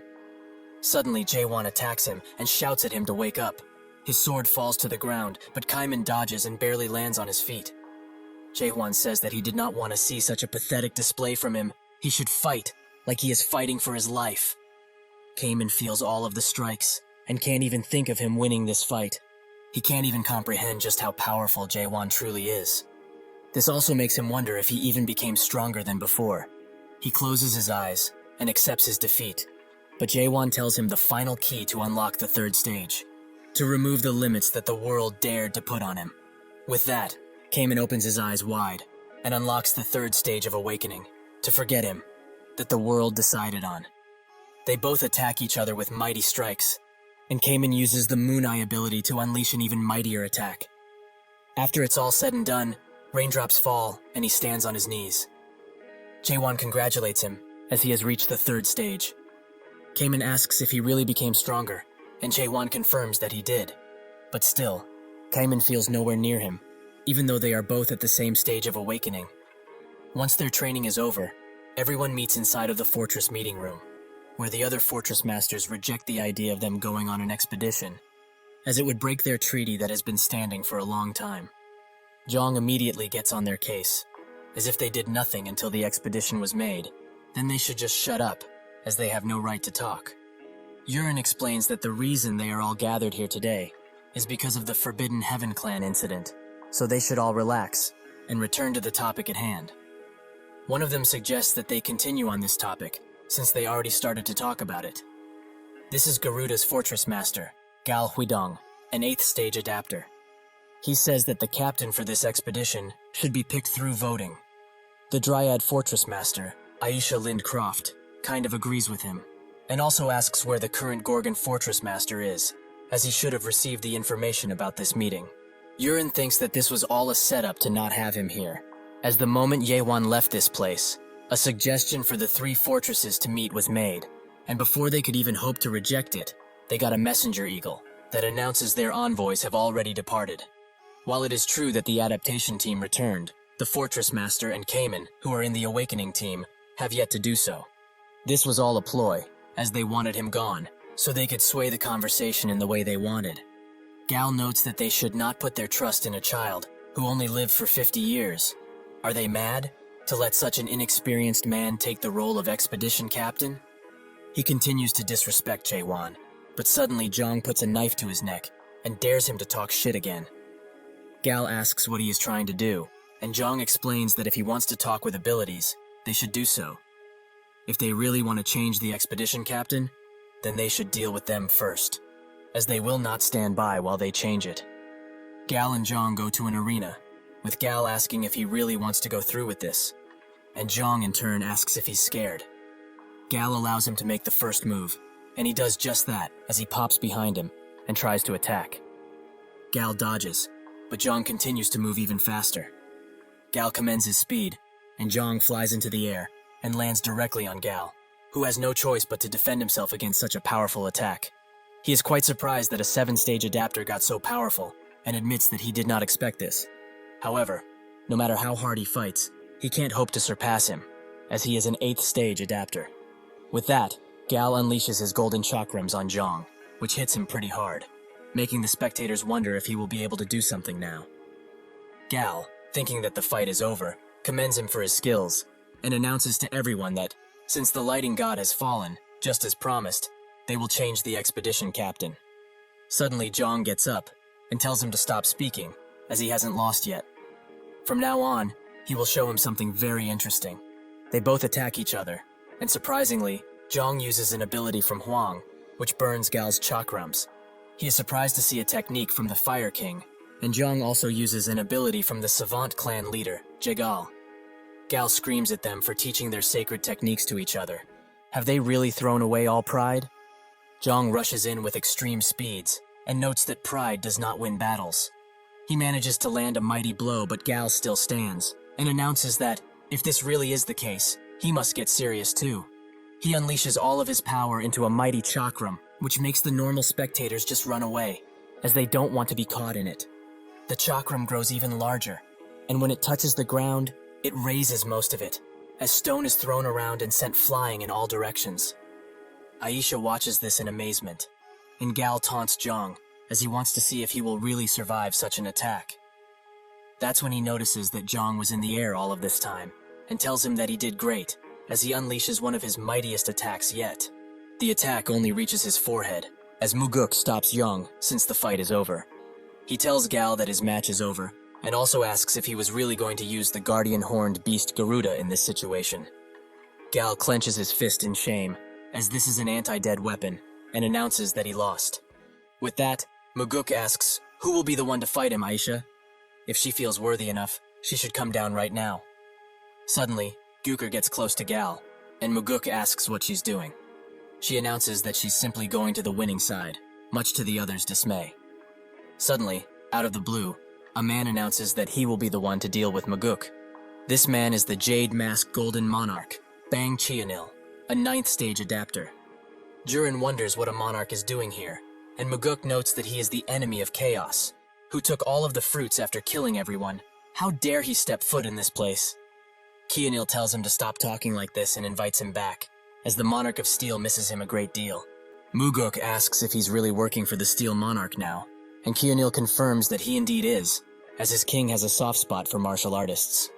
Muguk notes that if that's true, that man's legacy is over, if he decided to accept human trash like him. Chianil wonders how he can still be mad about something that happened in the past. Heyo, the Steel Monarch, forgave him very easily, but he guesses that comes with status. He shouldn't be so angry at another martial artists. Have they not done a lot of stuff together in the past?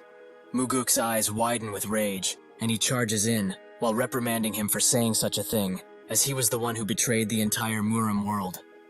With a single hand attack, Chianil blocks him, and notes that he's being really too harsh. This is their first time meeting after well over 900 years, so they should chat. Muguk gets even madder, and attacks with even more fervor while asking, since when did the Dryad, Garuda, and Priestess clan get played by them in such a way? Chianil acts a fool. They were only giving them advice, so that they can make wiser decisions. He should also stop talking nonsense about others, when he, the Gorgon Fortress Master, and a few others, were just pipe dreaming about something unachievable. Truly, they are even more pitiful now than ever. Aisha looks at the fight from above, but it can be seen on her face that she's conflicted about something. Suddenly, the emissary of the Steel Monarch arrives, young, and tells her to throw away those thoughts. She made the right decision. The current Gorgon Fortress Master is extremely dangerous, much more than the Forbidden Heaven clan leader. He is attempting to use the Abyss Expedition Squad to unite the entirety of Chaos, and their great monarch considers him a threat. Threat is the title given to those who wish or attempt to change Chaos, and every time one of these threats appears, hope also starts to appear. However, That will eventually lead to despair. Young continues, if they do not get rid of him right now, once again, chaos will suffer. And since she has lived for 970 years, she knows full well what happened 90 years ago. Aisha feels like it happened yesterday, so she can't let another tragedy like that happen again. That is when Young came with the offer, when she was vulnerable. But now, she's very conflicted, as she doesn't know if this is right. Kionil continues to block Muguk's attacks, and notes that it would be wise to stop now, as he can't hope to defeat him in his current state. He knows that full well, doesn't he? Muguk does not answer with words. Instead, he uses his blade and a technique, Heavenly Sword, to reach for Kionil's neck. But instead, the attack blows up, as he used a technique to block it. He explains that there are tons of differences in abilities between adapter stages, but when it comes to the 8th and 9th stage, the difference is extremely high.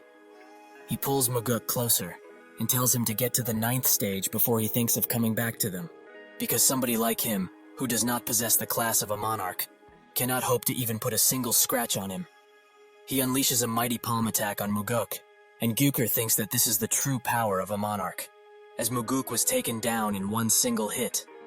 The Jade Mask Monarch, who ruled over the 12th region, is not even a Grand Monarch, as right beneath the Grand Monarch, there are 3 titles: Lieutenant General, Major General, and the lowest of the low, which is where he's at, Brigadier General.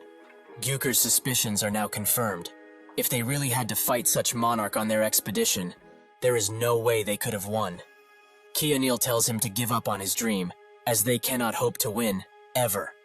Haven't they all achieved pretty high positions within Chaos already? They should not try to play God, and stay at their level, as it is all they deserve.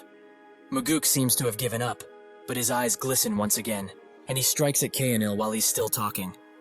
Kionil is quite shocked that he still wants to continue in the state that he's in, and Muguk notes that 900 years ago, he, who has won over the Resurrection Palace by stealing their rightful fruits and killing some of their precious comrades, has no right to talk about this.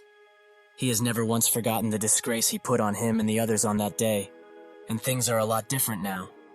Kionil says that he's become too dull, as instead of redemption, he chooses death. But it's rather fitting for him. They both go to strike each other, but that's when Muguk unleashes the Heavenly Sword Enigma and throws it at Kionil with every mound of strength he has left. Kionil reaches his hand forwards and notes that he's still as pitiful as ever, while unleashing his bottomless pit. This eats up Muguk's ability, and Kionil grabs him harshly, saying that he cannot hope to change anything. The others charge in to help him, but Kionil intends to finish him off now. Suddenly, from behind, Kaiman arrives, and he apologizes for being late, but since the Fortress Master is rather busy now, he will fight in his stead. Yurin wonders what the Fortress Master is so busy with, as the Abyss expedition is about to fall apart. Kaiman tells him to calm down, as he is here now, and asks Muguk if he's alright. He tells him to stop, as this is not someone he can just deal with. But Kaiman assures him that it will be okay, and tells the others to evacuate everyone from here, and get as far away as they can. Jagil tells him to stop talking about the impossible, as Muguk was not able to defeat him. Does he really think he can? Kaiman tells him once again to let him fight alone. He talks with Kionil, and says that it's been a while. He tries to remember who he is, and he finally does. He's that child from back then, the one who could not join the expedition because he was not strong enough, right? Kaiman confirms that it was him, and Kionil notes that, since he is daring enough to stand in his way, it must mean that he has become a lot stronger. Kaiman raises his sword, and says that he will see soon enough. Kionil tries to attack him, but he dodges, and thrusts his sword into his hand, which sends him flying back.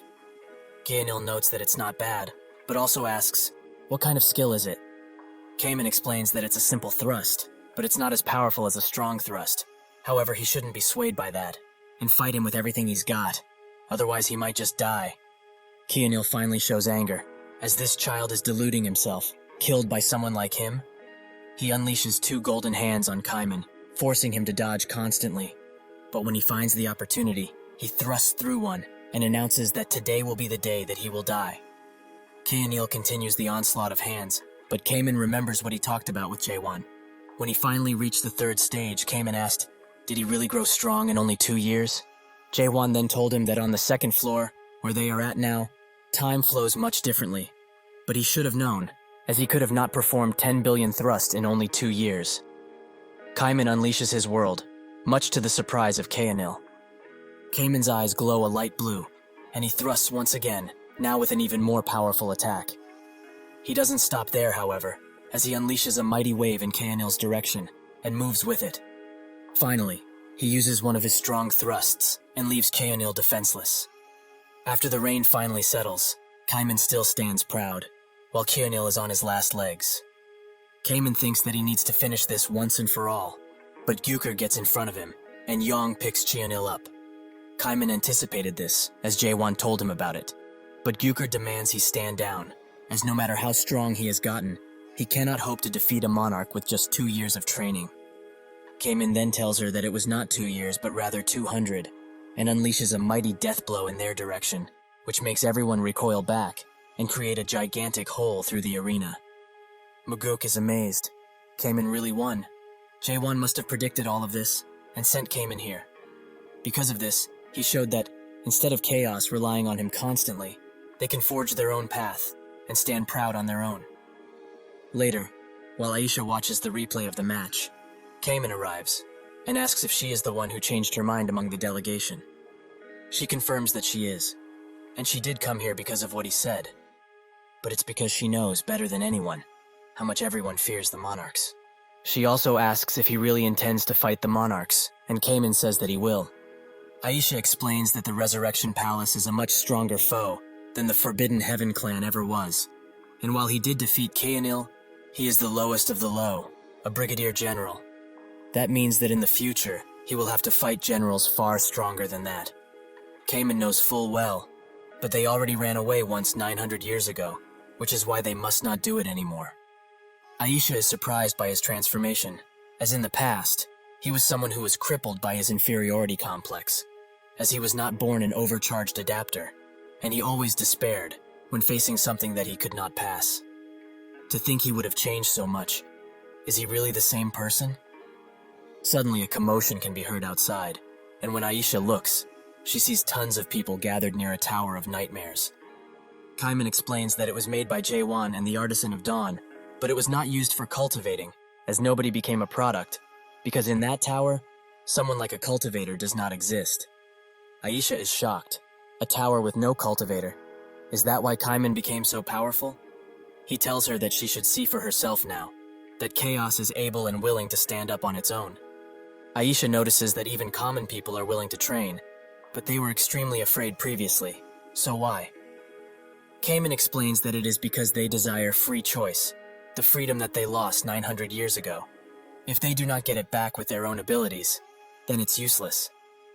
Aisha is touched that his people have started to believe in themselves again, and asks where the fortress master is now. Jaewon is chilling with Chung Hyo in a dessert, who says that the fortress summit should be over by now, should they not go back, as he's sure there's tons of strong people there. Jaewon tells him that Kaiman will take care of it, as he has become more powerful than even him. This comment naturally angers Chung Hyo. Jaewon asks if he also didn't start from scratch, which he confirms, so Jaewon asks him, why do that, when he was about to reach the 3rd stage awakening?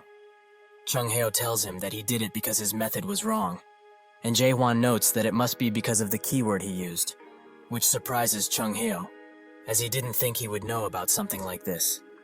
Jaewon explains that all he knew was that he saw the world much differently than he did. Everyone in Crack, including Chung Hyo, awakened via the same keyword. The 1st stage of awakening, dismantle. The 2nd stage of awakening, assemble. And the final 3rd stage of awakening, self-surrender. The awakening he knew of was not profound, and it was simply achieved by cutting down foe after foe, over and over again. Dismantle did not have any questions about the world. Assemble did not have anguish, and thus, he was able to awaken without those things. However, Jaewon is different. He questioned his existence, and understood the reason for the world's existence, which gave him anguish. Because of all of this, there was endless questioning and anguish, a path where even after obtaining his own unique world, one would need to endlessly ponder the legitimacy of that world. Chung Hyo asks Jaewon how old he is now, as a few days ago, the 3rd floor of the tower was completed, and based on what Michael said, the density of time in that place is much, much thicker than that of the 2nd floor. Additionally, He was out of the second floor for about 2 days, in chaos time. So how many years did he train for, really? Chaewon smiles and says 1,000 years. Chung-hyo finds that hard to believe. But Chaewon jokes around, is he going to talk with him formally from now on too?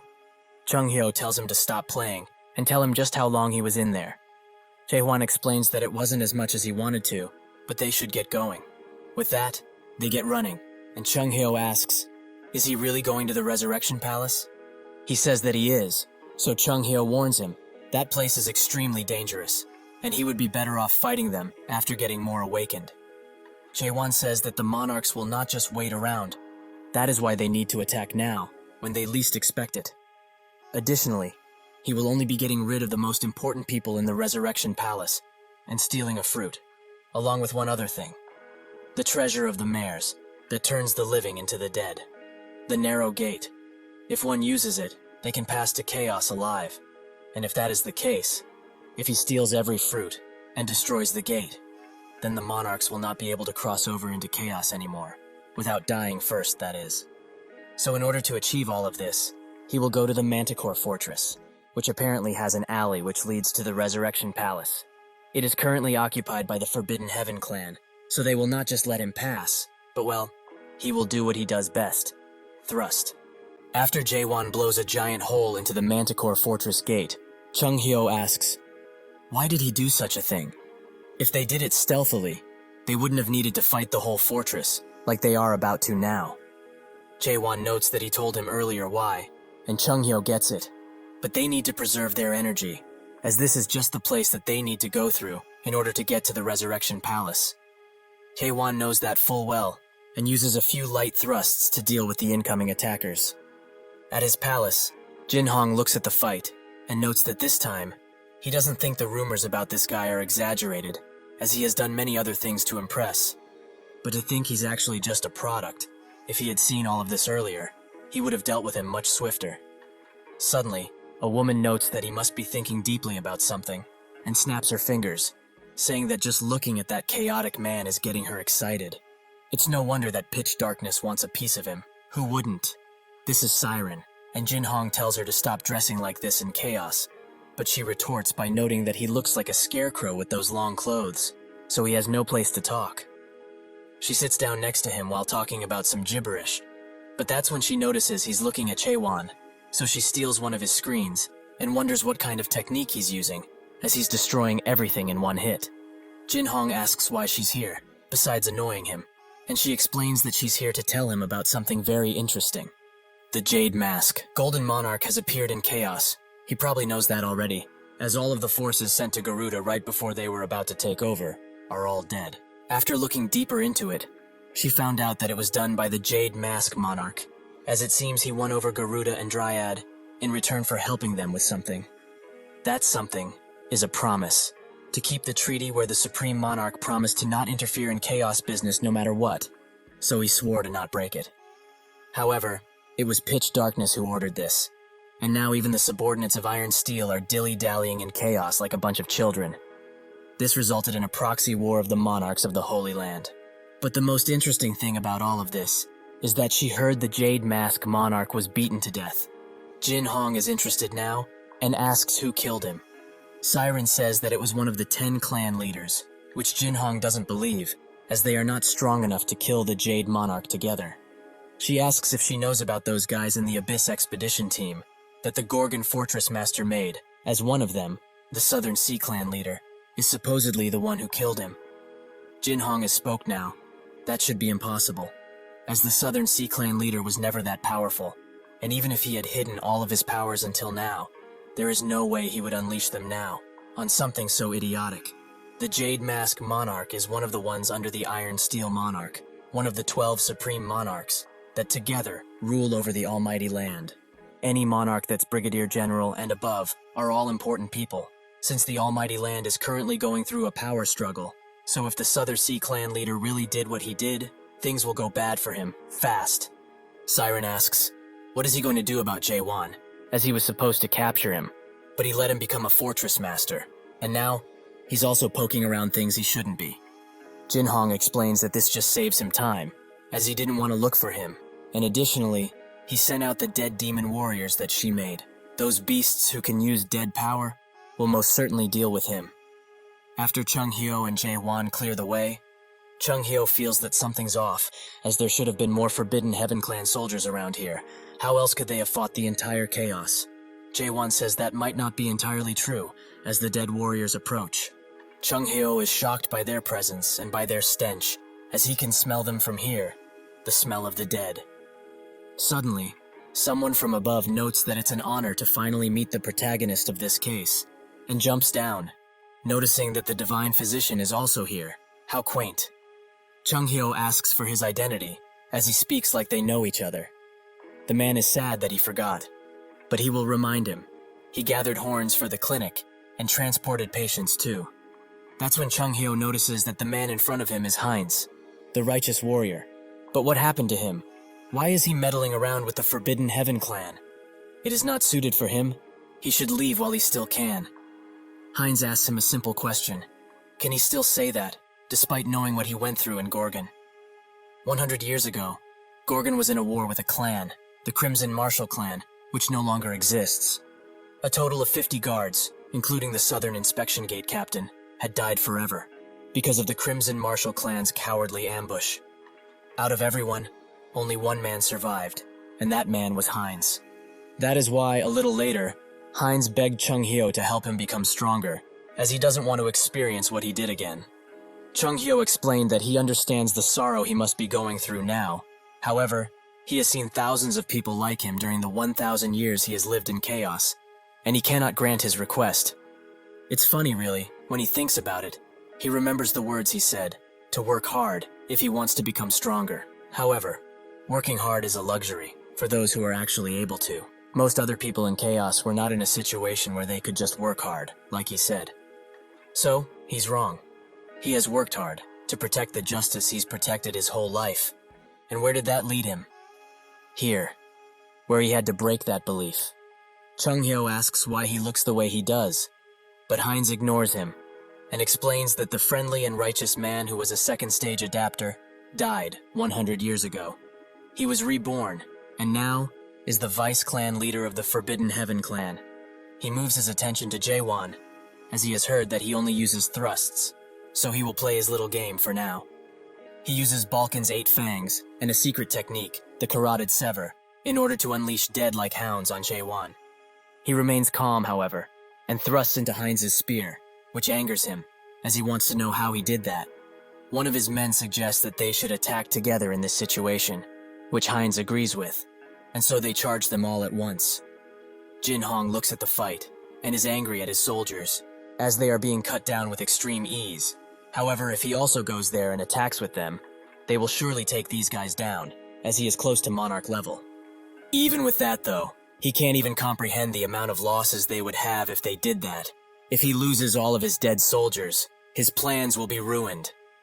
He calls Siren over, who says that he should stop pestering her, as she did everything he requested already.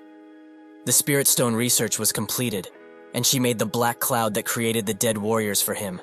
So what more does he want? Jin Hong just looks at her, and Siren sighs, as if they made a deal. She could help him overcome this. Heinz thinks that this man is the Gorgon Fortress Master, the legend of the Path of the Waves, and the Pathfinder of an impossible path. All of these titles he gained in just a single month, and he likes none of them. He cannot believe that someone who has been here for just a month has become a Fortress Master. Even a mighty warrior like him couldn't, in the 200 years he has been here. He will not accept something like this. He transforms into a deader version of him, and forwards all of his malice towards Jae Won, as he will show him just how much hard work he put in. Jae Won dodges his attack, but it still lands in a nearby wall, where some of his soldiers were standing, and it's shown that he's quite destructive. Heinz announces that this is the power he has gotten from giving up on his beliefs, and working hard on his strength, just like Chung Hyo would have wanted him to. Jae Won notes that it's about time they end this, and unleashes a medium thrust on Heinz, which destroys the dead parts that came out of him. Seeing that their leader is in danger, the soldiers try to rush Jae Won, but Chung Hyo holds them off. Jae Won prepares an even mightier attack, and says that everyone around here is talking about how much effort they put into themselves. Everyone is so selfish, it's crazy. He strikes so hard that it opens Heinz's eyes. He now sees Jaewon's unique true world, the one that only awakened people can get. Is this really what the world looks like, to someone that has yet to submit to this world? The eye that sees every single thing and makes rules to monitor it. Is this really what he's trying to fight? He cannot lie. He's amazing, truly amazing. To think that someone would dare to fight that. Perhaps, if he hadn't given up back then and continued his path as a righteous warrior, he would have been able to chase after the same dream. But it's too late now. This single attack was able to take down most of Manticore, and Chung Hyo notes that it should be called World Thrust instead of Strong Thrust. Heinz is also alive, and Chung Hyo wonders how he was able to only attack the buildings. Jaewon explains it like he explains everything. He just thrusted. However, now that they made a path forward, all they need to do is walk it. Suddenly, a pink portal appears, which Chung Hyo identifies as a transcendent rank space teleportation skill, Warp.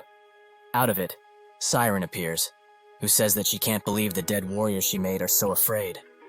Jaewon asks who she is, which takes her by surprise, as she's the presenter of countless shows, like this week's Hot 10 or Tower of Tower. Does he not have a hologram panel at home? Jaewon says that he doesn't, and Chung Hyo explains that she's a mare, and he can confirm that all the men of Chaos know her. Siren picks up his hat and notes that he has good eyes for someone so old. But did he not know that it's taboo to say that all mares are just that, mares?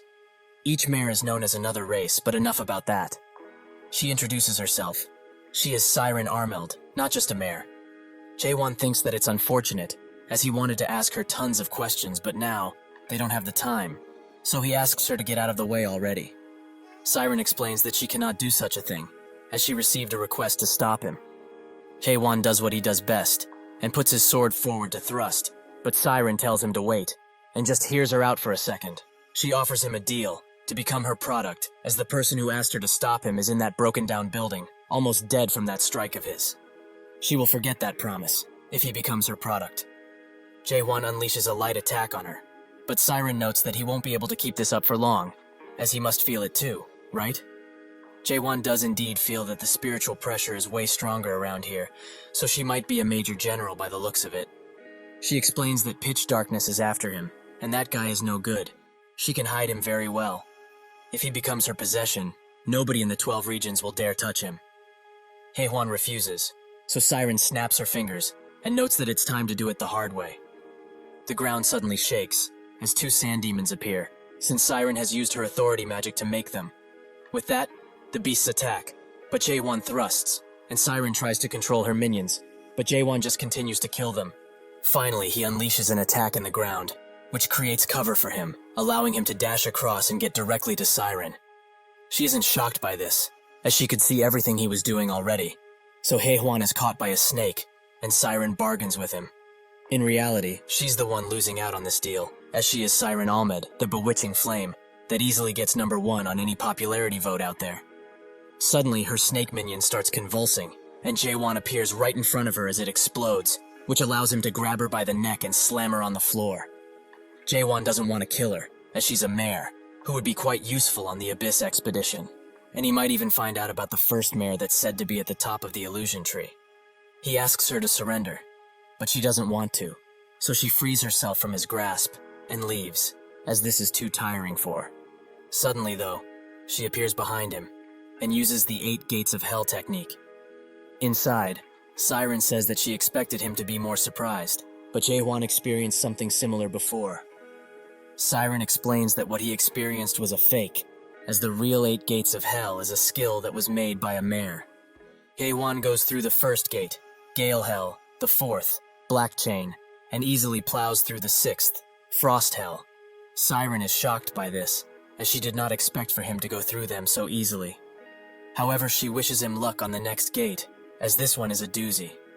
When the gates open, a strange liquid comes out, and from that liquid appear the bodies of his dead comrades, the ones that are still fresh in his mind. Siren tells him to give up now, as since this skill was made, nobody got past the 7th gate. Suddenly, a few versions of him appear, and one asks who he is. This is the 7th gate, Self-Hell. Jaewon wonders what is going on, as these are all versions of him, but they are all from different times. It doesn't matter to him, as he will still fight. But that's when he notices that all of the versions of him also get ready to thrust, which takes him by surprise, as he did not expect for them to have his techniques too. However, that isn't the worst of it, as they are all semi-sentient and able to think for themselves, which will prove to be challenging. Seeing this, he charges in first, to not allow them to analyze him further, which allows him to find out that they each have the skill level he used to have when he looked like them, so they might not be as dangerous as previously anticipated. He manages to take one down, but from him comes a blurry smoke that makes him lose his footing for a bit, which allows one of them to go behind him. Jae-won is swift, however, and he easily takes him out, but when he does that, a version of him in military clothing falls from the sky and meets his eyes, begging him to stop. Suddenly, he is transported back to a certain memory, where one of the soldiers he served with apologizes fruitlessly, as he has slaughtered many people. Jae-won remembers this memory, as he had it right before he entered the tower. The man continues to apologize, as he has worked hard.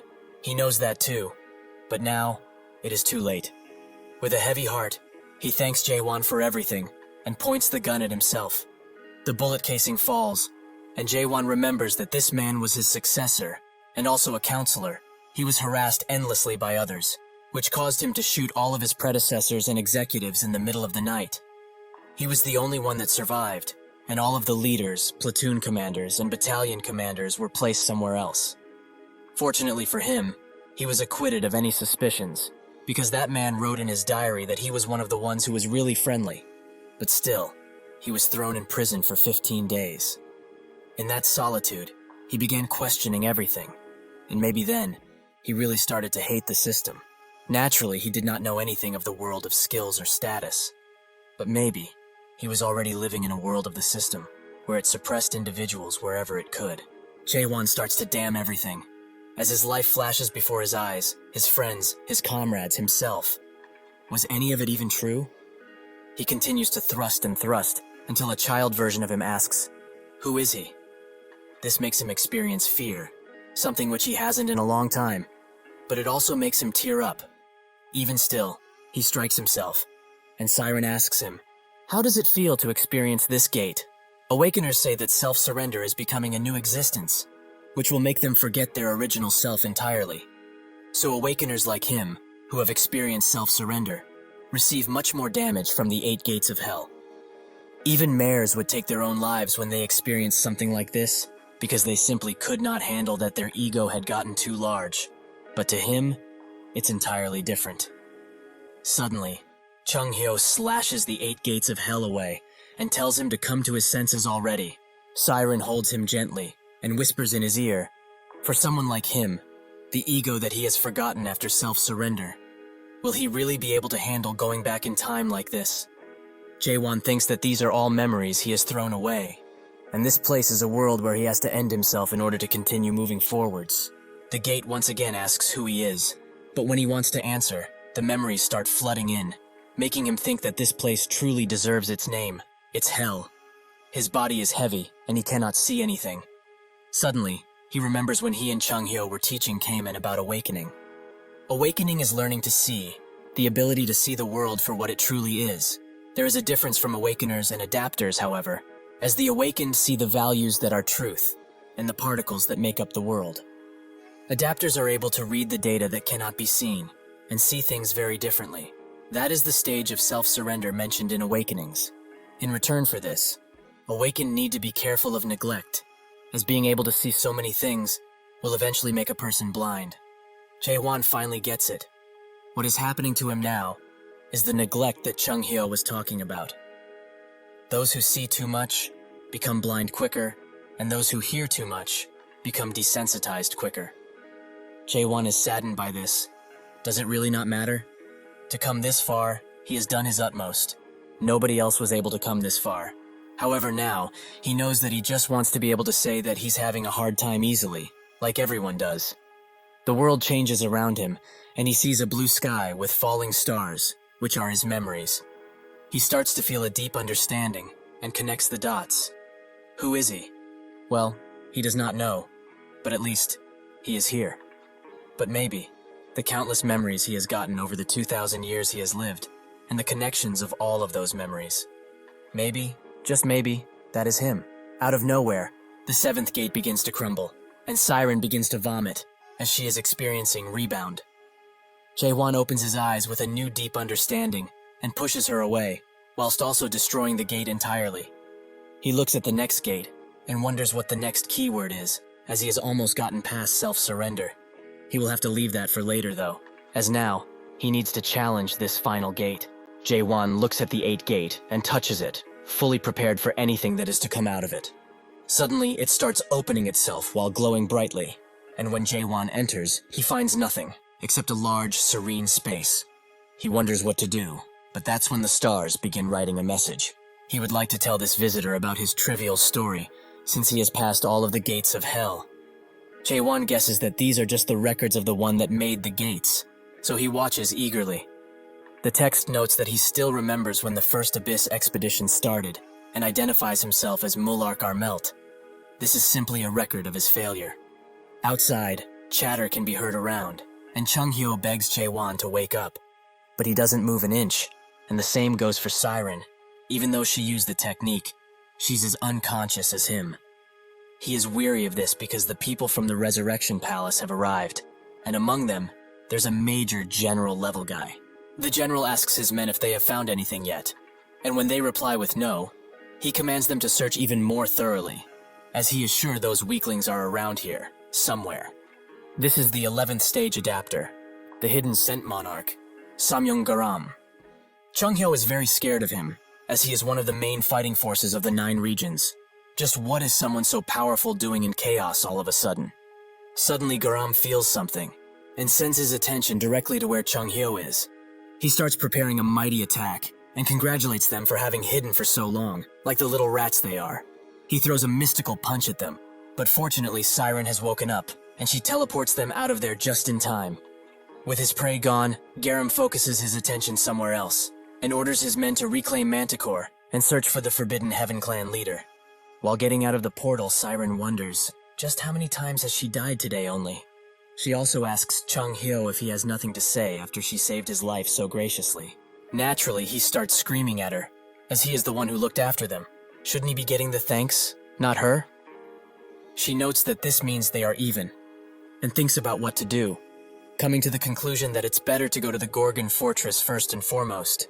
Chung Hyo asks if she has surrendered already, but she explains that naturally she has not. She just has business with this passed-out man. Chung Hyo says that he has already sent a letter to Gorgon via Messenger Eagle, although he did not expect that Jaewon would still be out cold right now. So, right about now, some warriors who have awakened must have already departed. Indeed, as he says, countless warriors led by Kaiman arrive, and he commands them, from now on, Carpe Diem, the Liberation Army of Gorgon will depart, pass Manticore, and strike the Resurrection Palace once and for all. They charge in with more confidence than ever before, and they all think that with this many awakened all at once, they might actually have a chance. They might just win. Garam sits idly by and watches them while wondering, wouldn't it have been better if they would just stay here, in chaos, and adapt to it fully? He smashes a wall, and notes that they are quite ambitious. But ambition comes from foolishness. He throws part of the wall he broke in small pebbles, which easily tear through the army, as if they were real bullets.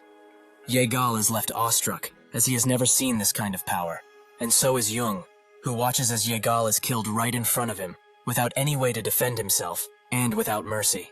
Garam warns them one final time. They should go back quietly, and forget about their clueless ambitions once and for all. He slams the ground with his feet, and Jung notices that something big is coming, so he orders the remaining soldiers to focus on attacking that guy with everything they have. Unfortunately for them, this was what Garam was waiting for. He unleashes an attack that engulfs them whole, with red misty energy, and Jung is the only one that is able to get out of there, but not without having his arm pulled out of its socket. After this, Carpe Diem, the Liberation Army has retreated, and that retreat was caused by one single man, the hidden scent monarch, who changed the tide of war in an instant. 10 days later, in the Gorgon's inner fortress meeting room, Yurin announces that, starting from the squadron of 3rd Stage Awakened, 1st Squadron Commander Carlton, to the 9th Squadron of the 9th Stage Adapter, Limitless Clan Leader, along with all of the other squadrons of Carpe Diem, Half of their entire forces were decimated in just 10 days.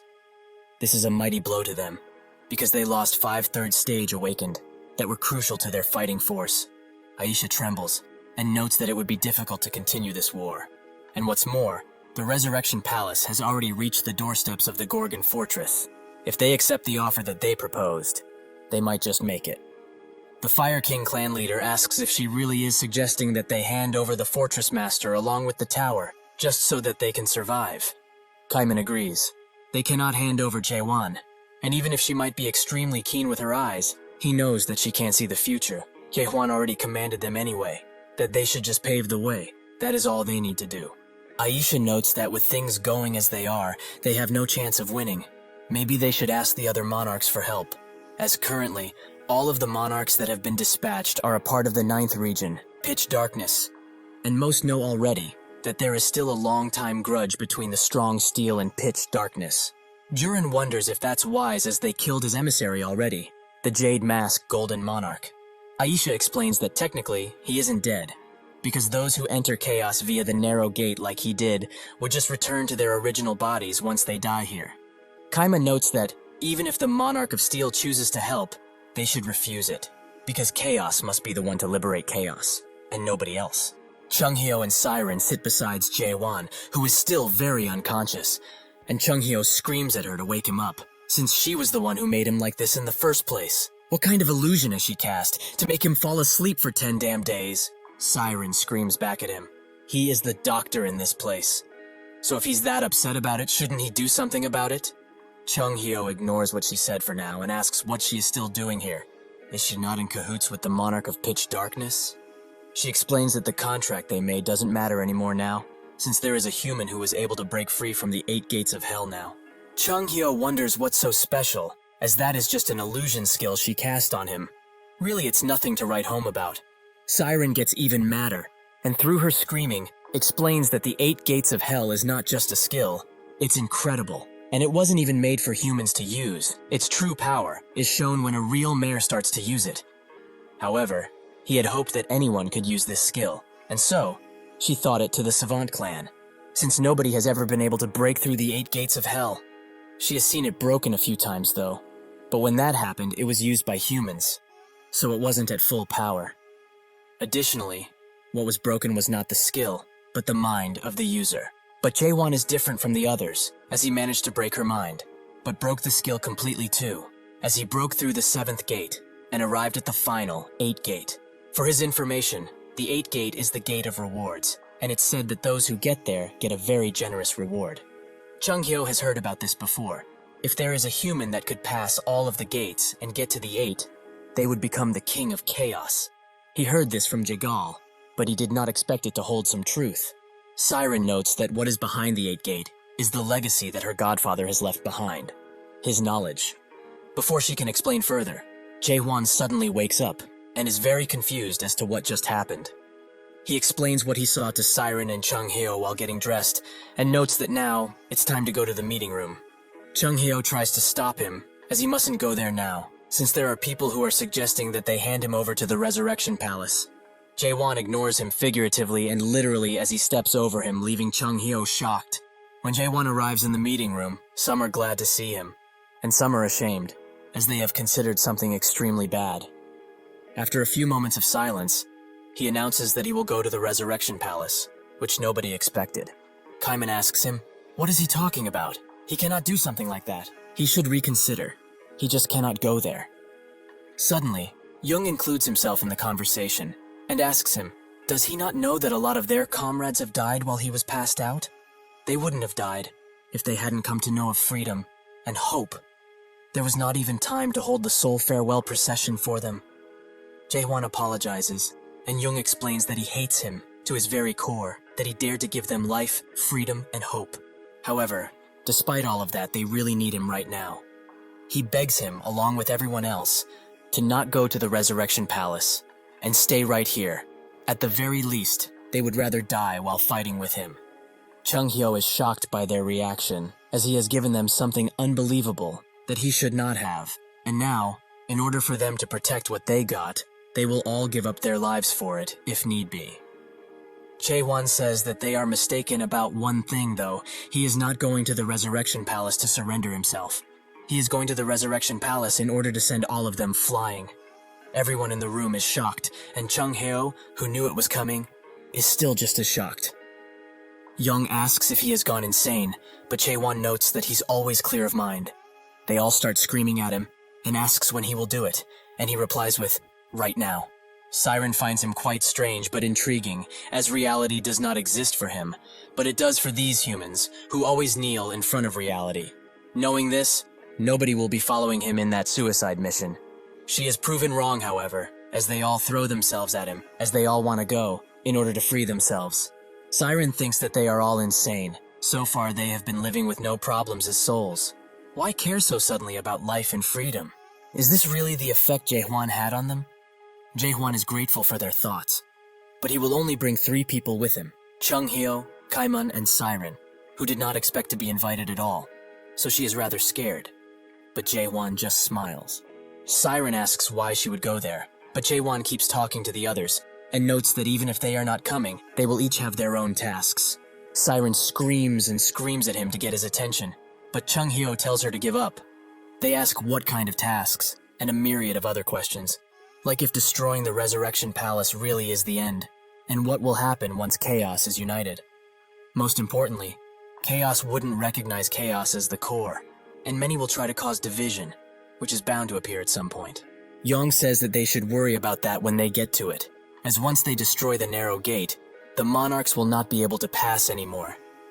Jae-won tells him to not be so sure, as he is sure that the narrow gate wasn't the original way to enter Chaos. Young is left wondering about it, but before Jae-won can say anything, Siren finally gets to him and screams in his ear that she's not going. But he offers her a deal. If she helps him, he will tell her about what he saw in the 8th gate, since he is sure that she does not know. Eventually, they all make their way to her workshop and start touching her stuff, even though she told them not to. She explains the embarrassing stuff as gifts from her godfather. She is very conflicted about having others enter her personal workshop, but it cannot be helped, as they need to warp to the Resurrection Palace, which can only be done via warp drive, which she has in here. Chung Hyo finds one of her early towers and goes inside, where he finds the Firewheel Monarch and the 7 Fear Monarch, which he immediately slays. These people were once products, but they remain stuck in the spaces that she created. For those who have been products before, however, what would they feel when they enter the workshop of a mayor? Jae-won also finds a tower and asks what its name is. Siren says that it's called the World after the end, but it is not finished yet, as he can clearly see. She has started building this tower after she first met him, but she doesn't know how he would feel about it once he sees it. Eventually, she gets the portal going, and she notes that it feels strange, like something is wrong, but well, just maybe her godfather went on the expedition because it felt like this. At the Resurrection Palace, a man watches as others bicker below him. He thinks of them as fools, as if they were people who could reincarnate. They wouldn't be queuing here, but going to the fruit repository instead. Shouldn't they have given up by now, considering they have been waiting for half a year already? This is the 72th Resurrection Palace Master, the Fog Monarch, Hichtmeyer. Some people below him compare their situation and note that even if he doesn't like it, they are similar, since he has also been here for a long time. Naturally, Meyer is insulted by this and puts them in their place, which makes them grovel at his feet instantly. However, he still finds it boring, as if it weren't for the treaty, he wouldn't be just standing around here. The monarchs that came to Chaos after dying in their previous lives have a duty tied to them, that they will become the Palace Master until the next monarch dies and comes to Chaos. He hopes that soon, someone will die and take his place. Maybe it will be that Jade Mask Monarch that was defeated by the Abyss Expedition. Or that's what he heard, at least. Suddenly, the wall starts cracking, and sure enough, it's spread wide open by a giant explosion. Meyer immediately blocks the attack with his powers, but notices that they weren't pushing each other in any way, so his opponent is at the same level as him. While he charges in, he asks if this is the Gorgon Fortress Master, but when he clashes blades, he notices water, as Kaiman was the one to attack. He explains that he's not the Fortress Master, but someone he knows well enough, so he is here to get his payback from 900 years ago. Cayman tries to attack Meyer, but using his breath ability, he creates a large smoke screen around them which blocks Cayman's vision greatly. He looks around multiple times but can't even hope to sense Meyer's presence, despite having trained for so long. He really is too weak. That's when he remembers Jaewon's words, that he can do it, that he believes in that fully. This gives Cayman the push he needs, and his senses become sharper than ever, allowing him to detect Meyer, who is above him, and strike in just a second. Meyer backs away, but he has been hit pretty badly, and he's naturally shocked to see that Cayman could notice his presence so well. This makes him full to the brim with rage, as he thinks that Cayman has become too arrogant for his own good. Somewhere close, Jaewon tells Chung Hyo that he's going to the Pleasure Palace and bringing the mayor with him. He is sure that Cayman is fully capable of handling this fight. Chung Hyo agrees and tells him a little something about the Pleasure Palace. The palace that's hidden by the fruit and narrow gate is at the very top of the Resurrection Palace, and the energy coming out of it isn't good news. So he should be careful, as he will try to reduce the monarchs heading to the Pleasure Palace with Cayman. Inside of the palace, the real Firewheel Monarch and 7 Fear Monarch wait for anyone to arrive, as what Chung Hyo met previously were fakes. He charges in just like before, but these monarchs have ample time to dodge. They are quite surprised to see the Divine Physician in here, as they heard that the Gorgon Fortress Master was to be their opponent. But there's just him, an old and frail man. Chung Hyo is surprised that they dodged his slash with such ease. The 2 monarchs say that it's not too late for him. If he brings the Gorgon Fortress Master here, everything will be forgiven. Even if he was able to handle the 2 of them at once, he will not be able to deal with all of the Brigadier Generals that are safeguarding the fruits. Chung Hyo tells them to stop yapping, as they will solve all of this through fighting like they should have in the first place. In the inside of the Resurrection Palace, at the Pleasure Palace to be precise, tons of people seem to be having fun. The timid monarch, Reika, notes that the stuff that is happening at the main gate has gotten to be quite loud. Shouldn't they go and have a look, just in case? The second Dragon Monarch tells him to relax, as Meyer will surely deal with them. The 4th Dragon Monarch isn't bothered by the conversation, and is just enjoying the lady's company. The 3rd Dragon Monarch notes that it just doesn't feel good if he doesn't stop by this place whenever he is in chaos, and the 5th Dragon Monarch agrees. It would be pain if they get their gems cut off by the female Monarch Alliance in the Almighty Land after all. He does not want to lose his because he did something stupid. The 1st Dragon Monarch, who is sitting somewhere private, wonders why the Chaos people have a problem with living in this place, as it's really nice. The fight outside continues as the cups in this place begin to shake because of it, and Reika thinks that this just doesn't sound good, no matter what. He tries to make the others look outside, even for a second, but they will not budge as they believe the Palace Master will take care of it. They don't need to ruin their fun for such a thing. Reika still presses them about it, as if something were to happen. How can they deal with the consequences? Before he can yap again, the 4th Dragon Monarch throws his cup at his head, as he was too damn noisy.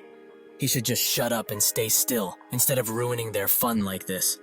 If he really is bothered by it, he should go check out what is happening himself.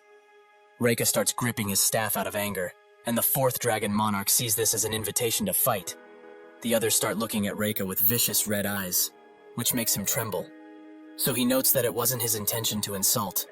He will go to look alone. The others laugh at him as he leaves, but Reika looks back at them and promises that one day, he will have his revenge no matter what. Suddenly, the 1st Dragon Monarch slowly but surely begins staring at him with an even deeper malice than the others combined. This makes him run away in fear, and the 4th Dragon Monarch thanks him as he knows how to deal with noisy people very well. The 1st Dragon Monarch explains that he just hates noise. That's all there is to it. While they laugh at his expense, a purple light that they have put for ambience begins to flicker, and static begins to appear above them as the light is almost put out by the sheer force. The others notice this only after Siren and Jaehwan are above them, and they are naturally surprised. But Jaehwan doesn't give them the time to regroup and charges in swiftly. The monarchs manage to get away from the blast just in time, but that doesn't mean that they did not see the amount of power that the attack had. Jaehwan stands surrounded by them, and the 1st Dragon Monarch thinks that he must be the Gorgon Fortress Master. Jaehwan confirms it, and the 1st Dragon Monarch notes that he must be insane to come here all by himself. Though, is he here to keep his word, perhaps? Jaehwan denies that notion, and explains that he is here to do one simple thing: to kill all of them. The 1st Dragon Monarch smiles, and he notes that a lowly soul of chaos should not dare to even think of such a thing. Truly, his arrogance knows no limits. Seeing that he is out for blood, Siren warns Jaewon to dodge the incoming attack, but it moves too swiftly, and Jaewon is thrown at the wall. He is not keen on giving up, however, and so he tries to use the momentum to throw himself back at his enemy. But that's when the other monarchs charge in, forcing him to dodge if he doesn't want to be struck. Jaewon throws himself at the floor, but he swiftly gets up, as against these opponents, there is no time to sit still. The first dragon monarch tells him to stand more proudly, as he will make him pay with his life for disrupting their moment of peace like this. Even if he struggles as much as he can, he will not leave this pleasure palace alive. He orders the other monarchs to attack, and in that second, they all transform into swift red lines due to the amount of speed that they are moving with. Jaewon tries to hit them, but the attack is too slow, and he gets mocked because of this. A powerful attack is useless if it does not hit a single thing. Jaewon notices that these bastards are very coordinated, as they are attacking him one after another without resting at all. They will be troublesome to deal with, that's for sure. The third dragon monarch tries to hit him with an awfully heavy attack, allowing Jaewon to attack him afterwards.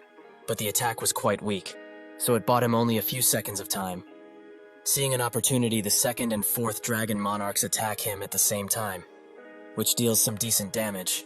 The fourth dragon monarch says that no matter how strong he may be, he cannot win against them by his lonesome. The second dragon monarch notes that even a major general isn't able to block their combined attacks alone. Jaewon agrees with them. It is tough to deal with all of them individually. However, since it's so damn annoying, he will blast all of them at once. That will make his job much easier. He does just that, and unleashes a mighty attack that can be heard by Chung Hyo, who is still fighting the two monarchs. After the attack is fully discharged, everything around Jaewon is crumbled, and he is also in a very poor state. Unfortunately for him, the attack did not hit anyone, as the first dragon monarch has blocked his attack by himself, clearly telling him that they are worlds apart when it comes to strength. Siren watches all of this happen from above, and thinks that she did not expect the first dragon monarch to defend so easily against such a powerful attack. Are these people who are tasked with defending the Resurrection Palace really on such a different level? The first dragon monarch pulls out his sword and cannot believe that he dares to ambush the Resurrection Palace with those petty and awfully weak tricks. He is truly mocking them, in more ways than he can count. However, to rectify his awful and arrogant behavior, he will show him the difference between them. He will have to face that all that he is just a vermin of chaos, powerless and brittle. Suddenly, every monarch near the first dragon monarch is assimilated in a red yet dark cloud that emits a powerful wind. The first dragon monarch comes out, but in a different form, that of a true dragon. He should be feeling honored right now, as this is too valuable of a technique to use on someone as lowly as him. But he must show him just how weak he truly is, and crush his dreams right now. The first dragon monarch charges at Jaewon without any remorse, but Jaewon swiftly moves away and attacks him the moment he gets the chance to. This attack doesn't go through, however, as it cannot pierce the barrier that the first dragon monarch has on himself. Seeing that his attacks are fruitless, Jaewon backs away, and the first dragon monarch mocks him. Did he really think that he would be able to leave even a single scratch on him? Jaewon is pushed back even further, but he stops himself with his sword. This gives the first dragon monarch the opportunity to prepare a mighty attack, which Jaewon tries to block with his thrust. The attack is unleashed and they start clashing. They both put in as much effort as possible, and eventually, the first dragon monarch is the one who pushed harder, so the attack hits Jaewon fully. After the dust clears somewhat, not even a trace of Jaewon can be found, and the first dragon monarch notes that it's truly a pity. If he had stayed hidden, he would have been able to live a much longer and perhaps happier life. But unfortunately, his arrogance was the thing that cut it short. Suddenly, Jaewon appears seemingly out of thin air and lands directly on the first dragon monarch, who is rightfully surprised. Jaewon says that it's his turn to attack now, making the first dragon monarch put his barrier up and ask if he has not learned his lesson yet. No matter what, his attacks won't be able to pierce through his scale barrier. Jaewon notes that they will not know unless they try it and focus all of his energy in a single spot. The first dragon monarch notices this too, and now he is truly scared for his well-being.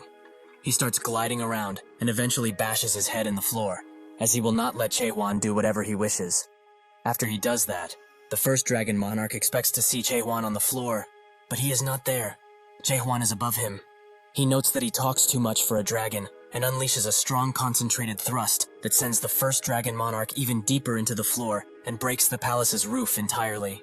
Cayman, who has already dealt with Meyer, watches as this happens and is glad that the fortress master has made it too.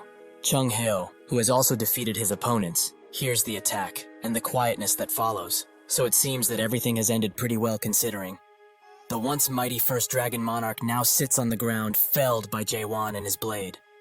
Siren looks at this and thinks that she did not expect things to go this well when Jae-won said they will only attack with 4 people, but surprisingly he pulled through quite well. The first dragon monarch transforms back into his human form, but the damage that he receives still applies, and as a result he is missing an entire arm. He begins to scream at Haewon. He will definitely make him regret this, as this amount of humiliation will not be paid even if he dies 1,000 times over. All of this is not over, as he will return to this palace and rip him into pieces. No matter what he does or how many times he hits them, they will not die.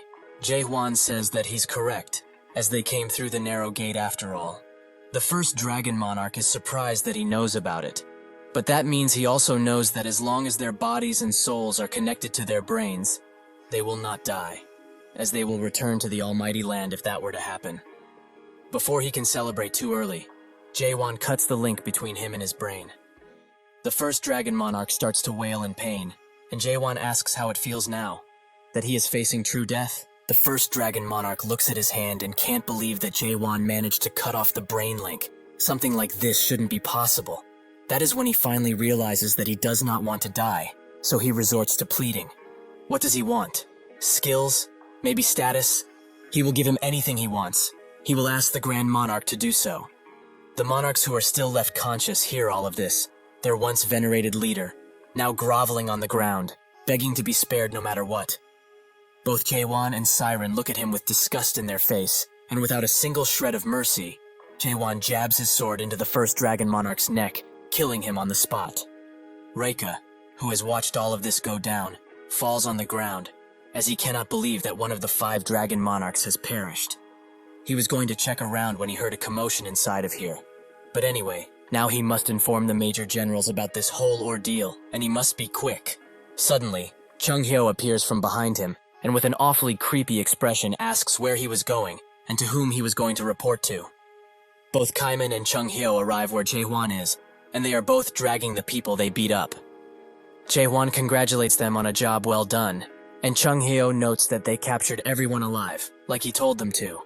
But it was really hard, so he should be thankful. Jae-hwan notices that they have additional baggage, and Chung Hyo explains that he found him snooping around the entrance. Siren recognizes him as the timid monarch, a person who has a general-level brigadier of spirit power, but he is despised by others since his skills are nothing to be impressed by. Chung Hyo asks why he ordered them to leave these guys alive, and Jae-won puts it bluntly. He just needs to make sure that they are dead. He begins cutting up all of their brain links and then butchers them on the spot, all while Reika just watches and thinks that all of this is a nightmare.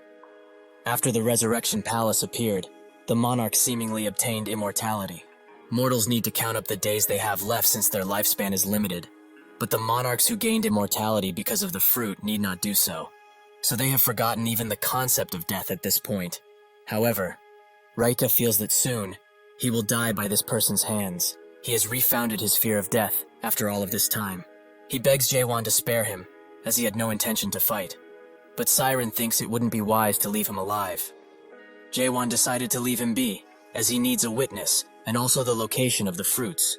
Reiken immediately points to them, as they are above them in a vault. The vault is called Reverse, a vault made by a mayor who was a renowned artisan. He only knows that it generates passwords infinitely, so it would be hard to unlock it without the help of the Resurrection Palace Master, who he just killed. However, things might have been different if there was a renowned artisan mayor who had exceptional skills among them. Without much choice, Jae-won prepares to thrust the vault, but Chung Hyo tells him to control his strength, while Kaiman laments not having a mayor that's a renowned artisan among them. Seeing that these idiots are not getting what she's trying to point out, Siren just unlocks the vault, and it slowly begins opening, bathing everyone in a golden light. Kaiman is the most shocked by this, as these fruits are what the Abyss Expedition departed for in the first place. He is hit with a wave of emotion as he remembers his mentor and what he learned from him, which is irreplaceable. After so much time, Finally, they have it in their hands. They grab all of the remaining fruits, which are very little in number, and Chung-hyo speculates that they must have used tons of them up until now. But with only these, they will not be able to share it amongst the people of Gorgon, not to mention the entire Chaos region. Kaiman looks at the fruit with a sad expression, and Jae-won notices. He tells him that it's okay for him to have it. Truly, he is the most qualified to get back his life. It is time for him to make his own choice, which he will not be shamed for no matter what. Kaiman thinks that it's been too long, and it has been a long fight where they all went through too many tough times. He can still remember the souls that have sacrificed themselves in order to even have a chance at the fruits and the indignity the living have gone through. This should be the reward for all of those very tough times. However, he rejects this reward and crushes the fruit with his very hand. The others are naturally shocked by his decision, except Jae-won. They ask what he's doing, and Jae-won asks him why he destroyed the fruit like this. Kaiman explains that he did it only because there are 10 fruits left. The moment he held this thing, he realized that these fruits will become the seed of conflict, and they will begin fighting each other for the hope that at least 10 people will be sent back to life. If that were to happen, chaos will never be saved. Haewon smiles, as this was an incredibly tough decision to make. Kaiman asks Jae-won what they are going to do with the other fruits, as they still have some left. Jae-won, just like Kaiman, destroys the fruit under his boot, with Chung-hyo joking that everyone would die of shock if they saw that. Jae-won believed that Kaiman would do this from the start, because he is like this. He would choose to despair alone, while longing for the true salvation that everyone deserves. Jae-won asks if he will regret his decision, but Kaiman notes that is unlikely to happen. Suddenly a portal appears above Kaiman, and he is struck with deadly force that sends him into the ground.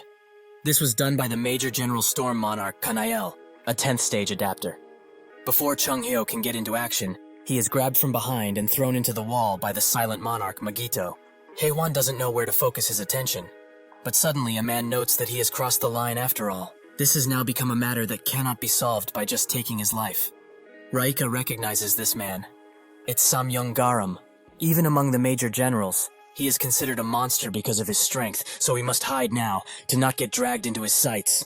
Garam tells Kanael and Magito to charge, which they instantly do, while Jae-won tells Siren to drag the injured away.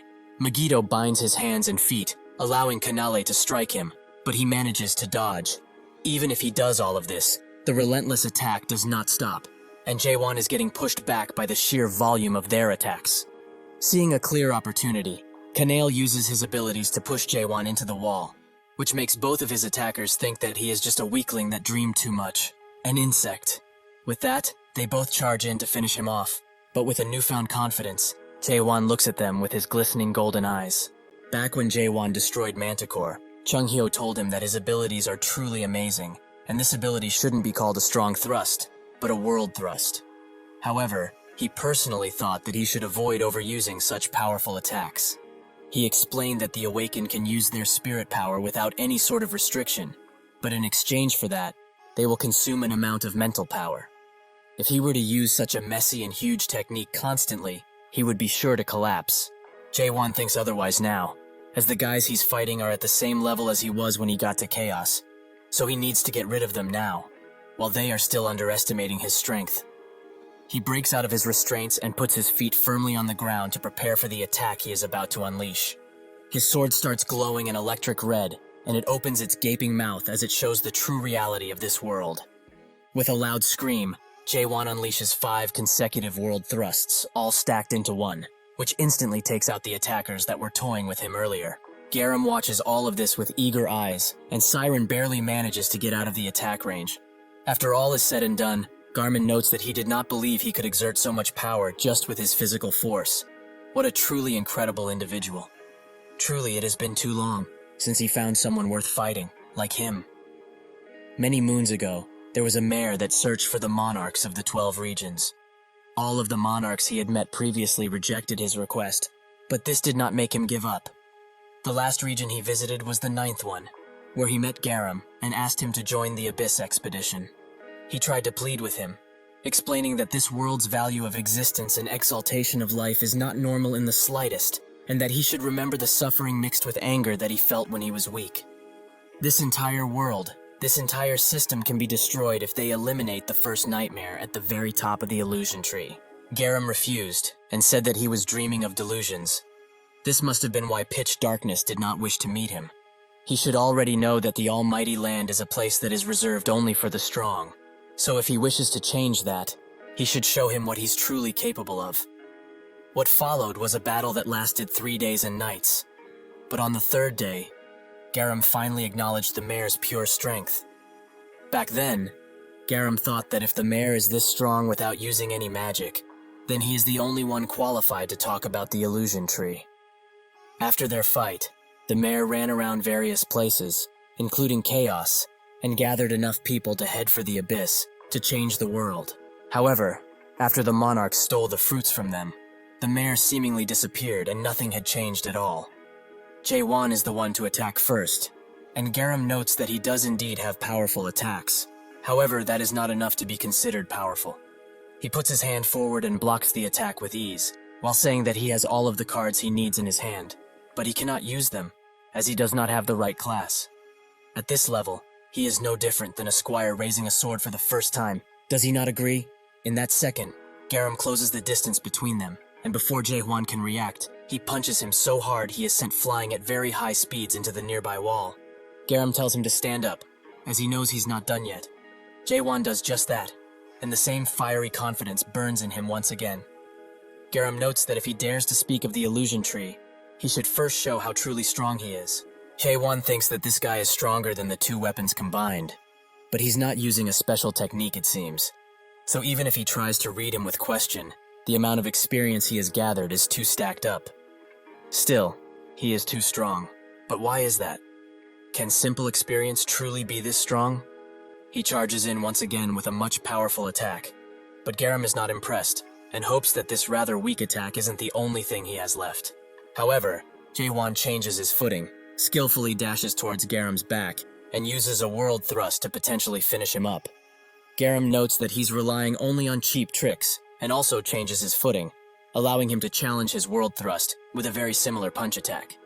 Jae-won is shocked to see that this attack is on the level of world thrust, but he doesn't have time to think about much else, as Garam charges in and hits him with precise accuracy. He gently lands on the ground and explains that spirit power cannot work on him at all. In the end, the spirit power that he is using is something that the system cannot supply him with. But awakened like him are trying to destroy this system's world with it? Because of this foolish mistake, they do not know that this world is someone else's unique world. While being held up, Jae-won thinks that if it's true, Garam's power is more natural than spirit power. The world itself, perhaps even the root of power. This guy is the system's world. His eyes open wide, and he begins activating his own reality. Moon Eye. But Garam isn't impressed in the slightest, as this is a non-fundamental technique, and a unique world without the original creation, which is no different than petty sorcery. Garam kicks Jae-won into the ground and then punts him across the room once again. If he's being honest, he is rather disappointed as the awakening he knows of is not this weak. He unleashes another attack on him which Jae-won tries to defend himself from. But even with his sword held between him and the attack, his hands begin to burn from the power, and his flesh starts to peel away. He manages to clear the attack away, but he knows that this is not good, as the momentum of Moon Eyes is not doing anything right now. Garam has had enough of playing around, as he has met a potentially worthy enemy, but he is not excited in the slightest. He should hurry up and open the beginning of this world. He should show him his world. Jae-won thinks that Genesis was the 8th door of rewards in the 8 gates of hell. In that room, Mullark left behind the reward called the Record of the Abyss, and a story of the stage of awakening.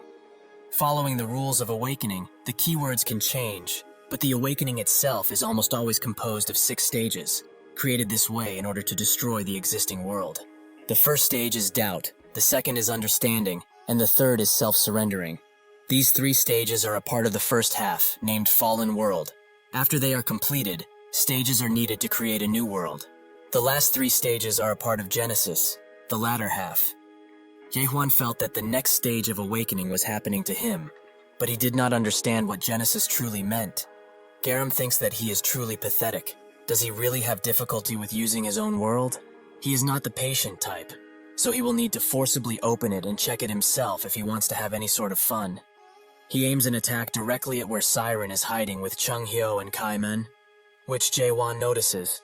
He rushes to help them, which makes Garam smile with his bare teeth. Jae-won thinks that this life is everything to these people, as he can revive any time.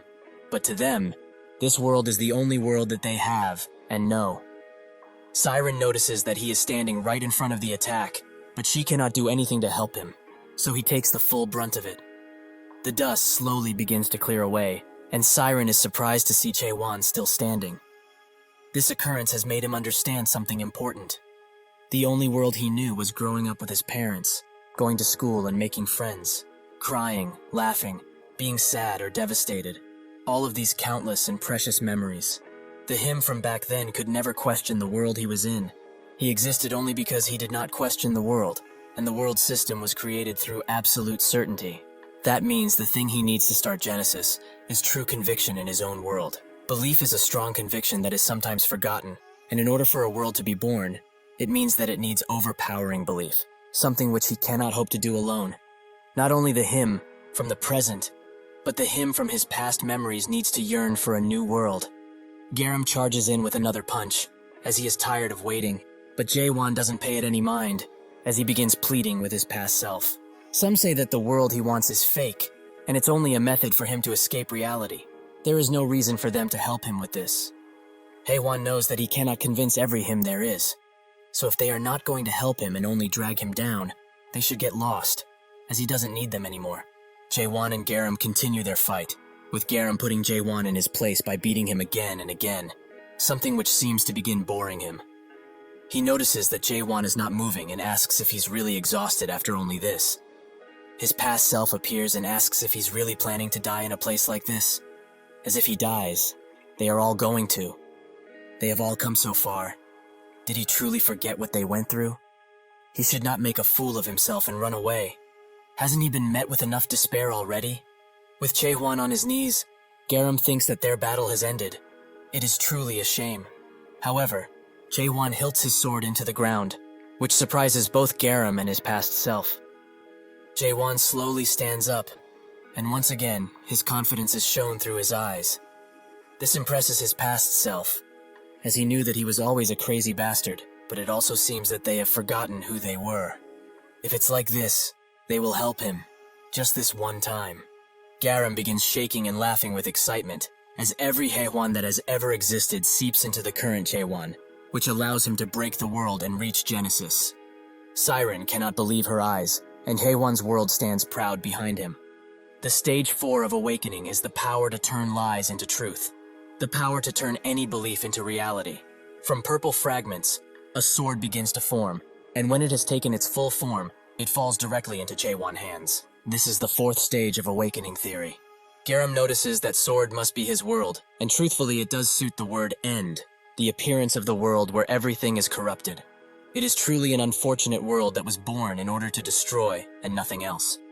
However, even if he has achieved this awakening, the result of their battle will not change. They both charge in at the same time, which creates a ripple of air and force throughout.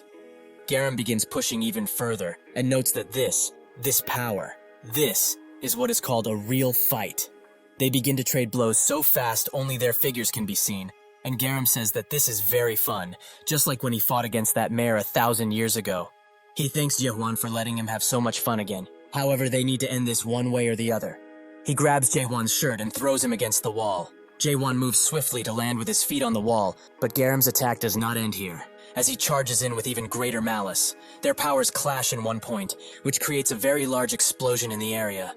Jae-won manages to get out of the blast zone before he could be injured, and remembers that he kept thinking about something.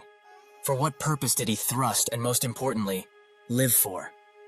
Garam interrupts his thoughts by trying to punch him again, but Jae-won manages to dodge and thinks that now, all he does is thrust and thrust and thrust. Just as if he was at the time where he did not come to understand the rules of the world. He just enjoyed thrusting innocently, without thinking about it at all. While Jae-won is deep in thought, Garam begins to laugh like an absolute maniac, but apologizes shortly after, as he knows it must have been an ugly sight. This makes Jae-won smile too, as without taking the situation into account, he is really glad to have met such a worthy opponent in this world. Even if the result is not what he wished for, He hopes that this moment would last just a little while longer. They continue to fight and fight, making Jaewon ask if this is all that the system has to give while smiling. Garam, with an even wider smile, notes that it isn't. So they charge each other once again, creating a force that pushes every piece of rubble away and makes a large wave of power surge throughout. After everything clears, Garam explains that this is the first time he has had so much fun in 1,000 years. But to think he would meet such a worthy opponent in chaos, truly he is touched beyond measure. Jaewon's tone changes into a serious one, as he notes that he was able to feel something while they were fighting. Just like how he has been thrusting for the past 1,000 years, he too must have been training one skill for 1,000 years or more. It is a shame that someone like him is an adapter of all things. This is very similar to what Mullark said to him, which makes Garam shake violently. He notes that he wants to ask just one thing. Just what is he really trying to achieve in this world? Jaewon says that he is going to the abyss, no matter what. Garam smiles, as his words are as hollow and weak as the mayor's. They are both fools, as the abyss is filled with strong people who surpass him by a lot. The great monarchs gave up their dreams, and in the end the mayor failed too. Is he still going to try, even after all of this? Garam begins summoning all of his power, which encircles him in a large tornado-like wind, which even manages to push Jaewon back a bit. After everything clears, an angelic being stands above Garam, and Jaewon's eyes widen with surprise as he sees. Garam, now with the power of the Black Gatekeeper General, beckons him forward to show him that power that suits his ambitions. Siren is shocked to see this power as its gatekeeper and demigod conversion. Garam said that he was at the rank of Major General, but that was an outright lie, as he is definitely at the Lieutenant General rank. Garam grabs his weapon and asks Jaewon to prove his world, once and for all. With a wicked smile, he exerts his power, which makes Jaewon think that this is the gatekeeper that protects the system's world. So if someone loves the system that much, they are able to summon so much power. Jaewon has realized in this moment that he lives in order to destroy the world that the gatekeeper is trying to protect. With this realization, Jaewon combines both of his swords into one and thinks that he is going to put everything he has into this one attack. They both start screaming as they begin unleashing all of their power, which creates a ray of light that would blind anyone near them. When those powers clash, it begins letting out a wind that pushes everything out of its range, with Siren barely being able to hold the unconscious together. They continue clashing powers, and Garam congratulates him for holding out for so long. But will he really be able to block the attack of a gatekeeper that has hundreds of lives in it? Suddenly, Jaewon's attack begins breaking through Garam's, which makes Jaewon push even further, until the attack reaches the gatekeeper and kills it before it can attempt to do anything else. Garam is very surprised to see that the gatekeeper was destroyed. But suddenly, Jaewon beckons him to look. When he does, his eyes widen, as Jaewon now controls a sword larger than anything he has ever seen before. He wishes him farewell, as he throws the sword in his direction. Garam stands still and smiles, as this truly was an enjoyable fight. When the sword lands on him, the entire ground begins to rumble and break for miles on end. The burned ashes of what remains begin to fly away, and Garam stands in the middle, utterly defeated. With his body almost ripped in half, he wonders if he really did lose. But that isn't the only thing on his mind now, as now, he can clearly see after being put in this pathetic state. The eye that watches and rules over everything in this world. The peak of the Great Illusion Tree, and the end of the abyss as it is known. That is also the place where the first nightmare is known to be at. So he asks Jaewon, is that the place he really needs to go to? Jaewon tells him that it is not. It is simply an enemy that he must bring down no matter what. Garam begins smiling, as even if it is so, his world will not be popular in the abyss. He is very sure of that. It is too cruel of a truth to know in return for losing all hope. He is sure that nobody would want to continue living after seeing this madness, as even he cannot believe that this weird thing is an entire world in the sky.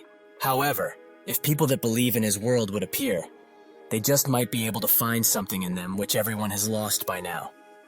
As a price for this, they will have to live in that world for all eternity. Now, he is done speaking, so he should cut his brain link before his body goes back to the Almighty Land, like he did with the others. Jaewon asks if he has any last words before this, and Garam tells him that if he arrives at the abyss safe and sound, he should find Kanark and tell him of what happened on this day. He should also be careful of Mayad, as if he knows that he has unlocked the creation of the world, he will surely not leave him be. Before slaying him, Jaewon has a question of his own. Why didn't he kill him? He should have been able to kill him easily before he awakened again, so why didn't he? Garam thinks of the reason, but can't help remembering what Mullark said. He wanted to become a support that helped others climb the illusion tree, as this world that lacks value of existence and nobility of life is not a normal one. This world still has time left to change, if they destroy the first nightmare that stands proud at the top of the mighty illusion tree. However, Garam thinks that this world cannot change, but these last words of the mayor lingered in his mind for too long. Is this the only answer to the world, or is this his own answer? Garam notes that he was just repaying his debt to Mullark in a way. It has been a long fight, and he has become tired, so he should end his misery already. Jaewon obliges. 917 years and 244 days after Mullark's Abyss expedition failed, Chaos has finally been freed of the Resurrection Palace and its tyrants. After the party gets back to Gorgon, the people celebrate with a drink, as they deserve it. Jaewon goes to Jegal, who is still somehow alive, even after taking such a strong attack. He explains that he wouldn't die that easily, since he is one of the 10 clan members. Jaewon smiles, and Jegal notes that he heard the news about him defeating Garam. He was one of the few monarchs that were incredible in all aspects. Jaewon asks if he knows about him, and Jegal says that anyone from his clan would know about him, because his clan, the Samyung clan, is the one who pushed the Jegal clan out of the Almighty Land and took their place as one of the 5 great clans. It became famous for raising the best strategist in all of the Almighty Land. Since he has messed with one of their clan members, the Samyung clan will definitely be getting involved. They will not just let this go easily. Jaewon tells him to not worry, as they won't be able to cross over in the first place. Jegal asks if he really obtained the narrow gate, and Jaewon confirms it. So that's why there's a high chance they will not be coming to Chaos for the time being, since they need the gate to come to Chaos in a living state. Jegal still feels worried about it, but Jaewon knows. However, if there is someone who is willing to risk their lives to come here, then that person will surely be worth fighting. With that, he leaves, letting Jegal think that this guy is the same as always, truly an unfathomable person. Jaewon goes back to his office and thinks that it has been a long time since he has arrived in Gorgon, and so many things have happened since then. Somehow, he also managed to become the fortress master, and he really had some busy days, where he did nothing, as others did paperwork for him. Suddenly, Chung Hyo and Kaiman rush into his office, drunk as all hell. Chung Hyo notes that he's here to have a drink with him, since Kaiman begged him to. But Kaiman says that it's the opposite. Chung Hyo thinks that he's insulting him by saying he doesn't remember, but that's when he remembers he is right. After this, they get into a scuffle about age, which doesn't seem to reach a consensus, but it makes Jaewon smile. He thinks that it's about time he leaves this place, but he cannot lie. He has grown attached to this place somewhat. Later, while the wind is blowing gently and rain falls over Chaos, Jaewon looks outside of the window while standing in his office. But Carlton, who was also there, asks if he was listening all of this time. Jaewon apologizes for his ignorance and asks where they stopped. Carlton explains that they were discussing the Tower of Nightmares, Carpe Diem. Jaewon asks what they were talking about specifically, which makes Carlton think that he wasn't listening in the slightest. So he re-explains that the time magnification of the tower is just too high. The people who go inside to challenge the tower seem to be offing themselves more and more. Jaewon looks down and thinks that it's entirely possible, as the magnification of time is already 100 times on the first floor. Time that is too concentrated in one place would damage one's soul, since it's not that easy to endure hundreds of years like that. However, awakening is not the sort of power that can be achieved without putting this much effort in it. Jaewon orders Carlton to make Michael tweak the magnification a bit, and also explains that it's not possible to awaken only because they slash or thrust tons of times, so he should make sure that information also gets to everyone. After obtaining the system that the grooms awakened for them quite routinely, he should remove those that don't want to awaken from continued training. Awakening isn't the only way for them to survive, as adaptation is also viable and less risky. Carlton, with a saddened expression, asks if he truly believes his own words. Jaewon says that everyone has different modes of thinking. It's natural, so awakening for others might not be the salvation they seek. Adapting would probably be better for them if they want to find their lives back. Jaewon notices the worry inside of Carlton's eyes, and he asks if something has happened. He explains that, as he probably already knows, he has broken through the 3rd stage of awakening not long ago. However, he has not seen even a sliver of his unique world yet. Jaewon is surprised by this, as it shouldn't be possible at all. Sure, its form could be entirely different based on the user's capacity, but all awakened that have reached the third stage, self-surrender, will obtain their unique world no matter what. While thinking about what it could be, he remembers what Garam said to him, that the spirit power that they use is a resource that is allowed by the system. However, the awakened are trying to destroy the system and its world. Because of that, they just don't understand that this is someone else's unique world. Jaewon tells him to not worry too much, as maybe his unique world is this system. Carlton asks if that's really possible, and Jaewon confirms that it is, as even if he's experienced, he can't hope to know everything about awakening just yet. With this information, Carlton asks, if his unique world really is the system that he hopes to destroy, will they have to fight one day? Jaewon smiles and says that might be entirely possible, if he wants to protect this world, that is. Carlton is surprised by his answer, but then smiles and notes that he really is thinking of destroying this world, isn't he? Suddenly, the mood around the room changes, and Carlton suddenly slams the table as he asks Jaewon to bring him along on the next expedition too. Jaewon lets out a long and tired sigh, as he is not the first person to ask him for this, and he definitely won't be the last. Carlton explains that based on Gorgon Special Laws Article 3 Section 14, all inspection gate captains have a duty to protect the Fortress Master no matter what. Jaewon explains that unfortunately for him, he is not the Northern Inspection Gate Captain anymore. Additionally, he will no longer be the Fortress Master by then, as 1 week from now, he will be leaving this fortress. This information comes as a surprise to Carlton, who explains that if he is not here, Gorgon will definitely fall into its original state. Actually, the whole chaos might just go up in flames. Jaewon tells him not to worry, as he has already thought of everything in regards to that problem, so they should get out of this room now, as he has to finish his last task as the Fortress Master. The rain continues to pour down even harder, and everyone gathers at the old meeting room, which is broken down and without a roof. Yurin offers Jaewon a cloak, but he refuses it, as this much is fine. Slowly, he walks on the podium and thanks everyone for coming all the way here. They have done their utmost in order to protect Gorgon. They have done all they can. From now on, for those who have offered their souls to protect Gorgon and all of the innocent people that have unfortunately died, they will hold the soul farewell procession for 3 days. Jaewon begins reciting the names of those who have fallen in order to protect Gorgon. Isaac Kendall, Rachel Veldor, Kashim Hill. The spectators notice that there is something quite big behind the Fortress Master, so they start wondering what it is. Jaewon congratulates all of them once again for fighting, but as they all know, their fight is not completely over just yet. He reveals what has been standing behind him, the narrow gate, as he says that the war is just beginning. Naturally, everyone is shocked to see the narrow gate here, and they plead with Jaewon to destroy it, since that thing has brought them only pain. Jaewon notes that they should be surprised by this, as there is something else he has to show them. From behind the spectators, Siren appears with the timid monarch Rika. Indeed, this surprises everyone more than they were surprised by the reveal of the narrow gate.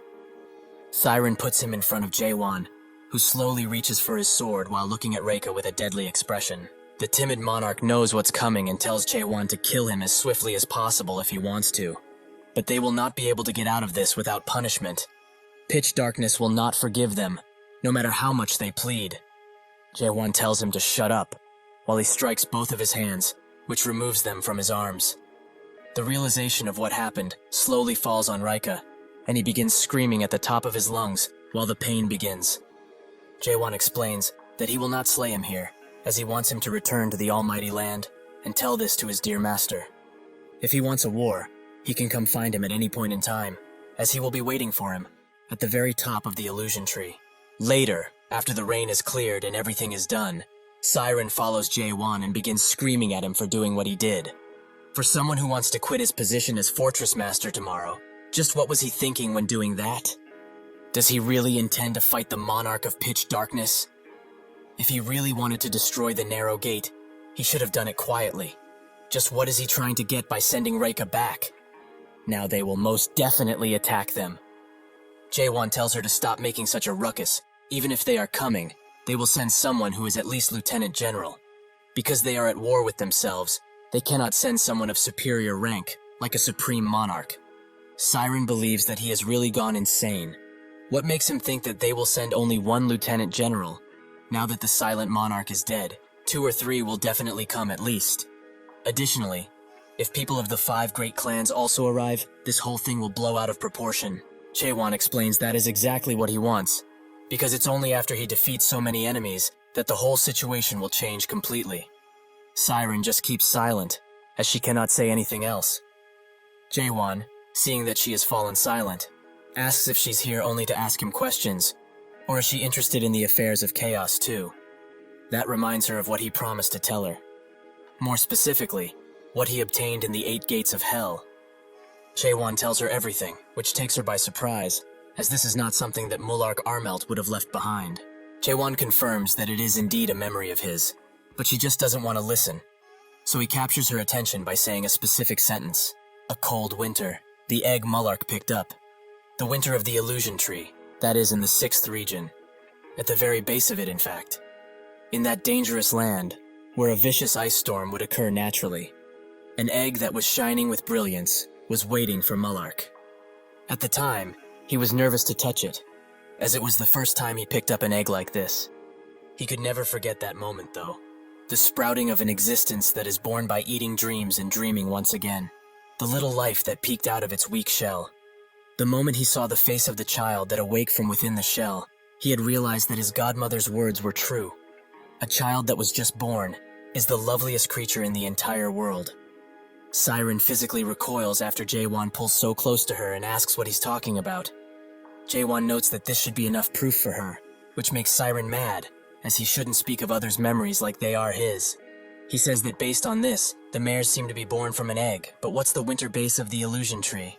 Siren explains that it's the northern base of the illusion tree in the almighty land, and all mares are born from the dreams of the illusion tree. That aside, did he really not leave anything special for her? Like some parting words, or an item, nothing? Jaewon explains that there might as well be, but he cannot know for sure, as the memories he saw weren't in the form of a book or scroll. It was more like a cluster of very complicated memories, only a glimpse of a fragmented memory where nobody can tell where the beginning and the end are. Maybe, Mulark did not wish to have his memories take on the form of a specific story, so unfortunately, he cannot tell her anything else, even though he wants to. Siren is furious by this conclusion, and calls him a 2-bit scammer, but Jaewon asks her why she's looking for Mulark in the first place, just because he is her godfather. Siren refuses to answer him, so he puts his hand on her shoulder and notes that if she needs Mulark's memories so badly, it might be helpful for her to come with him from now on. Since Mulark disappeared in the abyss, and he is going there, it's not a bad deal, isn't it? Anyway, she should think carefully about it, as he has other business to attend to. Siren is very furious at him, as this is probably what he was aiming for all of this time, but the memories thing gives her a grand idea. She tells him to wait, as he said the records that her godfather left behind had the form of memories, right? Jaewon confirms, and she begins smiling. As if this is the case, she has quite the nice idea in her mind. With that, Siren drags Jaewon back into her personal workshop, which makes him smile, as he remembers her saying that he will never be allowed back here ever again. Siren tells him to shut up, but he refuses, and says that he remembers very well how she told him about how they are intruding on her personal life. Having had enough of this talk, Siren pushes her keyboard buttons even faster and pulls out the device they need. The ceiling slowly opens, and out of it comes a cat-like thing with a very ghastly appearance, which even Jaewon is quite spooked by. Siren stands next to it and explains that this thing will help them with their squeeze. Jaewon asks what she means by squeeze, and she notes that this thing links with one's soul and forcefully squeezes out the memories of the target. Usually this squeeze is something that mares do when they have lost spiritual sense. Since it is an action that allows a person to condense their overall emotion, they will again experience those memories and enlightenments, which is very useful for a mare, as that will give them tons of ideas. This is the first time she is attempting something like this, so she isn't sure, but other mares note that the experience of squeeze is something that causes over-the-top ecstasy. Jaewon kind of understands the gist of it. She wants to see the memories of her godfather by using squeeze, right? Jaewon lies down in the machine and the restraints close. Siren begins smiling from ear to ear as she really wants to see if Jaewon will remain relaxed after the squeezing starts. She didn't lie about the ecstasy he will feel, but he will also feel immense pain. But that will only be on his part, as she will feel none of it. Siren begins the procedure, but feels more pain than him, which goes to show just how much mental fortitude Jaewon has. Eventually, she manages to break through it and arrives in his memory space, which she is surprised by, as it is quite large, with tons of memories floating around. However, is this really natural? Can a human have so many memories? Back when he broke through the 8 gates of hell, she knew that he wasn't just any ordinary guy, but this is beyond what she can handle by herself. Suddenly, she gets scraped by one of the memories, which leaves a yellow residue on her. She thinks that it's better to be careful from now on, as if she slips up further, she will become trapped in his consciousness. All she needs is the memories of her godfather anyways. With that, she begins exploring, but the amount of memories keep increasing as she goes deeper. Eventually, she is almost cornered by the memories, but she chooses to not give up so easily, so she activates her abilities and breaks through the memories with very fast speed. She continues to run through them like it's nothing, until eventually, she arrives at the memory she wanted to see. There, she sees her godfather and the memories they share. She remembers how kind he was with her, and how he always took her hand. Even though this is only a fleeting memory, she tries to grab his hand, as she has looked for him all of this time. It has been 900 years since he left, but she promises to find him, no matter what happens. She will see him again. After being swallowed by the memory, Siren slowly wakes up. But the place she wakes up at is not known to her. It is extremely alien. Seeing that she is in a foreign land, she decides to change her appearance. But now that she's walking through the street, she remembers what this place is called. Earth. The 294th world. Earth is a location that mares visit often by riding the roots of the illusion tree. Thanks to the efforts of the predecessor mares to protect Earth, it has remained hidden from the rules for quite a while. It seems that Siren has fallen into the uncanny, which was formed within Earth as its base. She knows about uncanny because Mullark has explained to her previously that within an existence, there exists a subconscious that is called uncanny. It is made from the hometown of the target, and all illusions of the world are made with uncanny as the base. He warned her that if she were ever to fall into uncanny, there's only one way to get out. She would need to find the only conscious being in that place, the guide. But where would that guide even be? She doesn't even know the layout of this place yet. Suddenly, a child swings past her at high speeds, and a few cops follow after him with their batons ready. Siren seems to recognize something about that kid, but she doesn't know what. The cops manage to corner the kid, and they tell him to just give it up, as children like him are nothing but trouble to responsible adults. Before they can strike him, Siren screams at them, asking what they are trying to do to a kid. The other policeman tells her to stand back, as it is dangerous around these parts, since this bastard has refused to become a grown-up. Refusing such a thing is a grave offense that is punishable by law, so it's only natural for them to go after him like this. Siren is shocked to hear such words. How is existing as a child illegal? Was there ever a law like this on Earth? The policeman noticed that there is something off about this certain citizen, as the way she talks is pretty weird, and her clothes do not seem to be from here. They would pass that up as cosplaying, but just to be sure, they ask her for her identification card while walking closer, which makes them notice that she also has horns on her head. This is a grave mistake, as Mullark has also warned her about this. When into uncanny, one must not do anything that makes them stand out. That place is a world that rejects the uncanny, so if she were to show an appearance that is different from what the world is used to, nobody truly knows what will happen to her next, but everyone knows that it's not good. Seeing no real way of getting out of this situation, Siren chooses to attack them with magic. She begins casting a large fireball, which shocks the policeman, but unfortunately for her, the magic dissipates as soon as she tries to unleash it. It seems that in this world, magic is not permissible. Suddenly, an alarm starts blaring out, and the once normal soldiers begin contorting into something evil. As their face rearranges itself, the alarm warns everyone that alien substances have been discovered in the world, so they should proceed with eliminating them as soon as possible. The now ghoulish policemen charge Siren, but she cannot do anything to defend herself at this point, so she is grabbed and almost killed by them. But the child jumps in to save her. He hits one of them with a pipe, which kills him instantly, and somehow manages to cut the head of the other with the pipe. Seeing this, Siren's suspicions have been confirmed.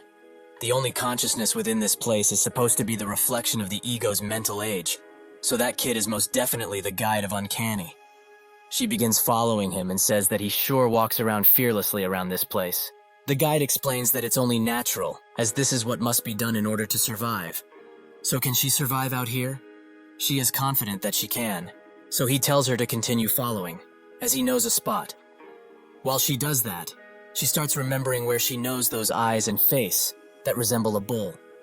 This must have been Jaewon when he was young, but the guide is the reflection of the ego's mental age, so this means that Jaewon has the mind of a child.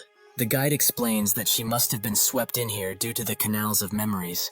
There are memory fragments that would lose their way and fall into this place from time to time, but it's the first time that a living being like her has been in here. Siren looks at him with a puzzled look, which makes him ask why. She asks why he has been living here, as she is sure that he is constantly chased by police, right? But why are the people in this world trying to kill a child who refuses to conform in the first place? The guide explains that it's because everyone is an adult, and they don't like anything that doesn't meet their expectations. That said, he also had a question. What kind of person is outside him? Siren thinks that it's only natural that he's curious. But how would she go about describing that guy? Now that she thinks about it, she doesn't know much of anything about him. So what answer will please this child? She explains that he is quite similar to her, meaning that he is a child, through and through. This seems to make the guide happy, but now it's time to send her out. He pulls something out of her hair that came with her to this world. It is called a memory fragment, which makes Siren wonder why it even got stuck to her. But maybe it was when she was being attacked by memories. Siren asks, even if he wants to send her and the fragment back, does he even know how to do that? The guide says that he can, because that is what he does around here. He returns memories that have lost their way to their original spots. She is surprised by this, but it kind of fits with their names, as they really are guides. The guide notes that if this fragment is red, the memory must be a very important and urgent one. Siren asks if they really are categorized like this, and the guide explains that the shards come in white, green, blue, and red colors. So if he does not return this shard to its original place very soon, the outside him will be in heaps of trouble, as this is very important. Siren starts thinking about it, an important and urgent memory in this situation, where the monarchs of the 12 regions are knocking at their gates.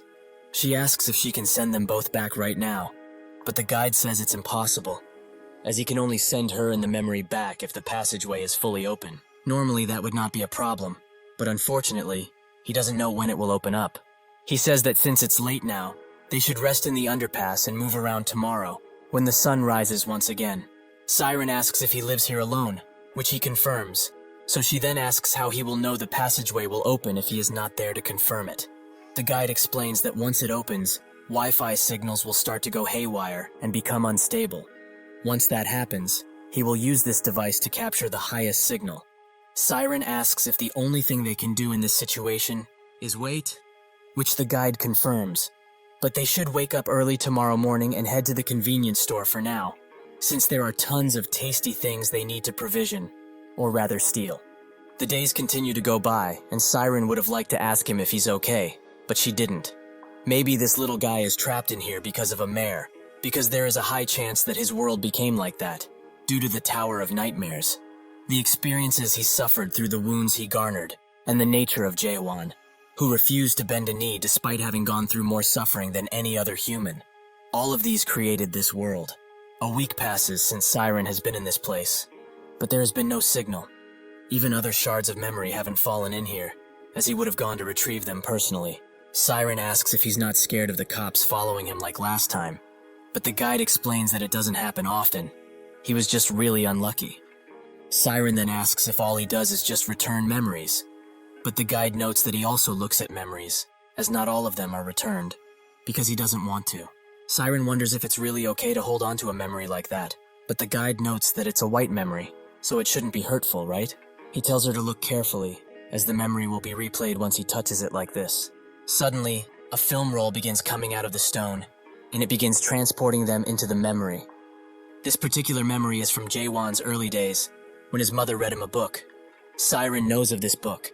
It's called The Little Prince, a book that is a famous must-read among the mares. Jaewon's mother gently read him the story, as she cradled him in her arms. The book is a story about a little prince seeing the entire world with his own eyes. He is telling the adults who count numbers all day and say that they are doing important things, that what's important cannot be seen by human eyes. It is a truly beautiful story of the prince, who trusts the power of imagination and treasures his innocence fully. However, in the end, the little prince dies. Maybe that is an ending that needs to occur, as he needs to die in order for the story to become so beautiful, because the only things that can remain innocent are those that die early. Jaewon was sad at the time, as what would happen to the world that the little prince left from? His mother did not want to sadden him, so he told him a lie, that the world still has the little prince. As he didn't actually die, he continued to live on Earth. Siren knows that this is an obvious lie told for the sake of the child. But the little prince that didn't give up on the world is quite a weird story. That story, which is not plausible or entirely realistic in any way, has become a source of power for Jaewon, just as his world came to life after he faced the oppression of the system. Although it has no decent plausibility, elaborate worldview, or creative background, it does not compromise, nor submit to anyone's heel. This moment was born in the world after the end. Siren is mesmerized by this, but wonders why such an important thing is only a white memory. If that is the case, what kind of memory did Jaewon choose to forget in order to survive? Suddenly the guide's device starts beeping, so he immediately turns around and announces that it has started, so they need to prepare quickly. Out of nowhere, a large blue portal opens in front of Siren and it begins expanding and expanding. While Siren is awestruck, the guide explains that is the passageway that will lead her to the outside. While Siren and the guide try to get the door open, the countless residents of this world attempt to slay them, which makes Siren wonder why they are all popping up so suddenly and in their viscous forms. The guide turns around and strikes one of them, while explaining that the passageway she has to enter is a foreign existence that does not and cannot exist here at all. They are all coming to this place in an attempt to get rid of it instinctively. He tries the elevator once again, while noting that once the passageway appears in this world, it won't be long until it disappears again. They need to get to the rooftop before it does so. The elevator finally opens, but surprisingly, there's two residents in there and one manages to grab him by the neck very suddenly. Siren rushes to help him, but it seems that he doesn't need her help. As he escapes, the residents grasp and takes care of them both with the pipe he has. Siren looks at him with widened eyes, as he beckons her to move already, as there's countless of these beasts behind them. She is surprised because he is not scared in this awful situation, but honestly, he's Jaewon's ego, so naturally he is not scared of anything. He might even say that the monstrous enemies they face are just numbers to be dealt with. They do not exist. They are just the rules that the adults of this world decided for themselves and forced on everyone. They manage to get into the building and climb the stairs with speed while an army of residents are following them. They eventually get to the roof door, which Siren opens for the guide. He is almost caught by one of the residents, but with a swift turnaround, he manages to get on the other side, so Siren closes the door. While they hold it closed together, he tells Siren that he will stay to block them, so she should jump into the passageway now. She asks what he will do, which makes him shout that he will be fine, as he can take care of himself, so she should go before the damn passageway closes. She explains that she wants him to come with. They can get out of this place together. If she leaves this place, he will be extremely lonely once again. The guide considers her proposition for a bit, but while his feet are shaking, he says that he cannot do that, as this place is his world, even if he hates it. He must remain in this place, no matter what happens. He pushes her away, as the residents start to break the door little by little. Reluctantly, she runs away, but the guide stops her at the entrance of the passageway, as he has one last question for her. Does the him in the outside world have friends? When she hears this, Siren's eyes begin to tear up, and she says that he does. He has lots of friends who love him. The guide notes that he does. The residents break through the door, and the guide tells her to go in and never look back. Siren looks at him one last time and thinks that when she gets back, she will tell him about this child. When he feels that unbearable loneliness and cannot muster enough strength to go on, she will have him remember that the version of the little prince he knows was not wrong at all, because the little prince she saw with her own two eyes did not give up on his world, no matter how dark it was. Siren pops up in the canal of memories once again. She thinks that it would be wise to give up on searching for Mullark's memories. She doesn't know what the flow of time is between reality and uncanny, but she can't get lost in here again. However, she didn't leave this place with nothing, as when she gets back to reality, She will be able to make a pretty nice tower with what she has. With this, she has also decided to follow Jae-won on the expedition, as that way, she can hear about her godfather from him slowly, but surely. Siren remembers that she had the red memory with her all of this time, which she opens, as it's probably safe to do so. When she does open it, she sees her godfather, and in front of him, something which shakes her to her core. The thing in front of Mullark is the Soul King, Catastrophe. He is sealed in the strange factory that was made by the masters that were born in chaos. Siren thinks that if one wishes to go to the abyss, they must first meet Catastrophe, but fighting him is not needed at all. It's not even possible to fight him while in chaos in the first place, as not even the monarch would dare to challenge him here. She suddenly gets a dark thought and rushes to wake up, as she must stop that. She must not let it happen no matter what it takes. In a cold and dead place, the party stands, and Chung Hyo notes that after 900 years, he is finally back here. Kaiman can't believe his eyes either, and Jae-won notes that they have made it to the last gate that leads to the abyss, which he saw in Mullark's records of his expedition. The strange factory. Yurhin asks Jae-won if he's going in right away,